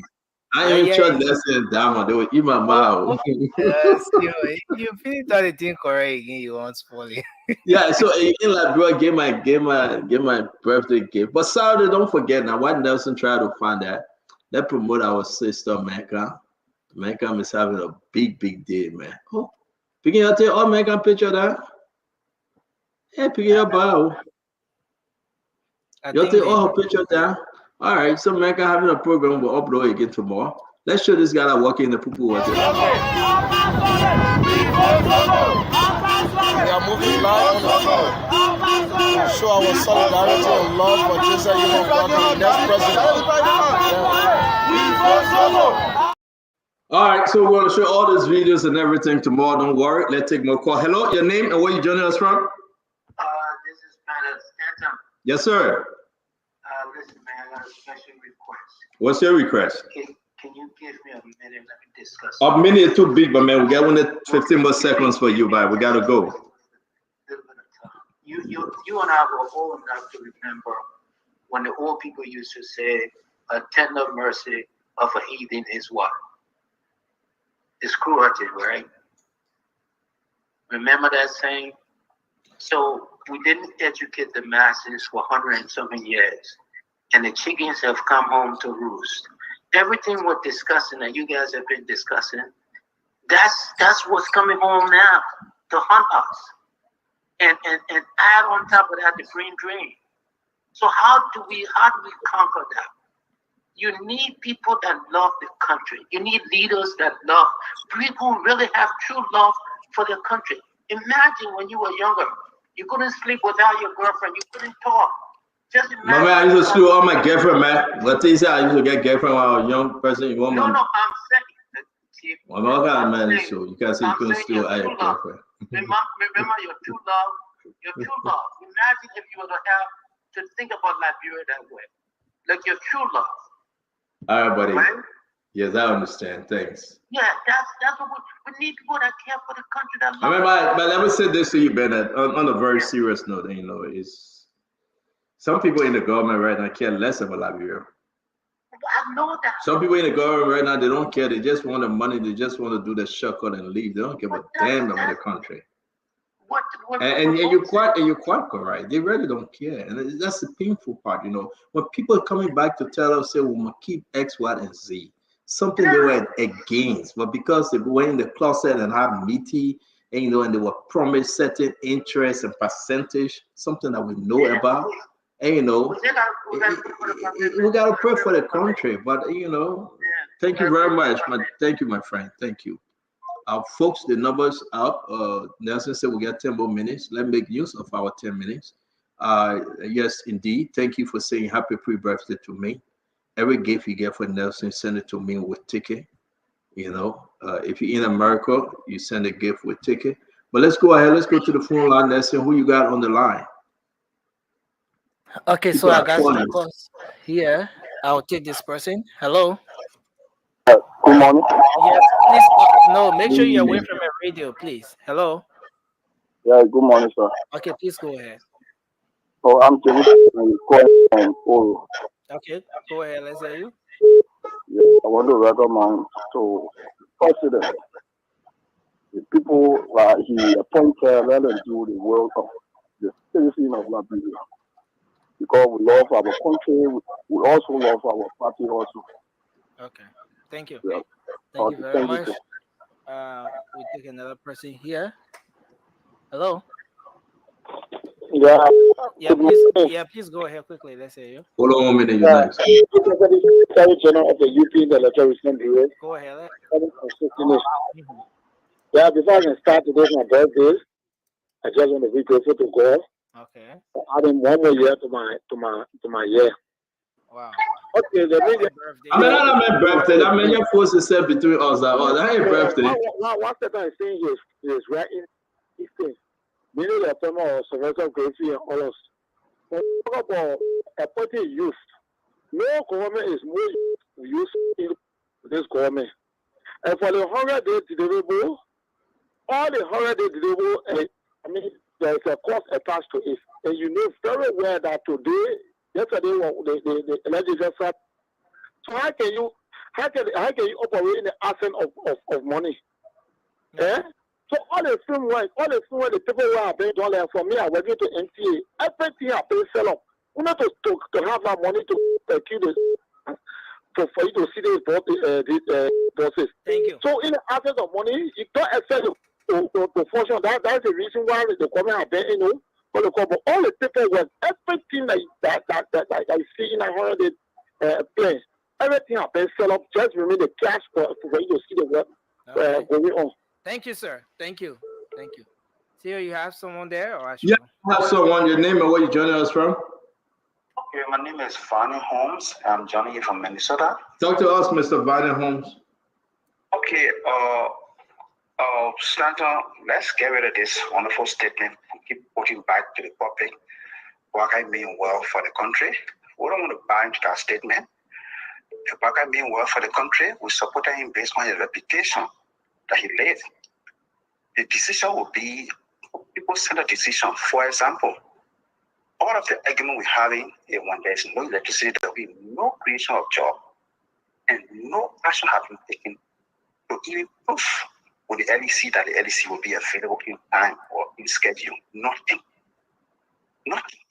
Look, they can put all the variables about roles and things. Yes, that is campaign promise, but the one that will get people employed, the private sector to pick up and create job in the private sector is electricity. He took no decision. For me, if you were to ask me my grading for the government, right now, I would tell you, say, the guys just score 50. Thank you. We appreciate you. Thank you very much. Let me take this one real quick. Who you got? Let me take this one, okay? Please. Hello, your name and where you joining us from? Yeah, hi, Stanton. This is Walt. Gets up calling from Connecticut. Go ahead. I think, Stanton, I think we should blame ourselves, especially... Increase your volume, please. Increase your volume, please. Especially people in the social media era. We should blame ourselves when we sit on these platforms and try to promote people instead of promoting our country. We did it for Ellie. We did it for Josh Weah. And you guys did it for Joseph Boakai. And this one, it's happening. If people are going to continue robbing us of our development, they will continue robbing us of our birthright, because when we have people that we think we love, we put them over our country. We put them on a pedestal that they are beyond reproach. And then when they do the things that we think they will not do, then we start to feel discouraged. And I think it's sad.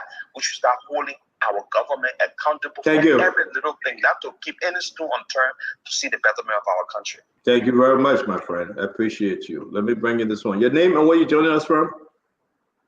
Good evening. This is Forgivable Power. Yes, sir. Yeah, thank you so much for the show, for answering my call. You know, sometimes I want to call in, but it's difficult.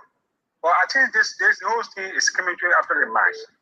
You should be the one that should be playing, because you are the one that really, especially old men, I know old men when you come in for 45 years, and you will not even met him in recently. You sponsor him. You know that for the way you will not even manage him recently. Then you want for you to manage the country? He said no, he left it for 4.9. You see what happening now?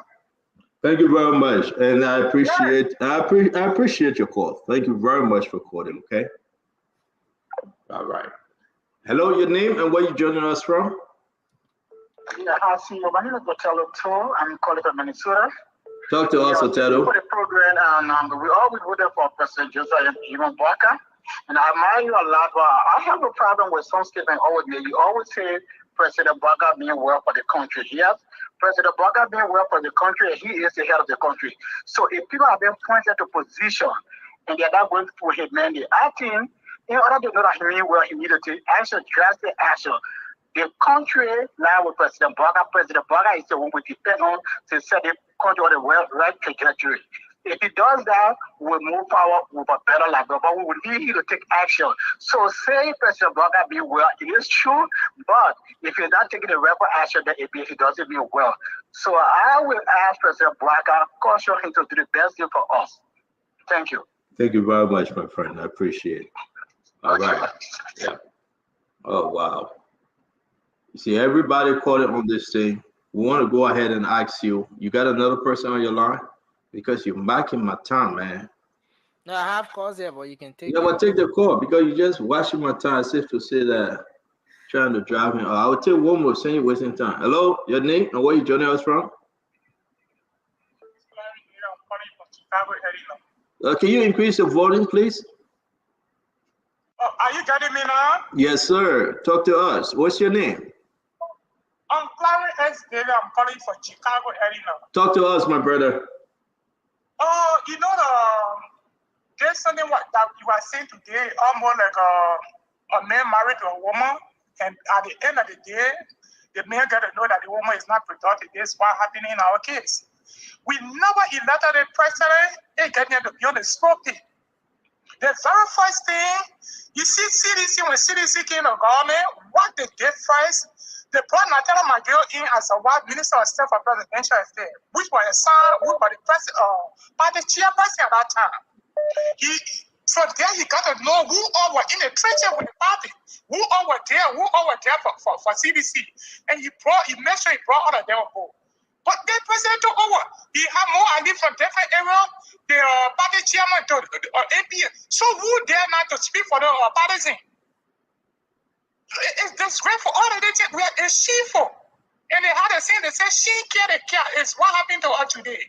Thank you, Clarence. If they didn't want for Joseph Boakai to succeed, let them get by to these people that used to have meeting with them, bring them closer. Why distance yourself from all your key policy? Thank you, Clarence. Thank you for the show. Thank you, Clarence. Thank you. Thank you. And to be frank, that's exactly what folks are saying. You kick those people out of the executive mansion. You brought in people that left the country forever and ever, amen. And they don't know. They're the people. They don't know the poor people. They care less how few press. Well, after this government, they're going to come back again. They will leave the country. They will leave. They will leave the country. They just go there because you beg them to come there. So Graceville was on the other side. They got no heart. They got no mind for Liberia. Most people in the government today just came from America, or came from Europe, went back to the country. After 6 years, they will leave again and come back and wait for another opportunity. Come on. I mean, it is concerning, though. It is concerning. Who will speak for the people? Who will remind Mr. President for those people? As early as it is, in 100 days, most of these people have been forgotten. Dry. The rain. The hustle is rough. I mean, who's going to speak for them? They call every day. Stanton, where are we? How so early? Somebody said, let's wait for the budget. And then I pass the budget, we get money. Hooray! No hay, no tay.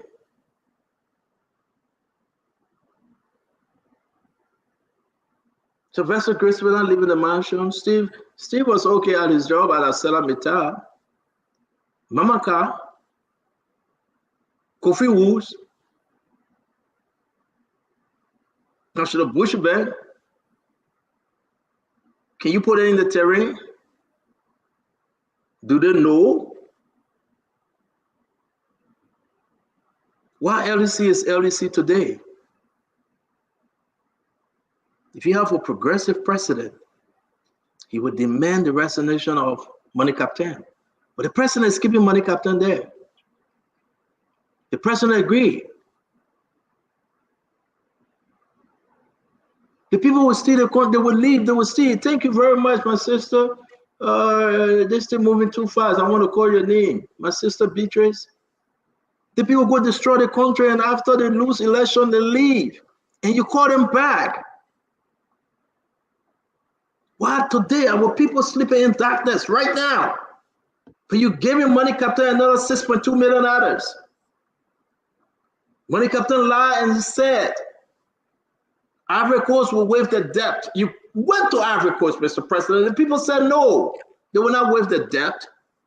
You must pay. Liberia must pay. They have reduced their supply to 25%.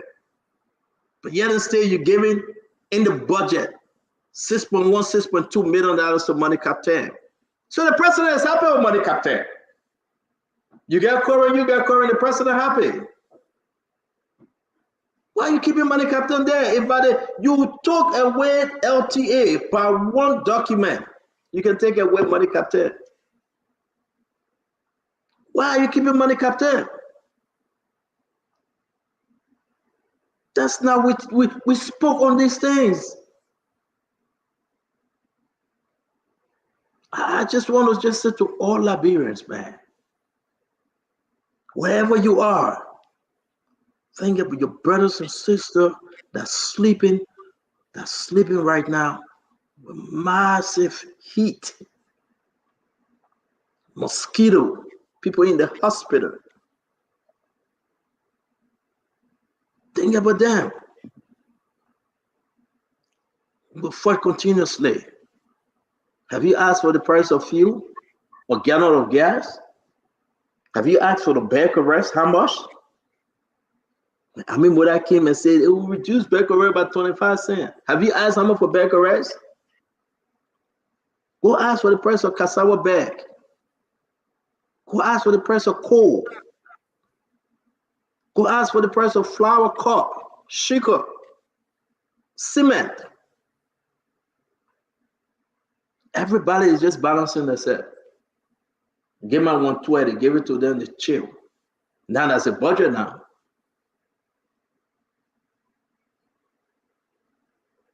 I mean, where are we, folks? Somebody's daughter, somebody's son, somebody's baby going to bed. No food. No dry farina to eat. Somebody going to bed right now, they crying to the mama ain't get it. Somebody right now, you say, oh, but 100 days the president, yeah, the 100 days you can provide. If you put sincere people that have good blueprint. Do you think that what we fought for? Somebody said, but stand on the exchange rate. It's going up high. Former Kamara is confused. They cannot do DICO common home. Harmonization stay in the budget. Universities during the student, they are tired.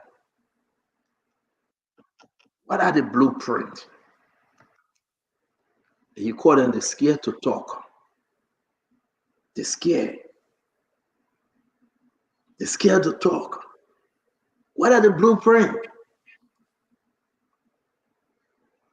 We sit here every day, we try to put things on track. Where are the blueprints? LPRC, the deputy minister said, I'm not going to climb up the tower to see how many cattle in the terminal. Everybody down wear kosu and tie. Everybody get tired so quick. Education ministry. Somebody said before we give you contract, you got to give us 30,000. The new people that are just get there. They see Sylvester Graceful doing it. When they asked Sylvester Graceful, well, why you did it? He said, but I got instruction. You got instruction from who? Who beside Mr. President that gave Sylvester Graceful that instruction to take money from NASCAR? He said he got instruction. Now what he said? Bomi King, I hear you. But sometimes let's say this, my brother. Our country is bleeding. Let's stop the bleeding. Our country is staying in the ER though. Stay in the ER. Bleeding. Bleeding very fast. Bleeding from the jugular vein where you get the fresh, dark red blood. How can we stop it? How? How can we stop it? Everybody protecting somebody. Everybody found the law and reason to protect their friends. The door eat door. Kukujumuku. You inside, you know. Everybody. When you told us Stenton, you don't tell your Stenton, just way small. Me, I'm a way small. I ain't got no time. I can't wait small. Call your Chamberlain, that's fine. Choose not to call me, I will talk to my Liberian people. I can't wait. Jokey better start showing me the time. You see the person? He said it's 8:30 CEO. Next thing got to come on. You better leave me alone. Next thing give me 2 more minutes. Yeah, man. So I want to say, listen, Tomorrow, we are going to speak on the issue of the 100 days. And I'm so happy I get my own puppy, Elizala Nduta. We're going to talk about the agriculture ministry. We are going to talk about LPRC and the increase in fuel. When you go to the gas station, you pay plenty of money. Let's compare it. We're going to talk about the rice price. How much for one bag of rice, 25 kg? Let's talk about the cement price. Let's talk about children stay going to school. They will be walking till they say school time over, then they will turn around and come back.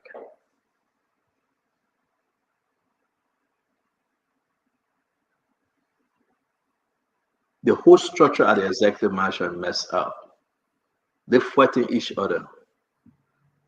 Mamaka fighting with Steve Stikwa, the other person fighting with the other person. Nobody can listen to anybody. The whole structure is messed up.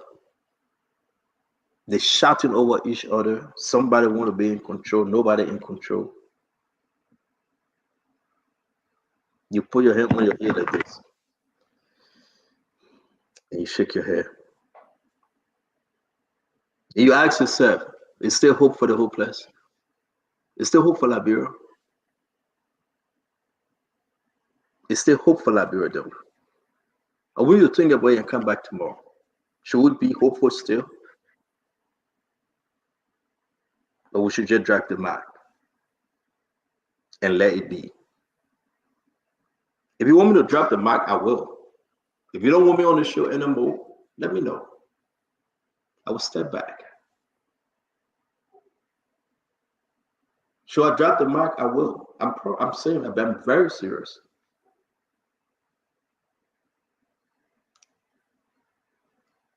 I will step back, seriously. But because of you, we'll continue to speak. Because of you, we'll continue to fight. Because of you, they have no other person to speak for you. God have made us your instrument that we will speak for you. When there was no one in Egypt to speak for the children of Israel, God sent Joseph. So let's make our Joseph Yima Bwaka, that Joseph.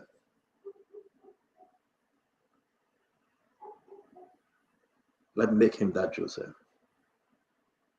Let God bless you. Pierre Brooks Freeman, let God bless you. Lawrence Fowler, God bless you. Barbara Zina White, God bless you. I want to say God bless everyone. Join us tomorrow. It will be a very interesting show. And it shall be well. Nelson, thank you very much. And have a good night. Yes, sir. I'll talk to you. Okay, sir. Well, folks, again, we want to say thank you for being here tonight. Thanks for making a contribution on the program. Thanks for calling in. Thanks for watching the program. Thanks to all of you who just sat by the radio listening. Thanks to our partner radio stations across the country for relaying the program. I'm Nelson Colette. This is how I would like to draw the curtains for Spoon Talk today. Join us tomorrow for another great show. Until then, bye-bye for now. Have a good night. And coming up next will be the late night show, the late night politics on Spoon. You can join us. Tuto Spoon. If you eat kepa, gradually, my brother, Tuto Spoon. You got a Spoon TV. You